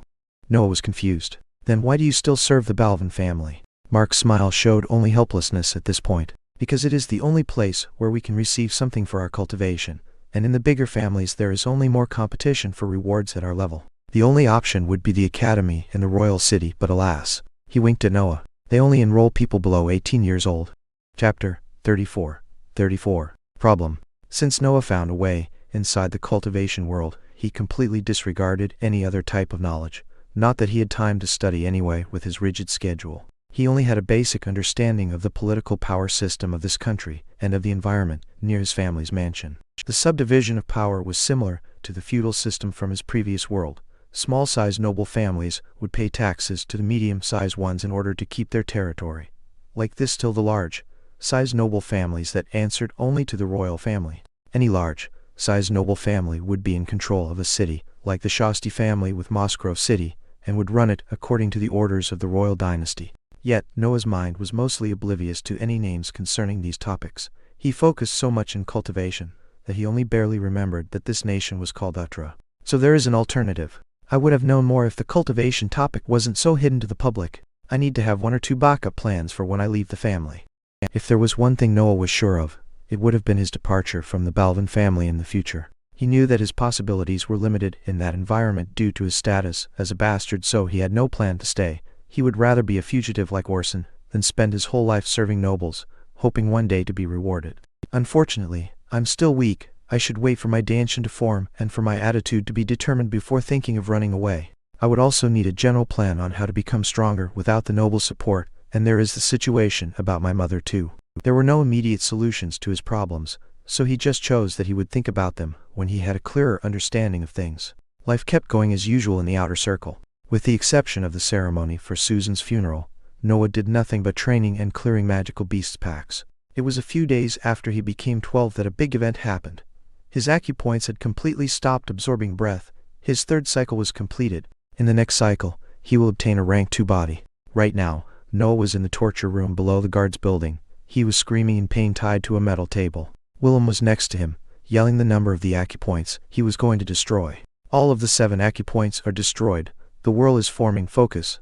Noah was, by then, used to the treatment, or at least to its procedure. The pain he would feel from having his acupoints broken was still as terrible as the other times. No matter how much he increased his mental energy, he had to put all his concentration on managing to stay conscious. The usual feeling of death approached Noah's mind, but that could not make him flicker. He was completely focused on the breath accumulating over his back. After reaching a decent amount of density, he manipulated the breath to enter and fill the space where his acupoints previously were. Yet, at that point, something unexpected happened. The breath, instead of accumulating in the empty places, was absorbed by his body. The most worrying thing was that Noah didn't feel any increase of strength. The breath had completely disappeared inside his body, while the feeling of death was still getting closer at high speed. He tried again to flow breath in the acupoint's previous spots, but the same thing happened. He was at loss of what he had to do. Any strand of breath he tried to accumulate would be absorbed by his body, and he didn't even know why. At that point, a drop of a familiar black liquid got expelled by his right arm. Seeing it, Noah finally understood. He was going through the advancement of rank of his body. Is the breath being absorbed pushing my body over the rank? Does this mean that I can't form acupoints until my body advances? He could not think of any different explanations, and he had no time to ask William because of the darkness getting closer in his mind, so he just went all out with the absorption process. He continuously absorbed breath without even stopping to check if his acupoints were forming. The black liquid began to be ejected from his body at high speed. William was holding him down, watching this process with worry. He understood that his disciple encountered some kind of problem, but there was nothing that he could do to help, so he just let his hands getting stained by the black substance while keeping him still on the table. Meanwhile, Noah was being entirely covered by the liquid as he hurried in the absorption process to avoid being engulfed by the darkness. Then, finally, breath began to accumulate, forming his acupoints. He hastily isolated the newly formed acupoints, waiting for them to solidify and link themselves to his body. He completely disregarded the pain caused by the connection process and focused only on the barriers incubating the mixture of breath and shards of bone. The mixture, in the end, became solid, and he felt an immense wave of strength running through him. Like the previous times, he waited some more time before releasing the barriers around the newly formed acupoints in order to be completely sure that the treatment went well. His body felt extremely strong. His mind was tired and his mental energy was almost completely expended, but there was no pain coming from his back. He gave a powerful pull with his arms, and the metal chains tying his hands broke. Then he did the same with his legs, and the chains holding them shattered. He stood up on the metal table trying to sense his body, but his mind was too tired from the pain he had endured to size his new strength precisely. William, in the meantime, was smiling warmly, looking at him. He was proud of this disciple continuously surpassing any difficulty with determination and bravery. Noah got down from the table and bowed to his master. It was the first time he could do that right after finishing the treatment. "Thanks a lot, master." "Oh right, it seems that since my body broke through I won't need to be bedridden this time, so we can spar tomorrow. I'm eager to feel the strength of my new body." The smile on William's face disappeared, replaced by an irritated expression. "You damned workaholic. Tomorrow you will clean this room to get rid of the filth that your body expelled. And you will do extra missions to repay my handcuffs." Chapter 35. Dub. When Noah woke up the next morning, he clearly felt the increase of strength of his body. He had taken a bath before going to sleep to wash away the filth his body secreted during the advancement of rank, and now he was standing in his room sensing attentively any change he could feel. The most immediate thing was that his muscles increased in size and were more defined. Not an inch of fat was present on them, giving to Noah's figure a slender and sturdy appearance, even though he was still quite short. Yet, the biggest changes happened inside his body. The 7 acupoints on his back were absorbing breath at a speed at least 2 times higher than they did in the previous cycle. The quantity that his body was holding had already increased threefold, and its quality seemed higher. "With this amount, I can launch full-strength attacks at least 6 times before running out of breath. I'm not even factoring the new speed at which I'm recovering it. I might as well have the energy for another attack when the other 6 are used, and this, while the 4th cycle is not even complete." The newly found power was making Noah eager to spar with his master, so he hurriedly donned a white kimono and got ready to exit the room before a thought stopped his tracks. "Right, first I have to clean the torture room." Clang! The sound of swords clashing resounded in a room of the guards building. Noah was fighting against William with decision and resolution, while getting used to his body. It was some time since William had to drop the wooden stick and use a real sword to block Noah's attacks. Nevertheless, Noah was never able to surpass his master's defense. William would just block any attack coming at him while commenting on its execution. Yet, the happiness for his body's improvement wasn't present on Noah's expression, which exuded only coldness and concentration. He had met with his mother before going to the sparring session, and was crestfallen to see a big bruise on her face right under the left eye. Some sort of pressure had formed in his mind, hurrying him to improve faster before something irreversible happened. William noted his disciple's state of mind, and raised the stakes of the training as a form of respect for his determination. It was only when Noah was breathing heavily and sweating profusely that his master decided to stop the sparring and sit on the floor to discuss things with him. Noah sat on his knees on the spot in front of him and sorted the questions he wanted to ask. "So how is a rank 2 body?" William started the conversation. "It's really amazing. My strength and speed rose to an absurd level. I believe that now I completely crossed the boundaries of a rank 3 magical beast." William nodded. He knew that every advancement in rank comported a sudden increase in strength, and that the higher the level of the rank, the bigger would be the difference with the previous level. Noah chose his first question. "Master, are cultivators all idiots?" William was surprised by the question, and could not help but to ask for the meaning of it. "What do you mean?" "Well, in the mission against whoreson, I realized that cultivators have peculiar traits in their personality." William was at first confused, but then realized something looking at his disciple's complex expression, and became irritated. "You, the kid that at the age of 8 scammed guards for techniques, the kid that in 4 years did nothing but train and fight, the kid that can't think of anything than cultivation all day, are saying that cultivators are peculiar?" Noah seemed to be taken aback by these words, but just put a slight smile on his face as an answer. Willem shook his head and continued. It's not the cultivation process that causes these peculiarities. Rather, a person needs those to keep pursuing power. Only a strong personality can continue on this long road unmoved by the many difficulties that it will encounter. Noah was enlightened. The body nourishing methods required constant meditation and great patience to be trained, and those were the easiest techniques to practice in. Most of the people would just grow bored or tired of such methods. No wonder they could not pursue higher powers. Who would be willing to practice every day in a martial art till his body was exhausted? Who could spend hours looking at runes that would cause him pain and exhaustion? Only strong-willed people, and they generally had some particularity in them that were unwilling to abandon, like Noah's stubbornness in his search for power or Sandy's uncaring attitude. I think I understand now. There is another thing though. Noah was about to ask about the academy in the royal city, but then a doubt crossed his mind. He held back from speaking the last part of the sentence and changed its subject at the last time. Can I take a look at the information about cultivators in this country? You know, the knowledge about this topic is quite hidden and I wouldn't even know where to look for it. William was astonished, but then nodded for a few times with a radiant smile on his face. You finally want to know more about this country's history. Don't worry, I'll bring a book from the inner circle on our next appointment. Think that I would live till you ask me something not concerning training. Noah had a guilty smile on his face. It was only after he left the room that he could finally relax. I almost made a mistake. I know that Master cares about me, but what would happen if he understood that I want to leave the family? Will he help me, or will he punish me? Just to be sure, it's better not to disclose anything with him until the forging of 7 hells is completed. Plus, I don't really know how to get to the royal city anyway.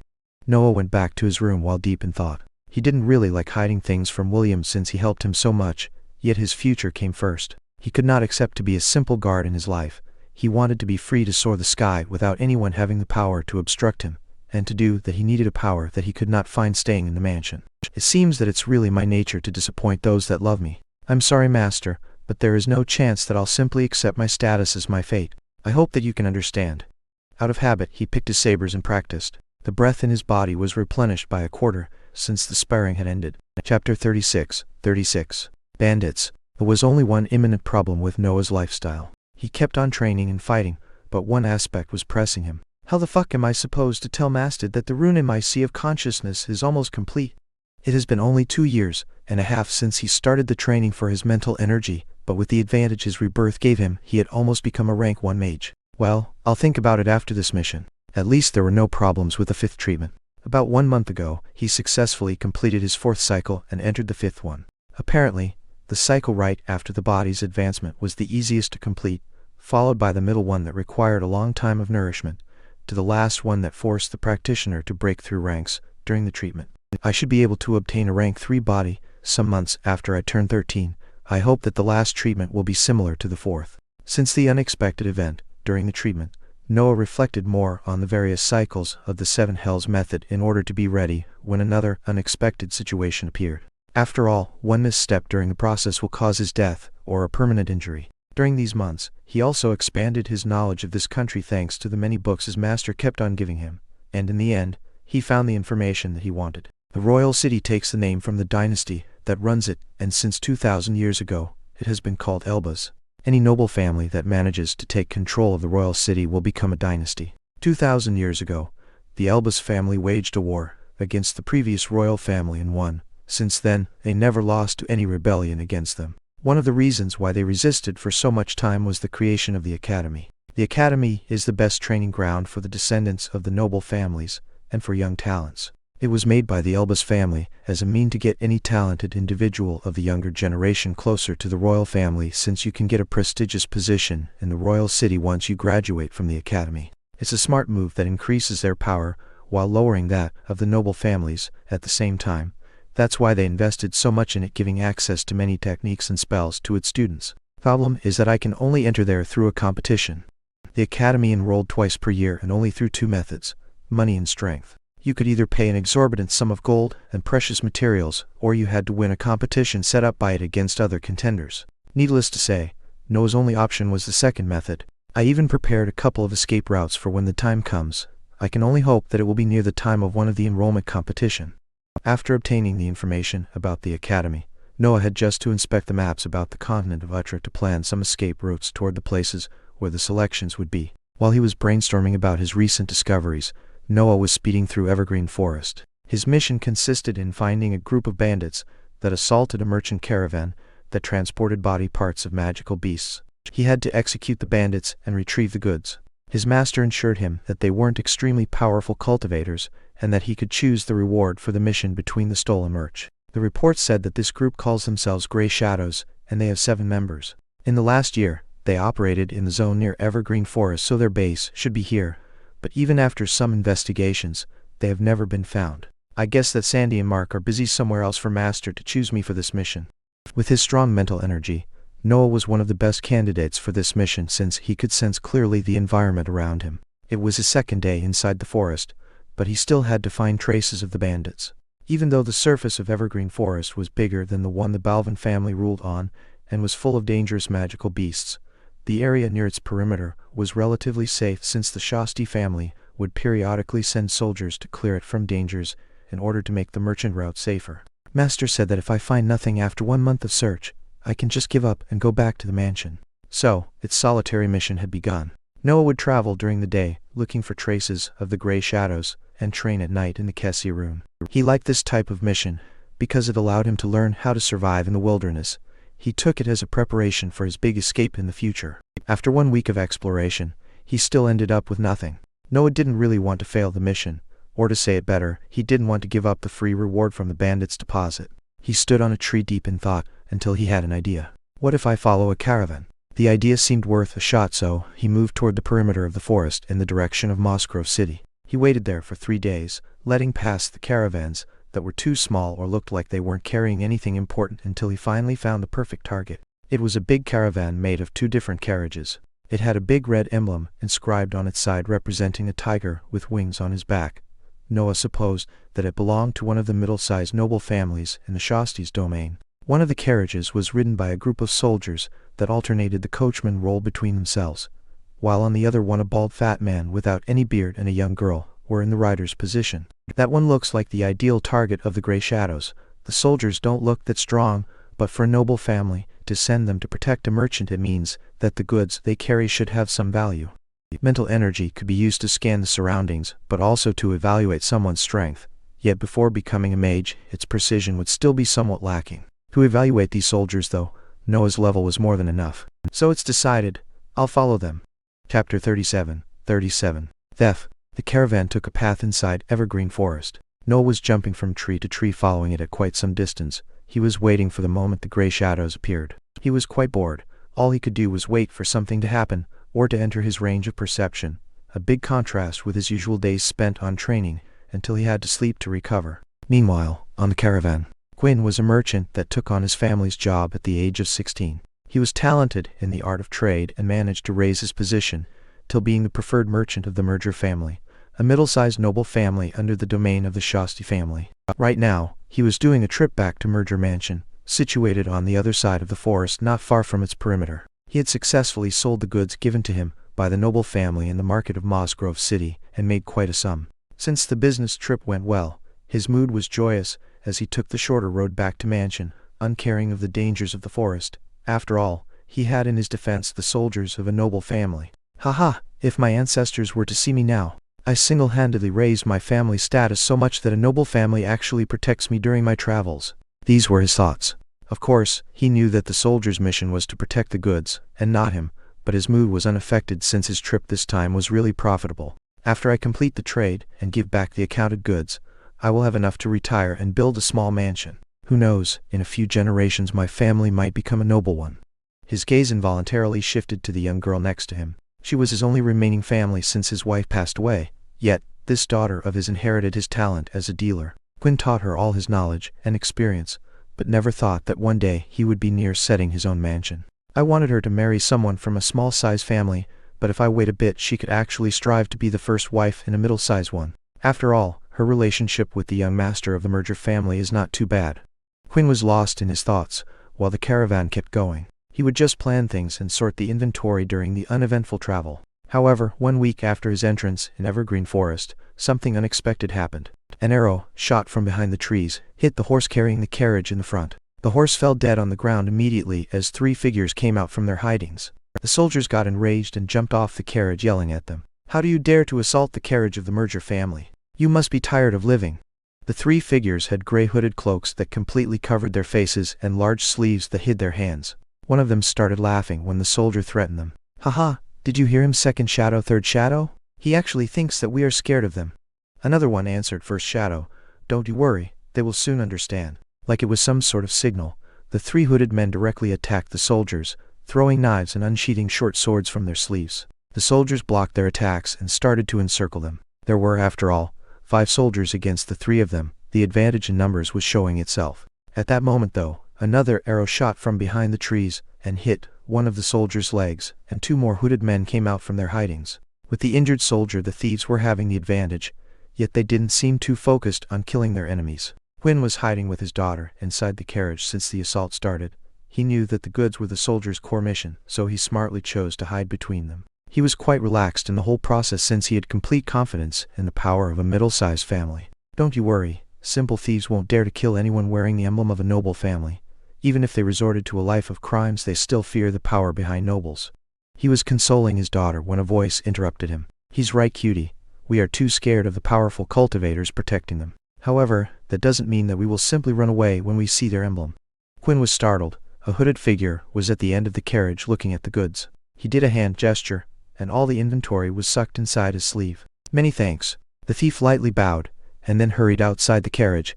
In a few instants, he had disappeared between the trees. Quinn lost all his strength at the sight and released a weak statement. "I'm ruined." Turning back time a bit, Noah was still following the caravan. It had been 7 days, but there was still no sign of the gray shadows. "This is so boring." "Don't tell me that it was the wrong decision to follow this caravan, and that they went after the poorer ones." Noah was hiding at the top of a tree, but doubts were starting to accumulate in his mind. He got ready to kill some time by looking at the rune when he sensed something getting near the position of the caravan. He completely switched his state of mind to total concentration and stared at the unfolding of the events on the ground. He saw a hooded man shooting an arrow to kill the horse in the front carriage, and then 3 men engaging a fight with the soldiers. He saw the soldiers slowly going into a passive position when the other 2 men appeared, but he waited. He had to know how they were going to steal the goods and where they would put them. As for the fate of the caravan, he couldn't care less. At that point, a fast figure went inside the rear carriage and came out after a few instants. Some seconds later, the merchant came out of the carriage crawling on the ground and pointing in the direction of where the figure went. The merchant's skin was pale, and he seemed devoid of any life. Quinn's condition made Noah understand the situation. The goods had been stolen. Once the realization lightened up his mind, he wasted no more time and jumped directly in pursuit of the figure in the forest. If someone looked from above the forest, he would see a black dot running at high speed on the top of the trees. Chapter 38. Ring.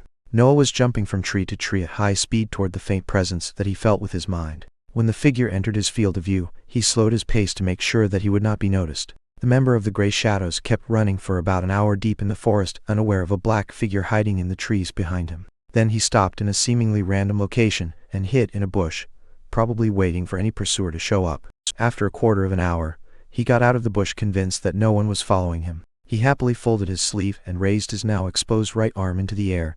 Then he closed his eyes in concentration while furrowing his brows.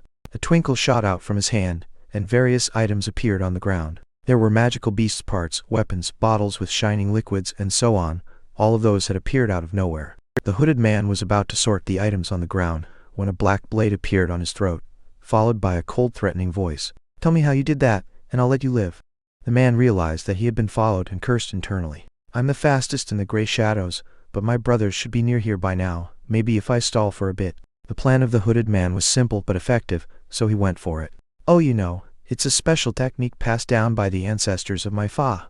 Couldn't finish his sentence, that a sharp pain coming from his right shoulder assaulted him, forcing him to crouch on the ground holding his shoulder. However, when his hand reached for the spot where the pain came from, he only felt a warm liquid flowing from it. He opened his eyes to look at it, and discovered that his right arm had disappeared from its spot, and was on the ground, staining it of a red color. Before he could say anything, though, the black blade reappeared on his throat, and the cold voice sounded again.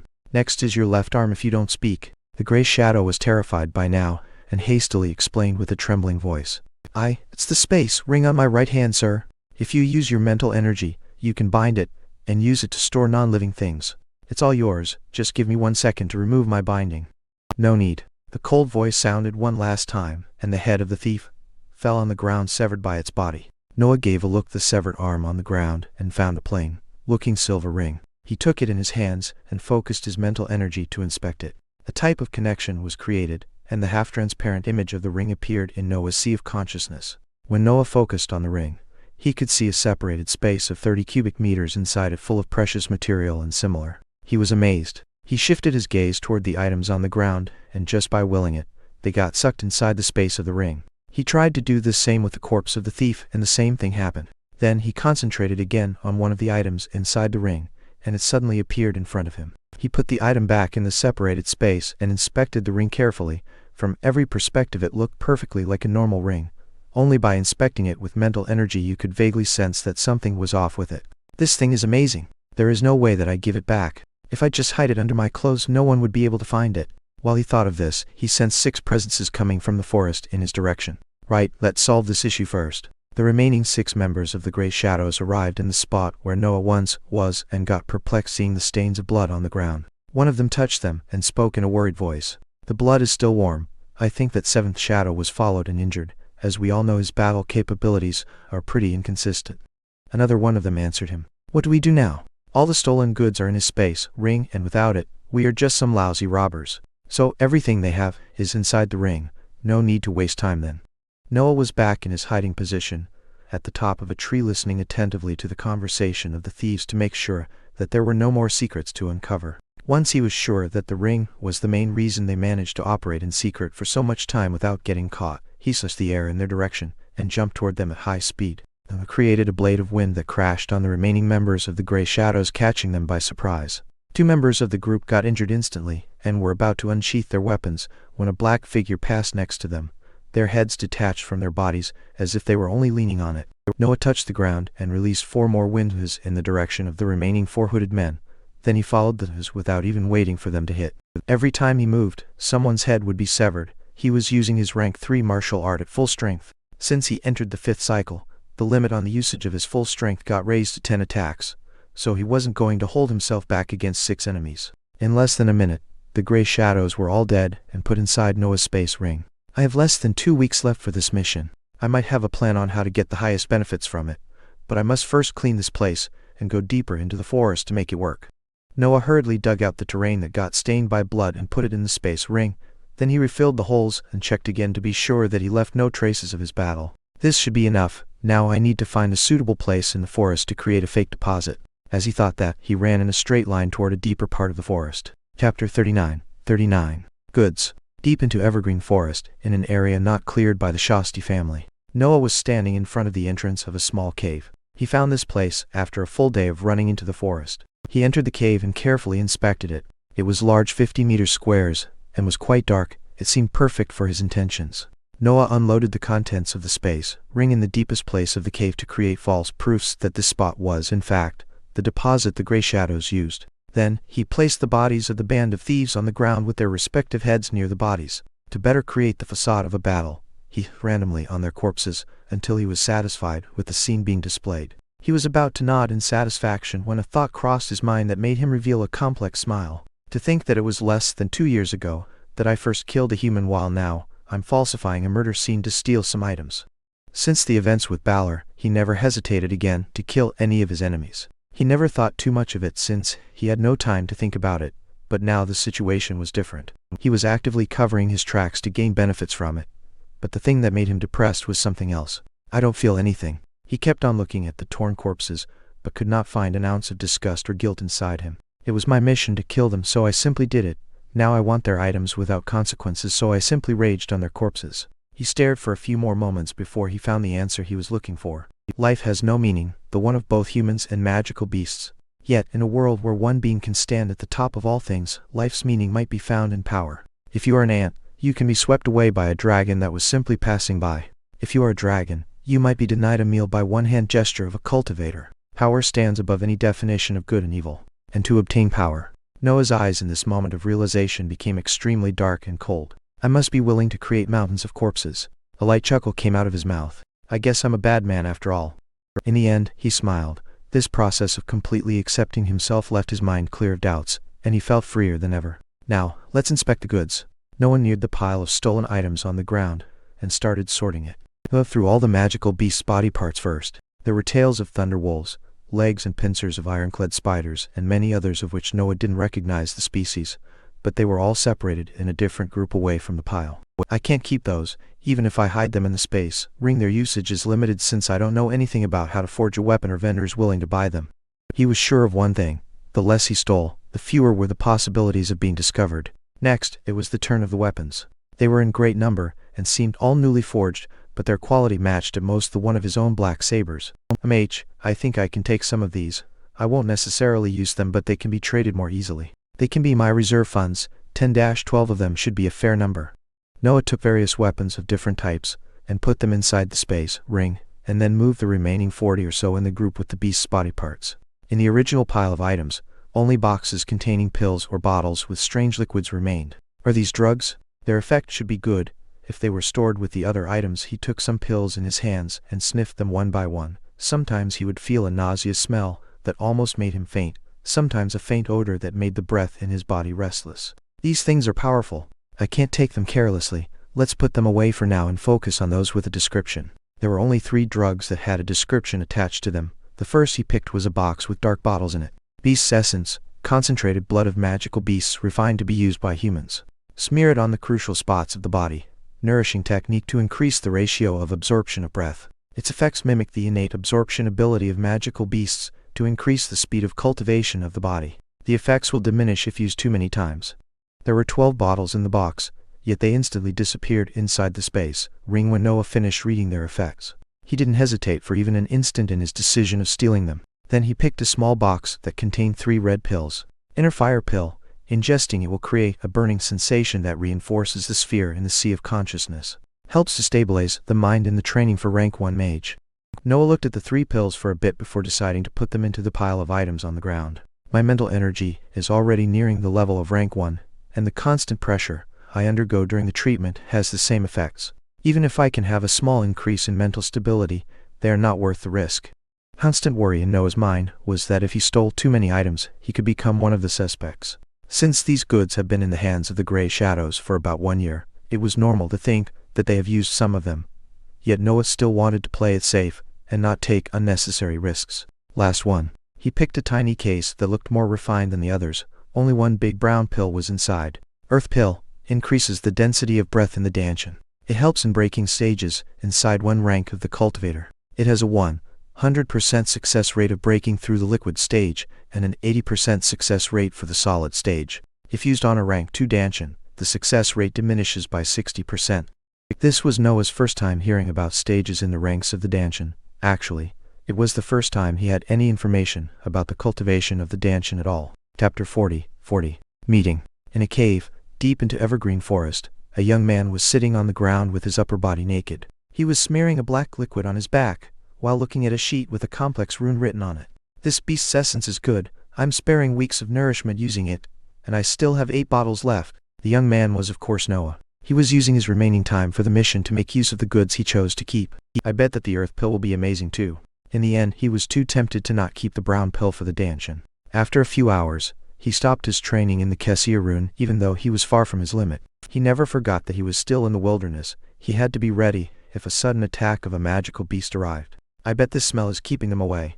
He looked in the direction of the corpses that were now starting to decompose. The smell they emitted was awful, but Noah didn't care. They had to stay in their spots to create the perfect scenery of a battle. Noah had already made a plan to appear as innocent as possible, and to carry it out, he needed 3 days. So he decided to use the days left before them to increase his strength as much as possible. I can use 2 bottles of beast's essence per day. In 4 days, I'll be out of them, and I can start preparing for my return to the mansion. I wonder how much of the 5th cycle I can complete. A few days after the medicinal bottles were emptied, Noah was carrying a huge pile of items tied together with the clothes of the dead members of the Grey Shadows. He wasn't going to lift it since its form was too uncomfortable to raise up, so he simply dragged the goods with an improvised rope. This will leave a good amount of evidence that my version of the story is the real deal. Some days later, Quinn was feeling desperate. He was camping on the perimeter of Evergreen Forest near Mossgrove City waiting for the orders of the Merger family. Only 3 soldiers were left standing guard on him, while the other 2 went to their family mansion to inform the inner circle of the events during the trip. Yet almost 2 weeks had passed, and of the envoy from the family, there was still no trace. I'm totally ruined. Even if they manage to take back the goods, I will receive no share from it. I might even lose my privileged position as their merchant. My dreams, my plans, everything is ruined. He was completely powerless in this situation, and the remaining guards started to treat him with coldness, even though the job of protecting the shipment was theirs. In this world, it was always the weaker one to get the blame for any faulty situation. Tusk, if that idiot of a merchant didn't take the path in the forest, everything could have been avoided. You are right, now our position in the guards will be severely affected because of such a greedy man. And we also have to stand here with him. The guards were speaking in such a loud voice that Quinn could clearly hear them. His daughter understood the situation and remained silent for the whole time, scared that one misspoken word could trigger the anger of the soldiers. It was at that moment that a kid donned in black and sweating profusely exited the perimeter of the forest carrying a big pile of items tied together by clothes stained with blood. The group from the merger family stared with wide eyes at the small figure dragging a burden that was 4 times his frame. Quinn looked at the items and recognized some of them as the ones that were stolen from him. He hurriedly got close to the young man, yelling loudly, Wait, you kid, where did you get those items?" The excitement from finding his assets made him speak without any form of respect. Noah looked at the fat merchant and answered nonchalantly while continuing his tracks. "Found them on the forest." Quinn felt finally hope after 2 weeks of desperation. "There are some items that were stolen from me between those that you are carrying. Please return them to me."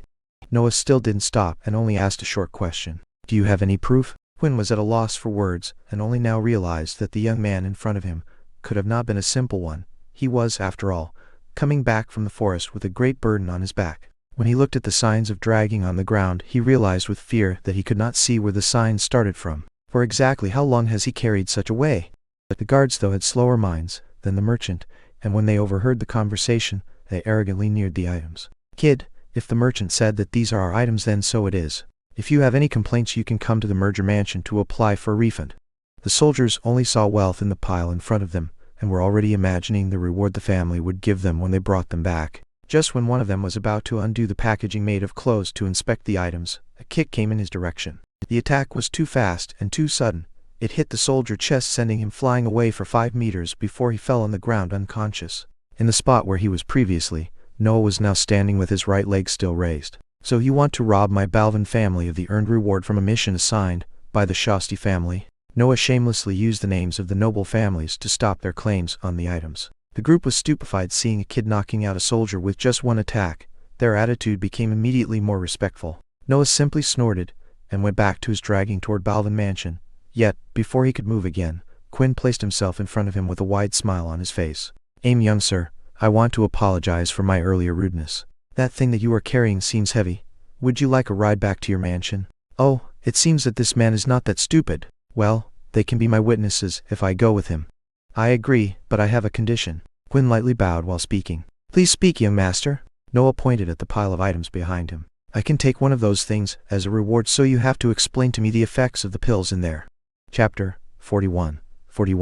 Heads. Noah was standing on Quinn's carriage listening to his explanation while moving toward Balvan mansion. "Young master, this is a snake essence. It's a powerful elixir that can cure any poisoning. It is made from the livers of snake, type magical beasts, and, young master, that one is the bear, fury pill. It will give you a temporary boost in strength and resistance, not that you would need it. You are strong as a bull and graceful." "Oh, you surely won't need that one, young master. That's a purple mouse concentrate.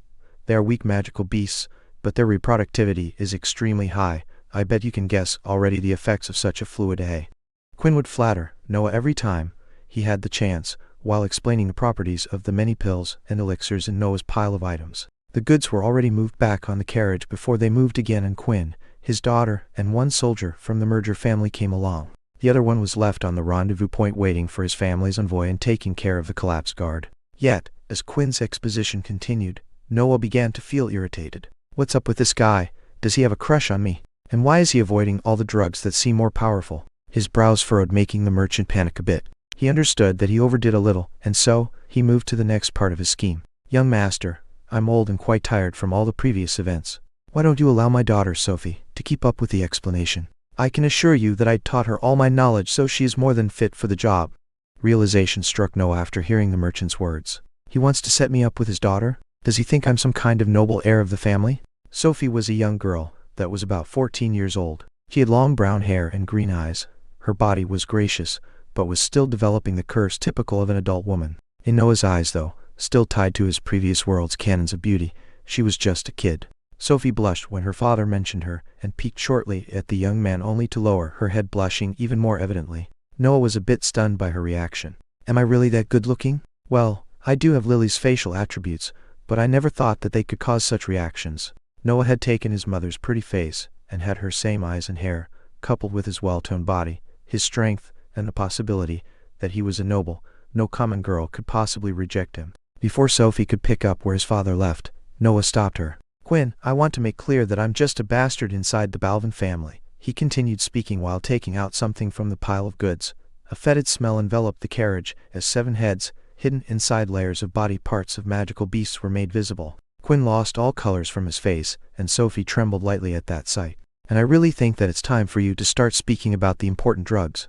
A wave of coldness enveloped the carriage. The guard that was on its rear had his head lowered the whole time. The merchant and his daughter might have not understood Noah's real strength, but an initiate on the road of cultivation like him knew that one had to be on the level of a real cultivator to knock up a guard with one kick. Seeing the severed heads, Quinn understood that the kid in front of him not only did find the robbers hiding, but also killed them, and he did all of this while being alone. Quinn hastily kowtowed with his head hitting the floor of the carriage. I'm extremely sorry, please forgive this lowly merchant. Noah at that sight just shrugged his shoulders and pointed at the goods. Keep going. When the group was nearing Balvan Mansion, Noah was lying on the roof of the carriage deep in thought. The inner energy pill is my best choice for sure, but it belonged to the merger family, so I don't know if they will let me pick it. Apparently, most of the good drugs belonged to the stolen shipment of the merchant, so he was unwilling to speak about them, at least until Noah's threat. The inner energy pill was among the best pills that Quinn pointed out. It was made by concentrating breath in the form of a pill, and was one of the best nourishment for the body of the cultivator. The other option is its worst version in the form of an elixir, but I believe that the effects will be much lower. I hope it will be enough to complete the 5th cycle. The inner energy potion was the less powerful version of the previous pill. Noah's choice as the reward for the mission was between these 2 options. My 5th cycle is almost complete anyway. I believe that in 2 months my acupoints will stop working, so even getting the worst version is not a bad thing. I already got the best possible rewards after all. His hand unconsciously went on a spot on his waist where a silver ring was hidden. Inside it, there were 12 well-made weapons and a big brown pill. I can't wait to have a danchin' to test the earth pill. I bet the results will be amazing. A light smile appeared on his face as he was daydreaming about his future strength, but he was suddenly forced to awake by a rough voice yelling in their direction. You there, stop! This is the territory of the Balvan family. You must first state your name and your business with the family if you want to proceed. The carriage stopped and Quinn stood up in order to deal with the guard, but at that moment a young voice sounded from the roof of the carriage. Carl, it's me, let them pass and inform my master that I'm back. Carl was, of course, the guard that stopped them. Since his constant going out in missions outside the mansion, Noah got to know the names of all the soldiers patrolling the territories near Balvan Mansion. Oh, it's you. Did you got caught in another mess this time? Carl smiled, looking at the kid waving at him. With the accident of the rank 3 ironclad spider and the mage in the group of rebels, Noah's reputation was not particularly good. The soldiers thought that anywhere he went, something unexpected would happen. No mess at all. This time I might actually have done a really good service for the inner circle. Carl shook his head, seeing how conscious Noah was of his troublemaking character. Then go, I'll tell the vice captain of your return. You know, he was in a bad mood recently when he saw that you were late. Noah just smiled while his eyes became darker. I'm sorry, master, but I really need to lie to you. Chapter 42. Isolation. Explain it to me again.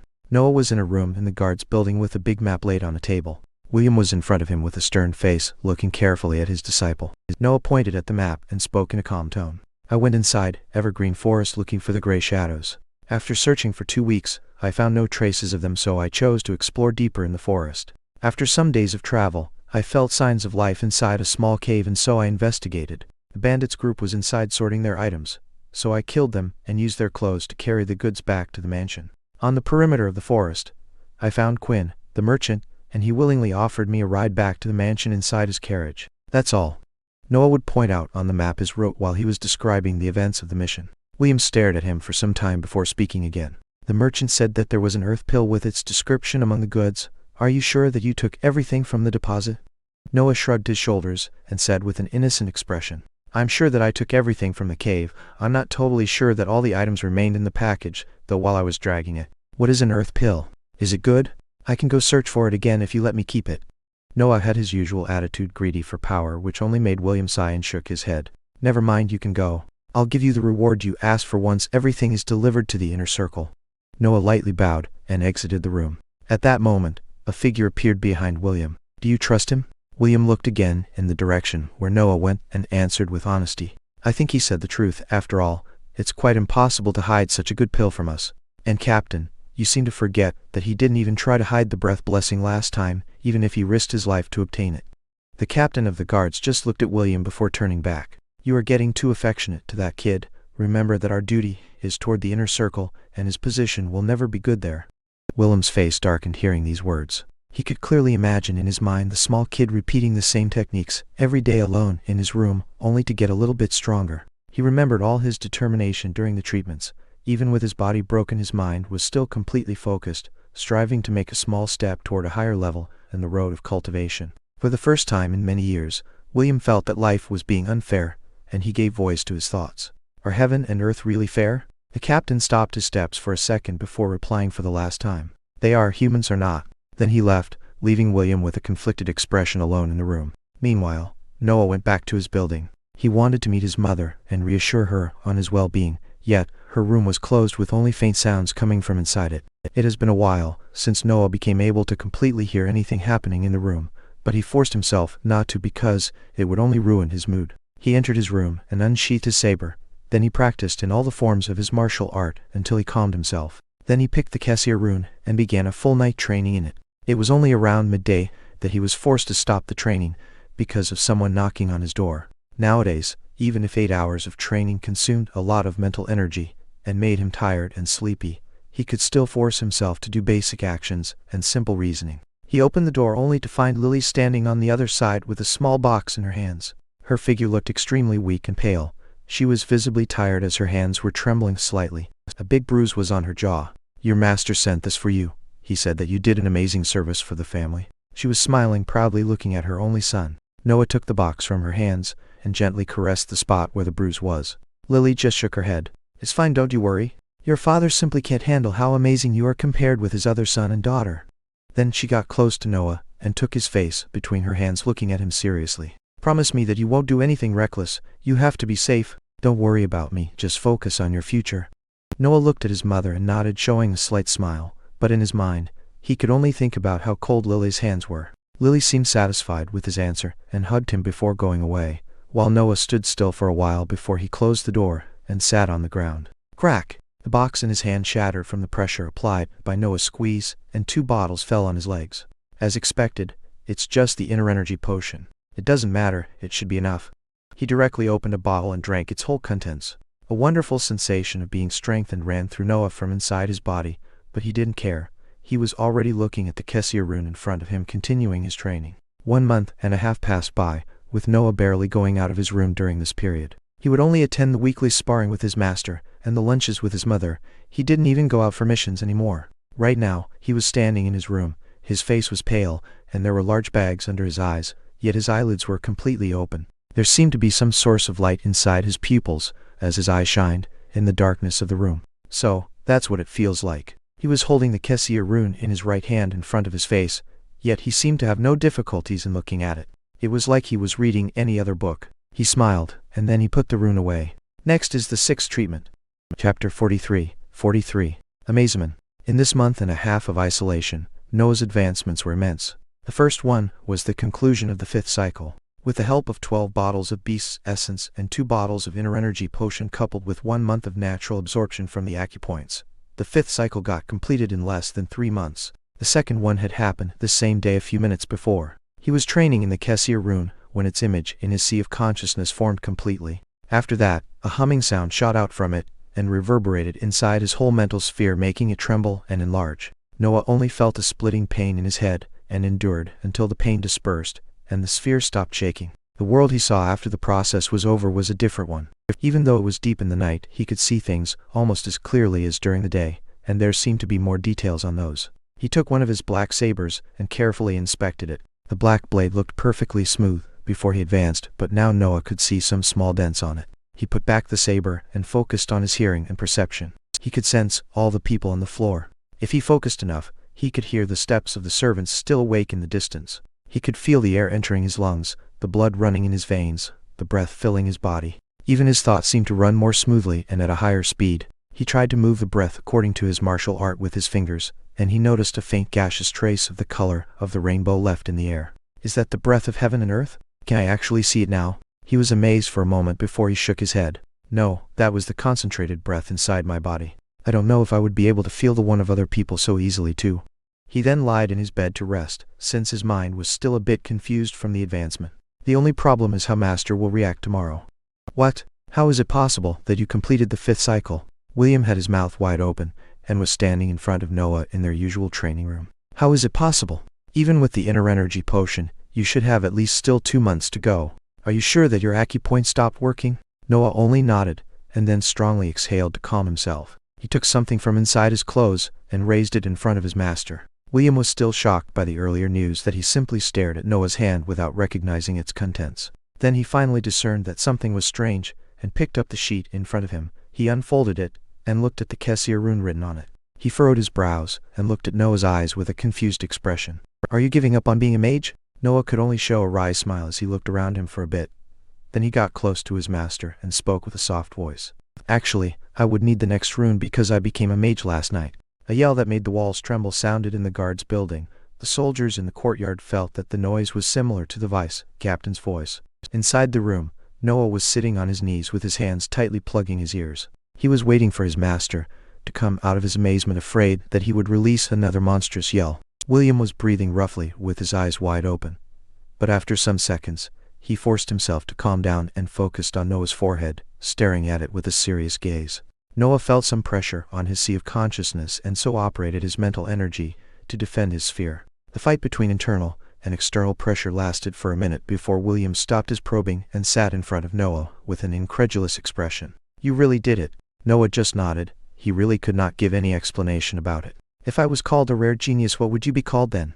William was deep in thought before he understood the real problem about the whole situation. I'll find an excuse to get another copy of the second rune. The inner circle must not know that you became a mage. It's too dangerous. He still didn't realize that what he was doing was lying to his superiors. Then after you pass the 6th treatment, it's better if you always be outside doing missions. The possibility of the family giving you a magic scroll is low, but it's better to accumulate merits before you know your element. You never know, they might actually acknowledge you as a real descendant. William was planning the best course of action for his disciple, uncaring that his words were an act of treason themselves. Noah, looking at the mumbling man in front of him, could not help but feel some warmth inside his chest. He is really a good master. If only his position wasn't so tied to the Balvan family, I should at least make sure not to make trouble for him when I'll run away. William stopped his planning when he noticed his disciple staring at him with a simple and honest smile on his face. What are you looking for? Noah only gave a simple answer. Thanks. William was a bit stunned but then smiled, shaking his head. He placed his hand on Noah's head and ruffled his hair a little before speaking with a joyous tone. You worked hard, it's fair to have some rewards, and if heaven and earth won't give it to you, I will. The internal conflict that the vice-captain of the guards had before was solved. If humans are not fair, so be it. At least I'm doing my part to make things right. Noah could not know of his master's doubts, so he didn't really understand his words. William rose from the floor humming a happy tune, and then sat behind a table in the room to sort through some reports. Yet, after some minutes, he looked at the kid still sitting on the ground. What is it? He was still smiling when he asked that. Oh, master, are we not going to do the treatment today? William's newfound happiness vanished, replaced by a familiar feeling of irritation. Chapter 44. Overbearing. The 6th treatment went more smoothly than the others. The advantage of having reached the level of a mage showed itself during the process, as Noah was able to ignore almost completely the inhumane pain that he had to go through. When his bedridden time was over, his master abruptly sent him outside the mansion to complete missions. Getting the 2nd rune might be difficult, but I should be able to do it. For now, just focus on the missions that I give you. That was what he said to Noah before sending him away.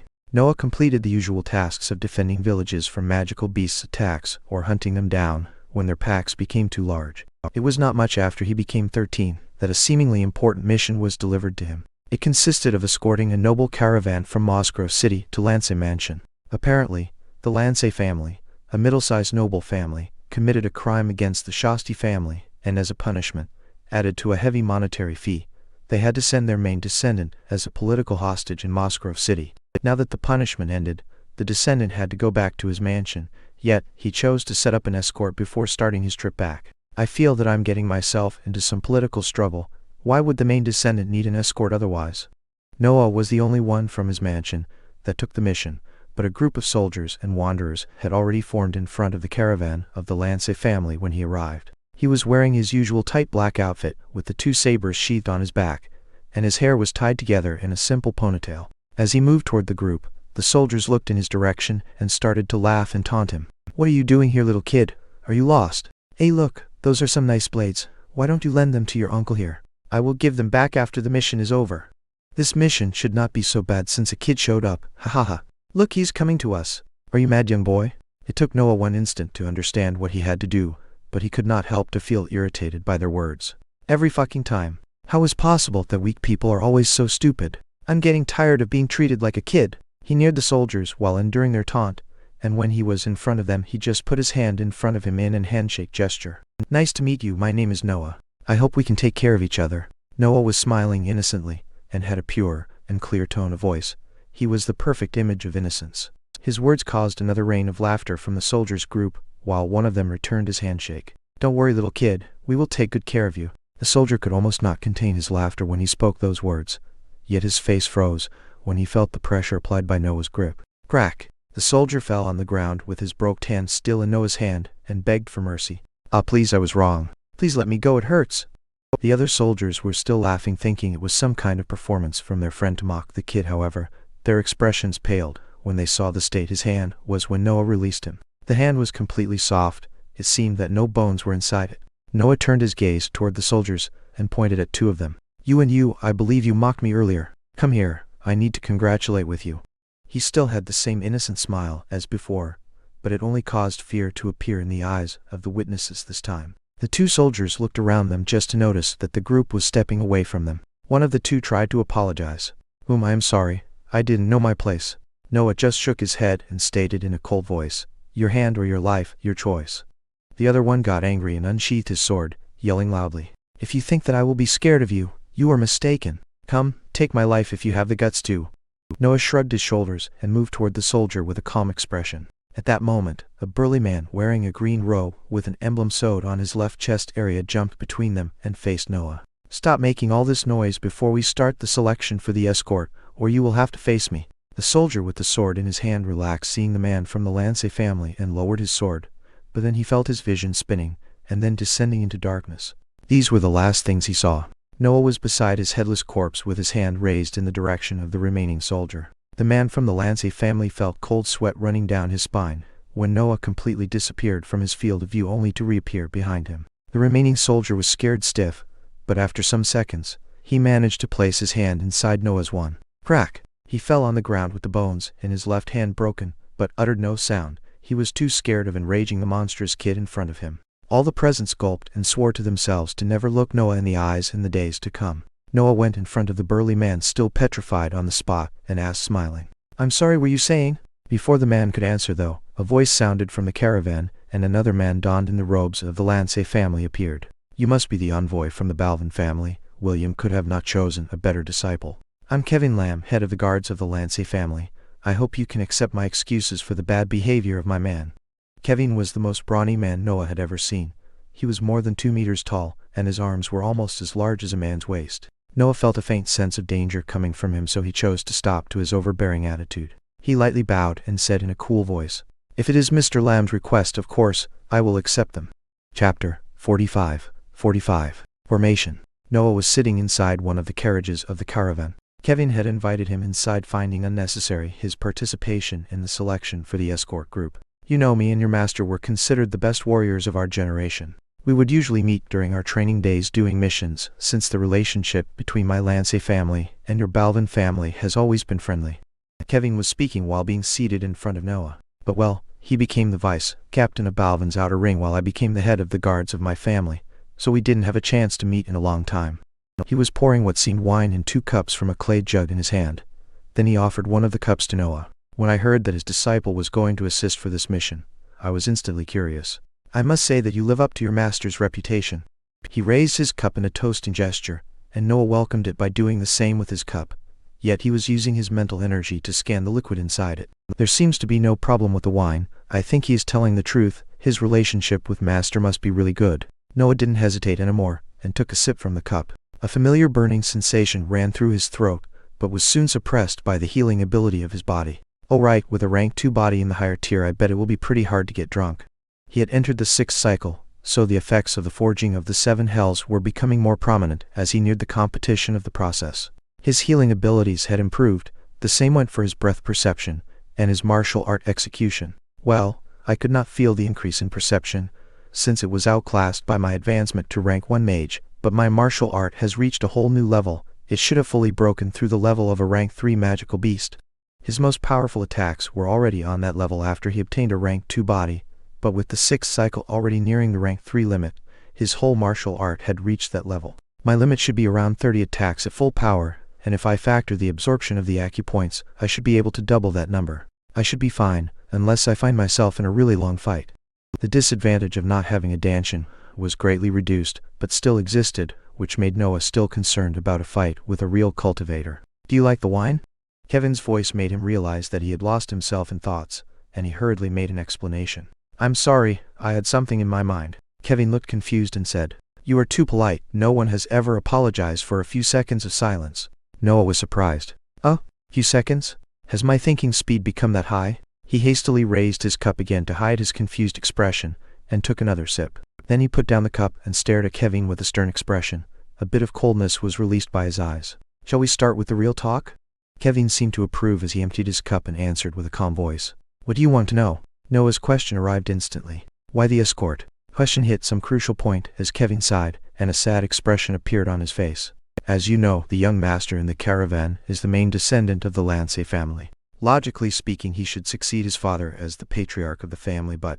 He filled another cup of wine before resuming his speech. "But he is too young. His father is gravely ill, and will not live for long, so his uncle might use this trip as a chance to kill the heir and take control of the family."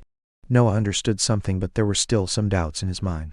How is it possible that a patriarch of a medium-sized noble family could have let the situation escalate to this?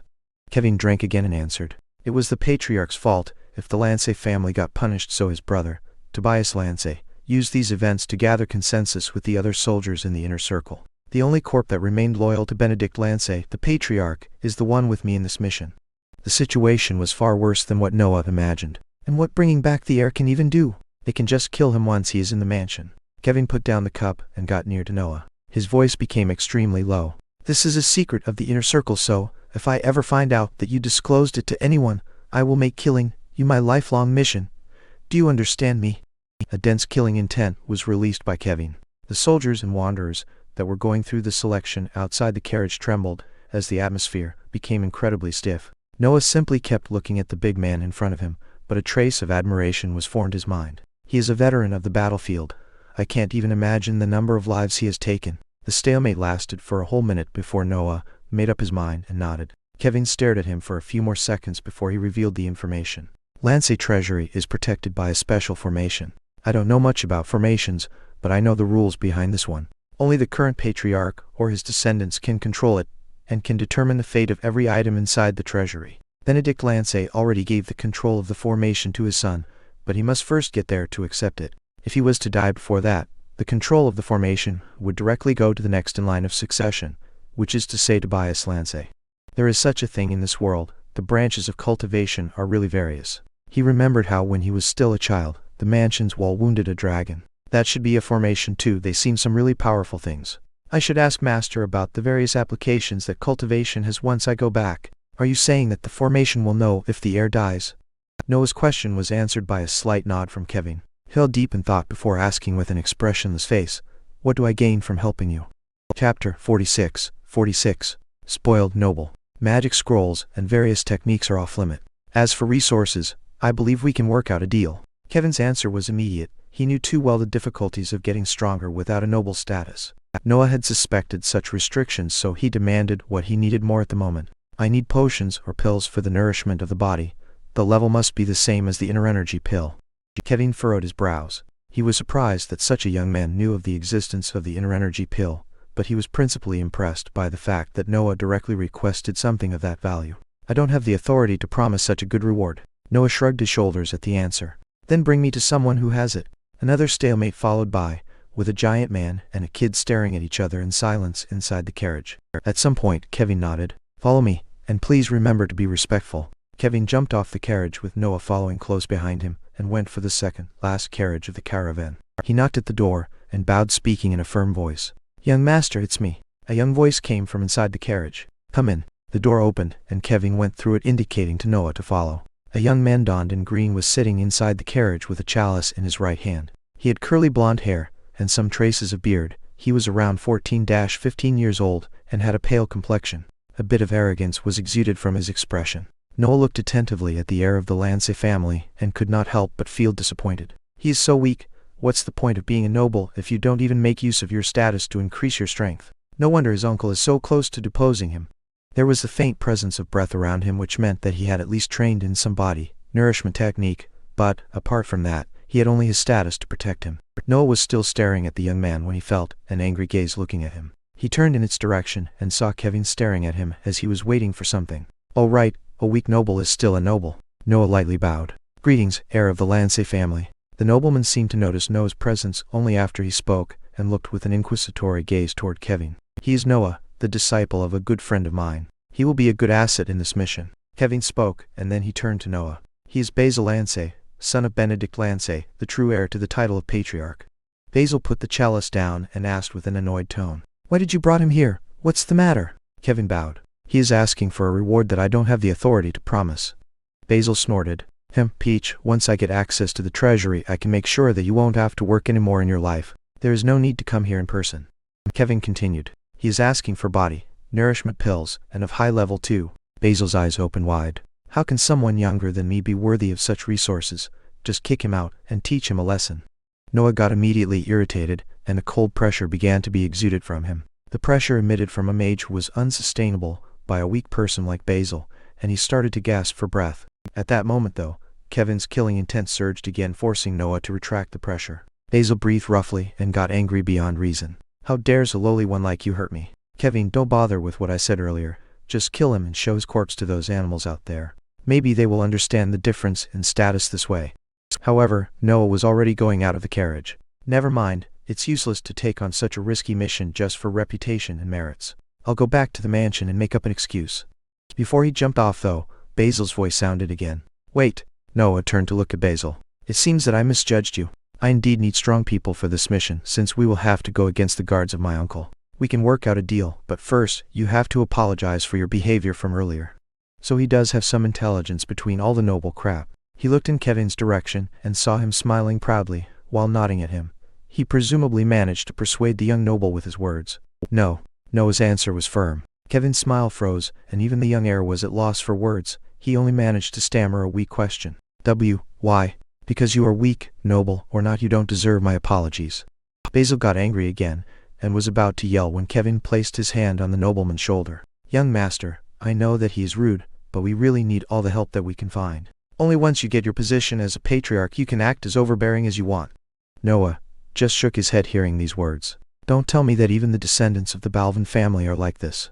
Maybe my theory on the idiocy of weak people is right." The discussion between Kevin and Basil went on for a while, with Noah's irritation increasing for every second that he was forced to hear more of it.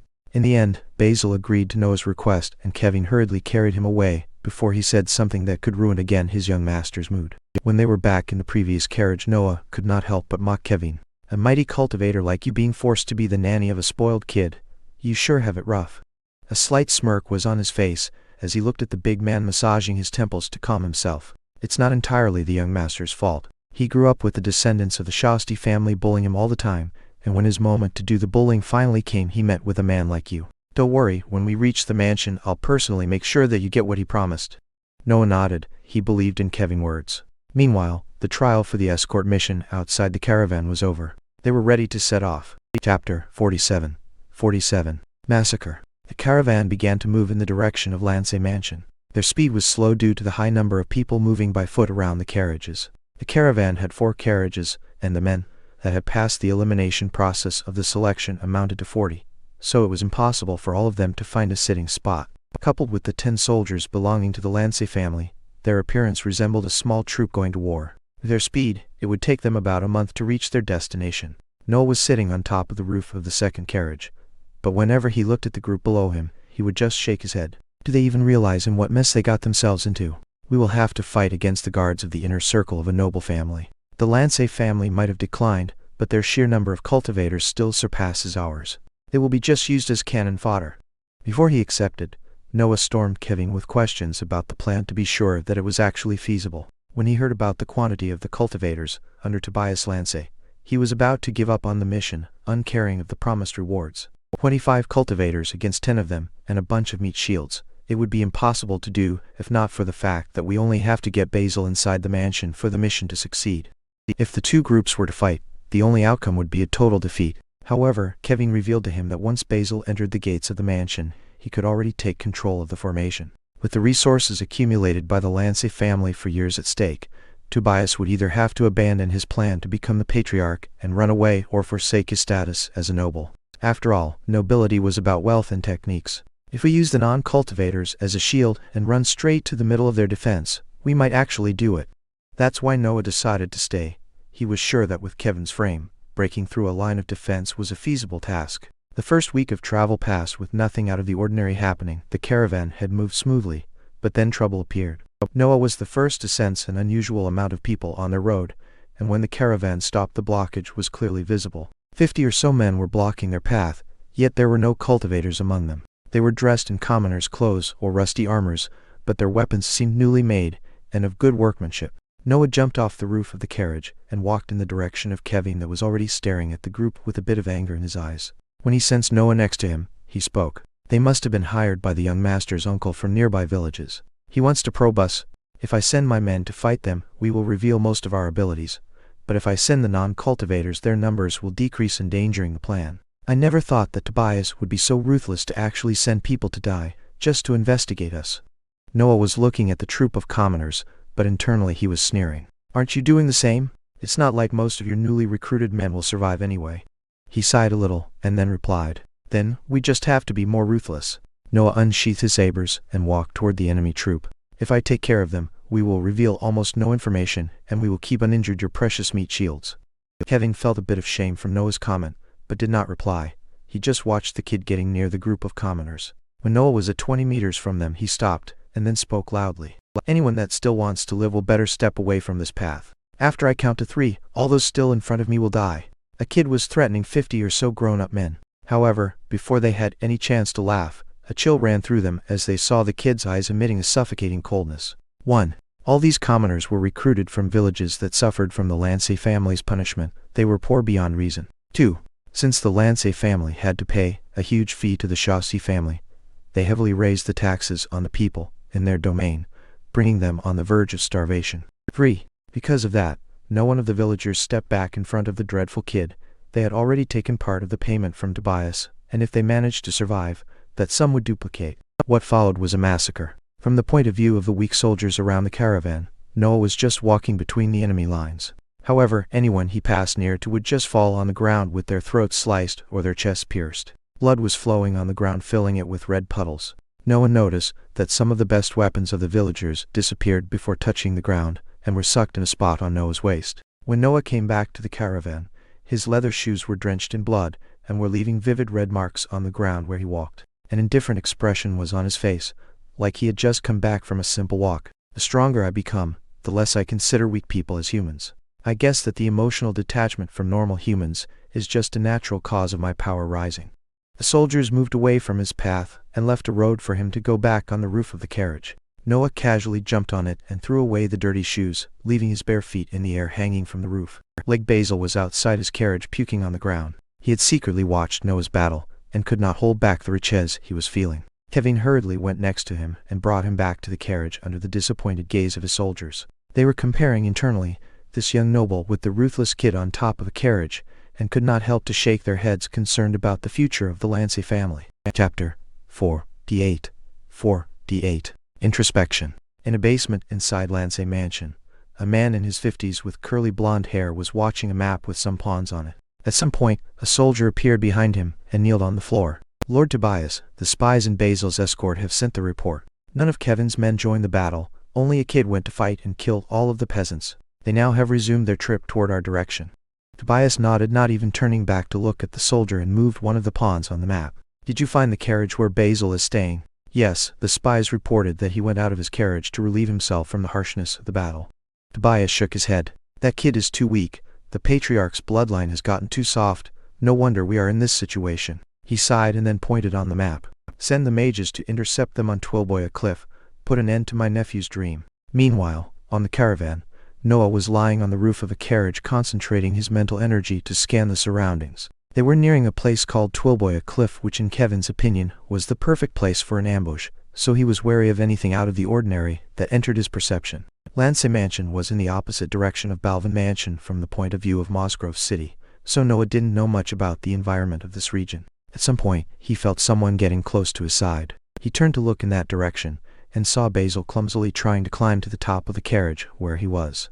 Noah waited patiently for the nobleman to succeed in his climbing and smiled a little when he saw him sitting next to him. "Can I help you with something, Mr. Eyre?" Basil nodded and answered. "I want you to reply to some of my questions." Noah became slightly interested.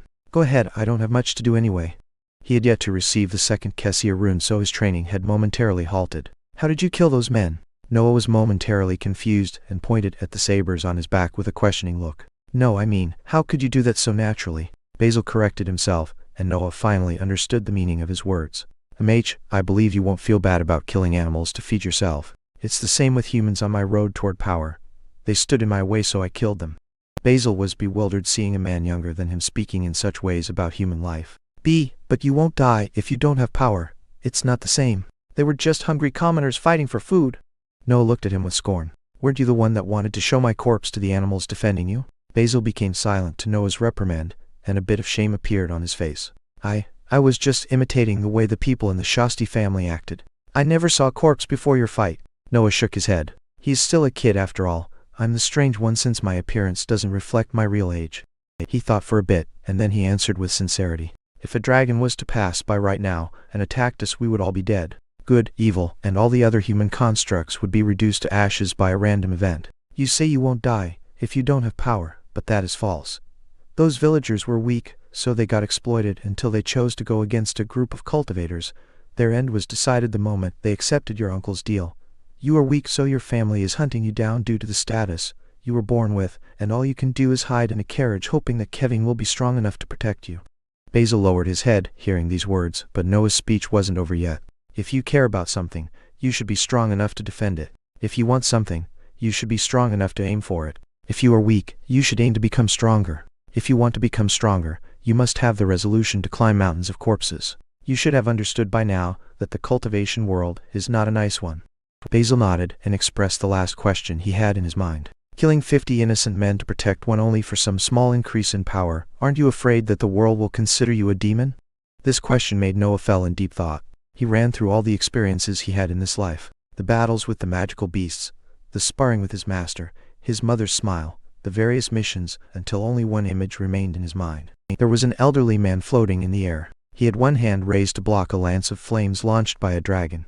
In the eyes of a baby, he looked like a god free from any restriction, untouchable by normal humans. "I wonder how much will it take for me to reach that level?" Noah had unconsciously raised his gaze to the sky, staring at a fixed point with vacant eyes. A pure and boundless yearning for power made itself clear inside his mind, and then he answered. "So what?" Basil was about to ask more before a chilling sensation enveloped him. Noah was still looking at the sky, but his eyes were dark and cold, like a beast looking at its prey. Seeing no changes in his attitude, Basil gave up on asking more questions and climbed down the carriage to go back to his original lodging.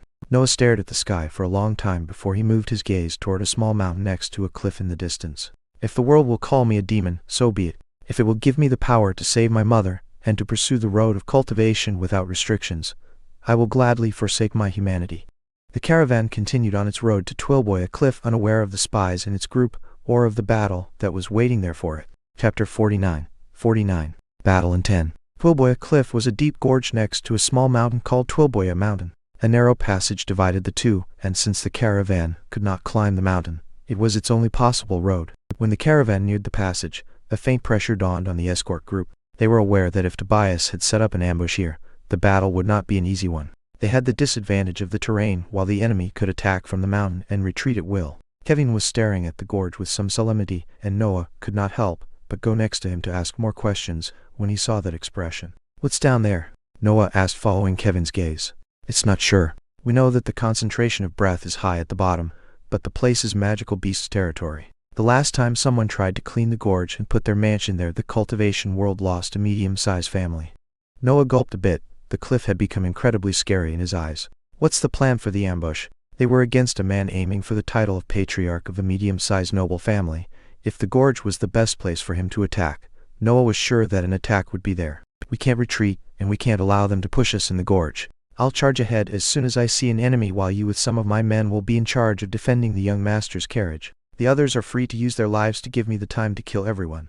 A thick battle intent exuded from Kevin, which made Noah tremble a bit.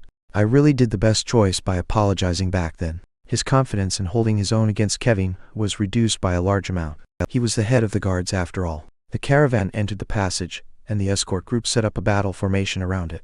Noah was on the roof of Basil's carriage with his eyes closed, sharpening his senses to sense the enemy approach. The passage was not long, only about a day of travel with their speed, yet every minute had passed and there seemed to last an eternity. The concentration of breath had already increased when they entered the passage, and seemed to reach its peak when they were in the middle of it.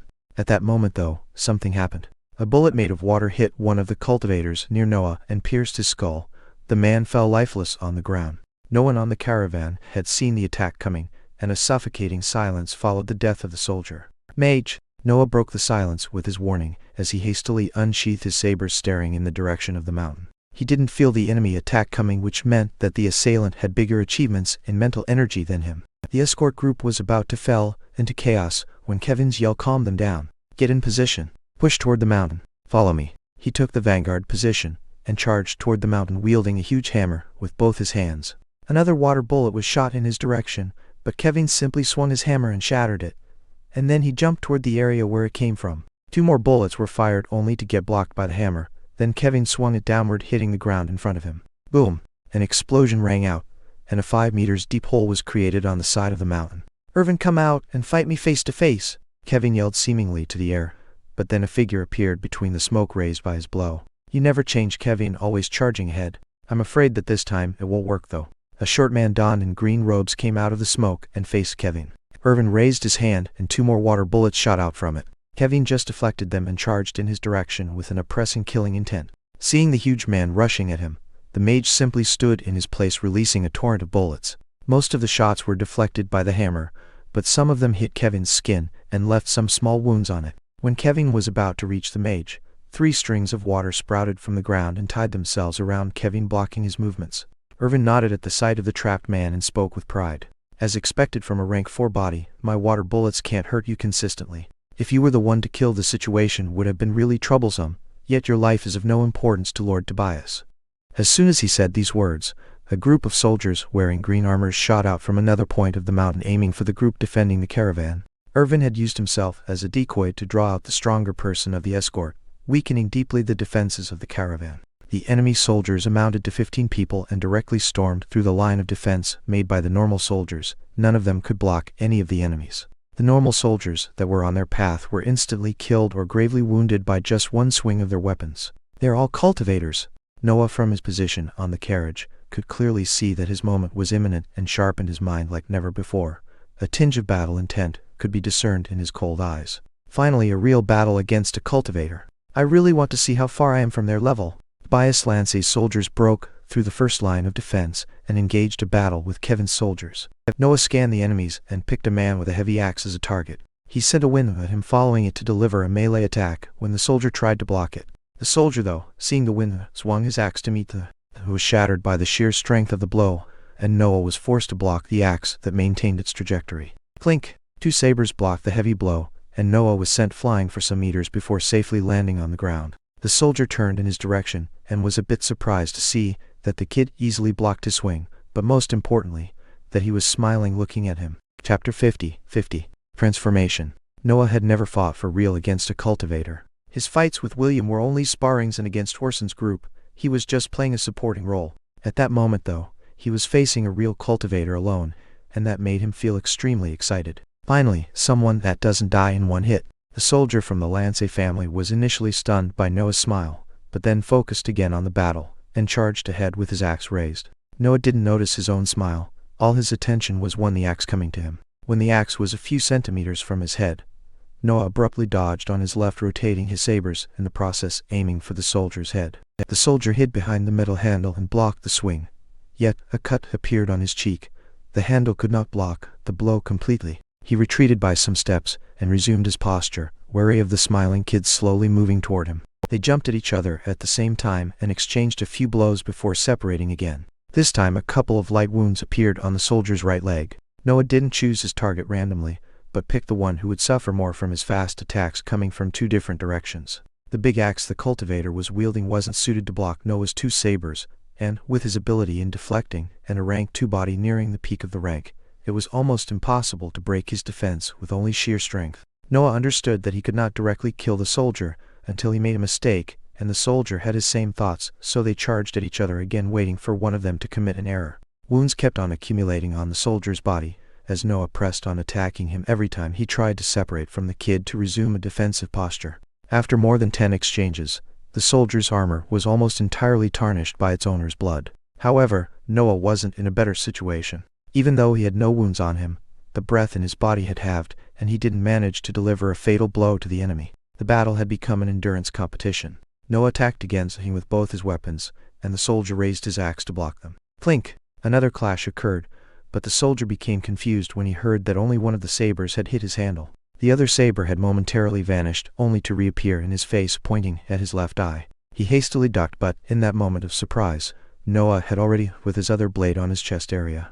The invisible blade was dodged, but the other one cut vertically his abdomen, leaving a deep wound on it. Noah didn't waste any time, and quickly retreated on the roof of the carriage to replenish the expended breath.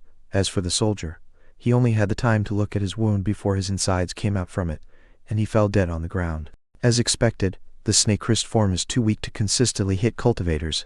At least it gave me the chance to end the battle sooner. What he had used was the first technique he had learned 5 years ago by scamming guards. He had never used it because the techniques he received after it were much stronger than an incomplete form of a rank 2 martial art, yet that didn't mean that he had forgotten it. Seeing that the battle could have lasted for many other clashes, Noah chose to try a feint with the snake-wrist technique, and, even if it didn't fool the soldier, it was enough to create a decisive flaw in his defense. At least now, I know where I stand compared with a cultivator. My techniques and their executions are above their average, but the flaws of not having a dantian are pretty severe. He understood that he could not fight prolonged battles on this level, so he chose to rest and analyze the situation to find where his help would create the biggest results. Meanwhile, on the mountain path, Kevin was still immobilized by the water magic of the mage, but was moderately safe since Irvin was assaulted by the horde of non-cultivators that came with him. Nevertheless, the situation could not last for long, since Irvin took out a whip from his back and randomly slaughtered the normal soldier that charged at him. Kevin felt restless watching the fight in front of him, and the cultivators attacking the caravan, so he chose to use his hidden ace. His skin became of a yellowish-brown color, and his muscles swelled. His height, too, seemed to increase. A roar came out of his mouth as he used all of his strength to break free from the water bindings. The ground under his feet cracked, and the strings holding his body still stretched until they couldn't handle Kevin's monstrous strength anymore and shattered. Kevin was finally free. When he was out of the strings, his body continued to grow until he was 3 meters tall. The soldiers around him froze when they saw the form he had assumed, and even Irvin's expression became serious looking at the brown giant. "You've mastered the ability of your body technique in the end." Kevin didn't reply to Irvin's words, and slowly walked in his direction, wielding the big hammer in one hand. The mage shot 2 water bullets, but when they hit the brown skin, they only left some small white marks on it. Seeing that his magic had no effect on him, Irvin summoned again the 3 water strings, which fused together to become an azure half-transparent whip that he wielded in his left hand. Together with the other whip in his right hand, he charged straight at Kevin. Irvin launched an attack with the normal whip, but Kevin easily raised his arm to block it. The whip, though, wrapped on his arm, and the mage was about to launch an attack with the other one when Kevin grabbed it and forcefully pulled. Irvin was immediately sent flying in Kevin's direction, and was about to clash with the hammer when the water whip transformed in a shield and blocked the incoming blow. The water shield managed to stay intact against the tremendous strike, but Irvin still suffered from the impact, and was flung away at over 10 meters of distance. No one noticed that a small crack had appeared on Kevin's shoulder,